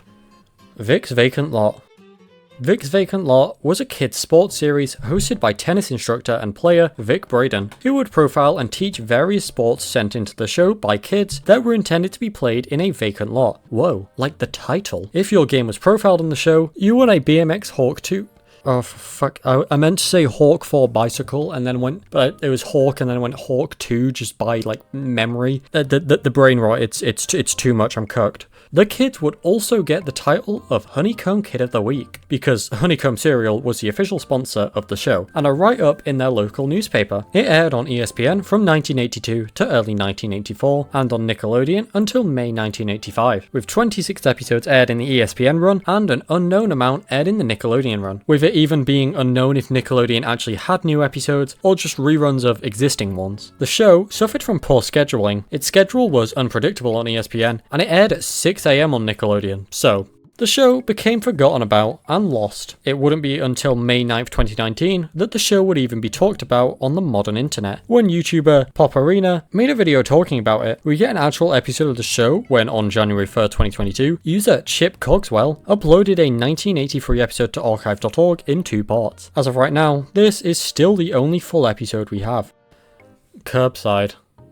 Curbside was an animated pilot created back in 1999 to pitch to the network as an attempt to bring Terrytoon characters to a new generation of kids. However, Nick didn't greenlight the show for unknown reasons, and so the pilot was never released. It featured 2 black crows named Heckle and Jekyll, and their friend Dinky Duck hosting a talk show where they feature other Terrytoon characters, and they show 3 new shorts, one featuring Deputy Dog and Musky Muskrat attempting to arrest Vincent Van Gogh, the second having Sydney the Elephant protect the jungle from a falling rock, and the third having Mighty Mouse protecting his friend Tom Terrific from any dangerous situations. The pilot was actually found when it was uploaded to YouTube in full by user Kim Safarsky back in 2012.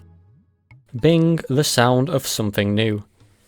Bing the Sound of Something New was a children's magazine show aired on Nickelodeon from January 13th, 1995 to April 8th, 1995, so only like 3 months. It was hosted by David Sidoni and focused on showcasing new trends in pop culture, or what the show would consider the next best things at the time. It also profiled kids to get news on new trends as well as give a platform for their opinions. The show was heavily disliked, with the general opinion being that the show wasn't in touch with what kids actually were interested in. Because of this and its short run, it wasn't properly archived and became lost, with the only things resurfacing from it for a long time being just a promo posted to YouTube by user Katie Stuckey on August 24th, 2009. Following that, there wasn't any new content discovered until September 1st, 2021, when YouTube user Overbraybray discovered clips of the show reviewable in 2 demo reels posted on David Sidoni's YouTube channel. The same month, the channel The VHS Files uploaded several commercial break videos from 1995, which featured numerous promos for the show, including some saying it was up next. However, this wasn't discovered until user Mejo Kalamdanam found it and then uploaded the promos on their own on November November 27th, 2021. Then on February 2nd, 2022, YouTube user PDCS216 uploaded the first 3 minutes of a full episode, and we finally got some actual full episodes on April 2nd, 2024, when YouTube user Vintage VHS posted 10 episodes in full, which marks the series as found. Maybe. There's 3 episodes that might exist, but there's no evidence to prove they do. Drake and Josh widescreen. Okay, so Drake and Josh released back in 2004, and the series ran up until 2007. At the time it released, Nickelodeon and all other TV channels were still broadcasting in 4x3, and so the show was made in 4x3. Fast forward to when iCarly was releasing in 2007, and 4x3 was still the standard. However, it was obvious it would soon change to 16:9. So for iCarly, it was filmed in 16:9, then edited in 16:9, and later cropped into 4x3 to be aired on TV. This way, the show could switch to 16:9 to air in reruns after the switch from 4x3 for years in the future. This same thing was done with other shows that premiered even later, like Victorious and Sam and Cat. If you actually crop these shows into 4x3, they're still watchable, as they were made this way due to the fact that some countries still had 4x3 as the standard, even when these shows were releasing. So, how does all this relate to Drake and Josh? Well, in all 3 of these shows, and also other Dan Schneider shows like Henry Danger and Game Shakers, Drake and Josh is shown, and when it is shown, it's shown in 16:9, despite the series only being in 4x3, which suggests the existence of widescreen versions of certain Drake and Josh episodes. However, if you go to watch them on streaming now, they're all in 4x3 still. Now, season 1 of Drake and Josh was shot in 4x3, and no widescreen version of it actually exists. But seasons 2 through 4 were all shot in 16:9. When the show was aired in later reruns on T-Nick and Nickelodeon in HD, season 4 episodes were in widescreen, which makes sense since season 4 started in September of 2006, which was about a year before iCarly released, so Nick likely already knew a switch to 16:9 was coming. However, season 2 and 3 episodes remained 4x3, and when we actually see clips of these seasons in widescreen from other shows, the episode footage doesn't line up with the widescreen footage. Like, it's not a direct 16:9 to 4x3 crop. The footage had been moved slightly. This suggests that Drake and Josh was shot in 16:9 but edited in 4x3, meaning that 16:9 versions of the first 3 seasons don't actually exist, and that when they were shown in other shows, they had just got the original raw footage and re-edited it in the same way so that it would now be in 16:9. So, in theory, they could probably re-edit it, the whole thing, to be widescreen, but I can't imagine they'd bother doing that. However, we know there is a widescreen version of season 4 that does exist. On January 9th, 2012, 7 of these widescreen episodes were released onto iTunes and the Microsoft Store in the Brotherly Bonding Bundle. On top of this, Nickelodeon and Dan Schneider have posted widescreen clips on their YouTube channels, and the intro of the series features widescreen clips from some episodes. From all this and also the TV airings, 8 of the 19 season 4 episodes are found in widescreen, with 1 being partially found and 10 being lost still. Reggie Jackson's World of Sports. Reggie Jackson's World of Sport was a children's sports series that was aired on Nickelodeon from 1981 to 1982, then continuing in reruns up until 1985, having 18 episodes. As the name implies, it was hosted by Reggie Jackson and was about various sports, with each episode revolving around a specific sport, also featuring a specific tournament or competition related to the episode. So we do have some content from the series, however we don't have any full episodes. As for what we do have, there's 2 recordings of 15-second promos for the series. Then, a video was uploaded back on August 6, 2009, titled 1981, The Year in Television Part 9, which as the name implies, contains various pieces of footage from TV in 1981 and is also the 9th one of these uploads. This video includes a brief 11-second clip from the series. Then finally, the last 2 minutes of an unknown episode was posted to YouTube by user Smoke on March 17, 2022. As of right now, the majority of the series is still missing. Video Dream Theater. Back when Nickelodeon launched in April of 1979, it had 5 shows. Video Comics, By the Way, America Goes Bananas, Pinwheel, and Nickel Flicks. But the network wanted more shows, and so they hired Geraldine Laybourne, who would later go on to be the president of the company, to create 2 pilots for a series known as Video Dream Theater, which would have been the network's first piece of original animation content. The pilots would be produced over the period of half a year, with the first pilot showing various masks drawn by Julie Taymor, and the second second, using animation to visualize children's dreams in different styles. However, Nickelodeon never picked up the series, and the pilots were never aired, with the reason, according to Geraldine Laybourne, being, quote, "The trouble with kids' dreams is they're really scary. It's a lot about abandonment, it's a lot about suffocation. They don't make very good stories. Also, the pilots were test screened to children and received negative feedback. As of right now, no footage or other info about the pilots has resurfaced, and since it was made so long ago, it's not known if Nickelodeon still even has the pilots themselves." And that concludes layer 7, bringing us on to the final layer, layer 8, which is like one of the shortest layers I think. There's like 14 entries here, all really obscure because it's the bottom of the iceberg. So, let's get into it.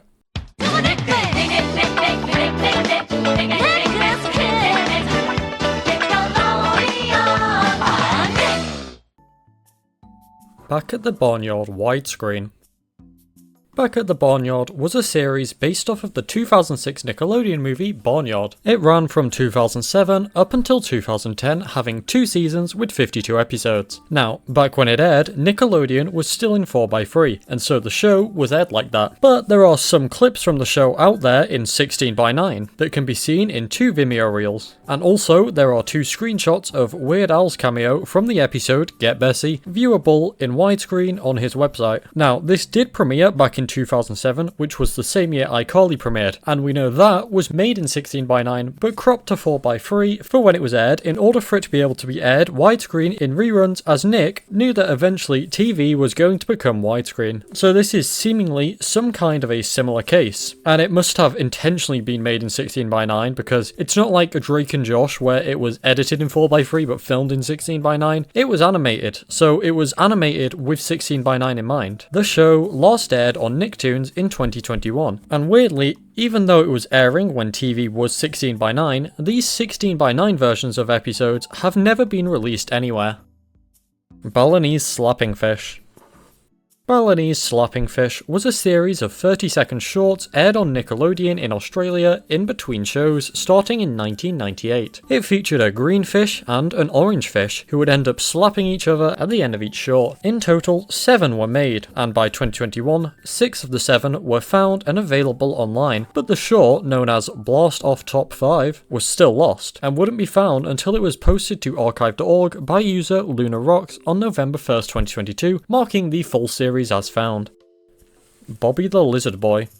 Bobby the Lizard Boy was a 3-minute 42-second short created for Nickelodeon by Sean Back and Ramos in 2002 that was also aired on Nicktoons in 2003. It followed a boy named Bobby who is left with the meanest babysitter ever, Laura. He tries to foil her plans, changing colours like a chameleon and dumping his arm, regrowing it like a lizard. However, he ends up running to hide in a closet. Laura enters the closet in an attempt to capture him, but she ends up getting swallowed by Bobby like a snake. The parents come home and the dad retrieves Laura from within Bobby. The dad tries to pay her for what she endured, but she ends up running out of the house and into her car. The short was once available to view on nick.com in 2002, but was removed at some point after that, with no archive existing. For a time, the only content available was 2 screenshots and a short clip. That was until a recording of an airing of it on Nicktoons that had been uploaded unlisted on YouTube back on November 25th, 2013, was discovered on April 1st, 2015, marking the short as found.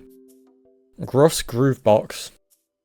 Gruff's Groove Box was a music series that revolved around a claymation dog named Gruff and his in-house band called Kitty Litter. In the show, they took requests on music videos to play, read fan mail, and interviewed celebrities. It aired on Nickelodeon in Southeast Asia, South Korea, and Australia, starting in 2001. It's unknown how many episodes there were, but some content has resurfaced. 2 promos are available for the show, both being 11 seconds. Then there's also a Nickelodeon ident that features the character, but the most notable piece of found content is a 7-minute 40-second clip from an unknown episode. Also, Gruff had his own page on the Nickelodeon Australia site in 2001, and the show is also referred to as Gruff's Showtime on the site. As of right now, the series is still partially lost as the majority is missing. The Undersea Monkeys. The Undersea Monkeys was a series of 1-minute shorts that were aired in between shows on Nickelodeon in certain countries that followed 3 undersea monkeys who were sent to space. This was very obscure and wasn't really talked about until a now deleted Reddit user made a post talking about it to the Lost Media subreddit on November 25th, 2019, stating, "Back in 2002 to 2003, I used to watch these shorts on the Mexican Nickelodeon channel. They followed the adventures of 3 undersea monkeys who were eventually taken to space by the villainous robot Dr. Colossus to be eaten by nocturnal aliens. These shorts aired in between commercials and were about a minute long each. Of them, I have only found one, which is in the Spanish dub as I remember it. However, upon finding this article from July 2001, I have confirmed that the show, in fact, has British origins, and must be originally in English. The title also appears in English. The article details, the KidNet, Nickelodeon UK, is producing another 12 1-minute spoof shorts of the Undersea Monkeys, a retro series that launched mid-May and centres around the homeward journey of 3 primates, who escape from an underwater sea station after it explodes. With this, I can infer that the show originally aired on May 2001. The referenced article leads me to believe that not only was there a series of shorts for the Undersea Monkeys, but that in fact another 12 went into production. Whether this production was released or not, I have no clue. This article and the Spanish dub on YouTube are the only remnants I have found of the show. This YouTube upload centers around the monkeys arriving at an alien planet where they fret as night approaches, which is when the monkey-eating aliens emerge. The intro for this particular episode I found on YouTube shows various segments from other episodes, which I recall as well. One being a still of the robot Dr. Colossus, a still of an episode involving a bomb which the monkeys have to disassemble, a still showing a moment in which one of the characters turns into a teapot, and a still showing one of the nocturnal aliens, a humanoid red and green chicken. Any information on these shorts is appreciated. It's exciting to have located another piece of lost media, but would be sad if this gem from my childhood never sees the light of day again. Cheers. As of right now, only 2 of the shorts have been found, and they're both in Spanish. The Crowville Chronicles. The Crowville Chronicles is an animated pilot pitched to Nickelodeon that was never picked up. It's another one that was a part of the 8 commissioned pilots created for the launch of the Nicktoons brand, where 3 were chosen to become shows. It was not chosen to be made into a series, which led to the pilot going unreleased. It was produced by British studio Cosgrove Hall Productions. We have a brief description of the show from the book Nickelodeon Nation, The History, Politics and Economics of America's Only TV Channel for Kids, stating, it featured a crow named Clarence T. Crow, and his photographer, Ozzy, a koala. The newspaper editor was a curmudgeonly rabbit. At the start of the pilot, the editor complains that there is no story for the front page, and says that Crow has 10 minutes to find one. After some slapstick frenetic action in which Crow runs around the office, he finds a large photo of a rhinoceros. He asks Ozzy to snap a picture of him in front of the rhino photo so he can write a story about carrying out a rescue in the jungle. As he stands there, the photo becomes real, and suddenly he's being chased by the rhino. They eventually jump out of the photo, but the editor doesn't believe the jungle rescue is a real story and he storms off. Then the rhino runs through the room. Now, this book also gives us the reason the pilot was never picked up, stating, in testing, kids didn't like the show much, finding it to be generic and uninteresting. Like the other pilot that wasn't picked up, which I previously talked about, The Weasel Patrol, it was shown at a presentation given by Linda Semensky in 1995 at the Society for Animation Studies conference in Greensboro, North Carolina. There wouldn't be any content relating to this pilot until on October 5th, 2018, animator Jez Hall uploaded some concept art for the Crowville Chronicles. Then we'd get some actual footage of it on March 1st, 2022, when 9 seconds of footage was uploaded to Twitter and YouTube by Mayday51, along with a picture of some background paintings found on eBay that were either used in this pilot or were unused leftovers from the series Danger Mouse. The footage came from an old animation demo reel by Key Team Animation and doesn't feature its original audio. Nickel Flicks.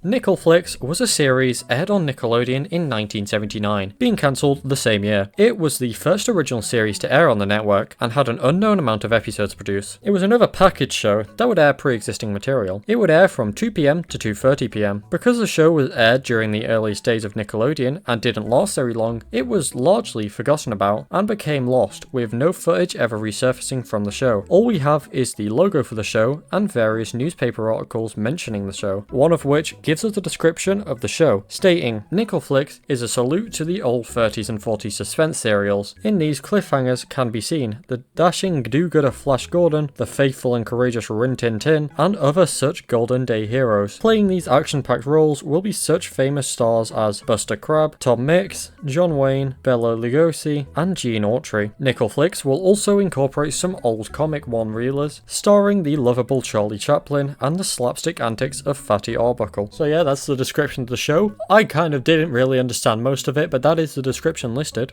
As of right now, the entire show is still lost, and it's unknown if Nickelodeon would even still have it because it's so old, but also even if they did, because it featured pre-existing material, they probably wouldn't even be able to release it because of licensing stuff. Trash.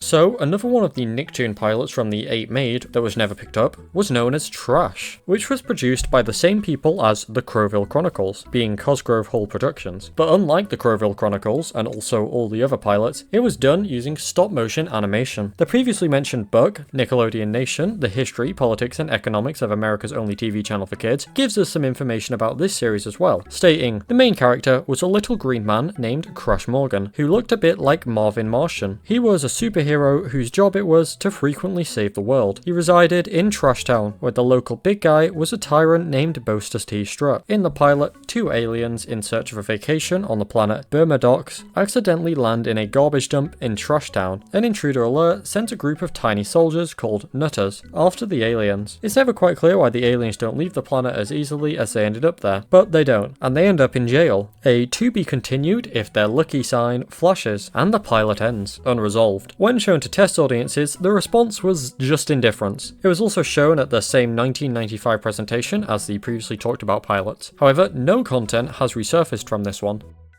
Pocket Money. Pocket Money was a series set to air on Nickelodeon when it launched. It was only ever mentioned in a 1979 press kit listing shows that would air on the network, which gave a brief description of the show, stating, Pocket Money, a show that will cover everything from lollipop factories to youth in politics. There were many theories over the years as to what happened to this show, and if it ever even existed to begin with, up until March 21st, 2022, when CDCB2 had found a listing from July 6, 1979, mentioning Nickelodeon shows that launched on the network, which, when talking about the show, by the way, stated in brackets that the title was changed from Pocket Money. So Pocket Money never existed, as it was changed to By the Way. Nickelodeon Content Pipeline Terminal.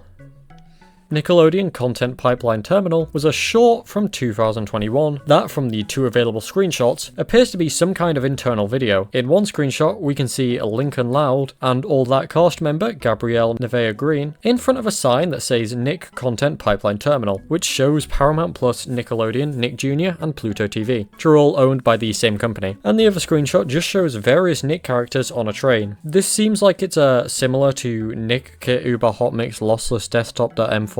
It probably also just talks about new business ventures and stuff. It's currently not publicly available. Humongous. Humongous was a game show pilot that was filmed at Nickelodeon Studios at Universal Studios in Orlando, Florida in the early 90s. The pilot was a fantasy show that took place in a world of lost toys, with a mediator, described as being like the wizard from The Wizard of Oz, leading kids through physical and intellectual challenges. There isn't any content from the pilot at all, with the only evidence it even existed being a description of the show on the website of the production designer of the pilot. So yeah, this one is entirely lost and very obscure. Beyond Belief. Beyond Belief was a documentary series hosted by Jay Potter that aired on Nickelodeon from 1992 to 1994. Each episode features multiple segments which contained out-of-the-ordinary facts on various different things. After it was cancelled, it fell into obscurity, only existing in old TV listings. In 2018, Reddit user MemCarty posted about the series to the r/television subreddit, stating, "I'm wondering if any of you remember this show, not to be confused with the fact or fiction iteration that later followed. It was a documentary-style program. I've been looking for a video for a while now, and coming up with nothing. Does anyone remember this? The only thing I can find is an IMDb page with no information." Then user u/Artie Kendall's Ghost responded to this post stating, "I've been trying to find this for years. I remember it was on super early on Saturdays. Someone said 6 AM. Sounds right. I only remember bits and pieces, like a segment about a saint that was 100 plus years dead, but whose body never decomposed, or the school chapel in the Czech Republic. It was always creepy things like that, tombs and catacombs. I saw that IMDb page too, with only the hoster's information, but that was definitely him. Sadly, I think maybe this one is lost for good. No footage of the show would resurface up until around 2020, when Reddit user u/Bill McNeil found an old tape containing a recording of an episode that was later uploaded online. It's unknown how many episodes were made, and since this, no other episodes have been found. Talking with Dinosaurs.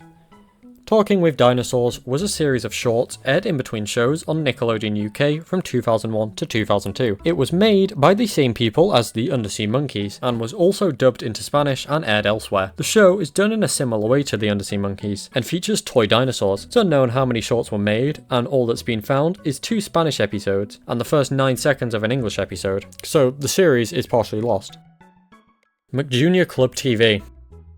McJunior Club TV was a series of 3-minute shorts created by Nickelodeon and McDonald's that aired in between shows from mid to late 2008 on Nickelodeon in the Netherlands. They were made in order to promote the kids' website mcjuniorclub.nl. The series followed a McDonald's employee named Bob, who was bad at his job, with a majority of the episodes being tie-ins to the company's Happy Meal promotions. As of right now, all the episodes are lost, and there is a broken episode list on the Dutch Nickelodeon website, which tells us there was 10 episodes, and also gives us the names of them. There is a few pieces of content surrounding the series available, like a few screenshots from episodes and other show-related pictures that can be seen in images of mcjuniorclub.nl when it was available, which includes this really low-quality image of Bob himself. There's also an intro available, which is 8 seconds long and was posted to Vimeo. Also, a forum post was found of a Dutch person talking about the series, which translates to, "My god, it's horrible. Check out this video of Bob as a Christmas tree." It's not surprising the Dutch youth does drugs on a large scale when you serve them this kind of meaningless, sad advertorial trash. Also, that video linked is dead now. As of right now, this is all the content that has resurfaced, and every episode is still lost.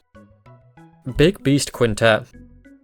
Big Beast Quintet was another one of the 8 series pitched to Nickelodeon as Nicktoons. It was created by Jaffa Asher and George Evelyn of Colossal Pictures, and interestingly, the characters had previously first appeared in a Nickelodeon station ID. The idea to pitch a series based on the bumper came from the idea that a show about characters the audience was already familiar with would make for a more successful series. This pilot was made in 1990. The pilot is talked about in the Nickelodeon Nation, the history, politics and economics of America's only TV channel for kids book, which gives us more information about it, stating, Colossal Pictures began work on their Big Beast Quintet pilot. Colossal had produced a number of IDs as well as other projects for the network. A director and designer at the studio had created the Big Beast Quintet for a Nickelodeon ID that featured 5 brightly coloured, simply designed animals walking down the street in orange shirts. Each shirt had some seemingly random letters on it. As they walked, they changed places, dashed into an open-backed yellow television set in the middle of the road, and by the time they had finished changing places, their shirts spelled out Nickelodeon. For the pilot, the Big Beast Quintet now worked as a team of roving reporters for a new show on Channel Zero in the town of Animatropolis. The 5 reported to the one-eyed Nero Zero, a mercurial boss who literally had a nice mean switch on his head. His assistant, Bombat, would change the switch at whim, leading to mood mayhem that the Big Beast Quintet had to deal with. In the pilot, the 5 reporters were sent off to Ice Cube Island to find the abominably animated man, a Sasquatch-type character. The Quintet can't find him and end up faking their news reports from a stage set at the Wiki Tiki Lounge. They fake being lost, but Big Beast himself, feeling guilty, goes off to find the abominably animated man alone. When Nero Zero comes to save them, he finds 4 of them on the set. He calms down considerably when Big Beast walks in with the abominably animated man, who turns out to be quite friendly. The look of the pilot was busy, colourful and silly, but the story was perhaps a bit confusing and over the heads of the intended audience. The aesthetic was pure Nickelodeon, but the story, which boiled down to faking a news story and having a mean boss, was not compelling for 8 to 12-year-olds who saw the pilot, so we know why it was never picked up. The only piece of material from it that has resurfaced since it was made was some production art for the pilot posted to archive.org by user Kwanzaa on December 17, 2023. No actual footage of it has resurfaced.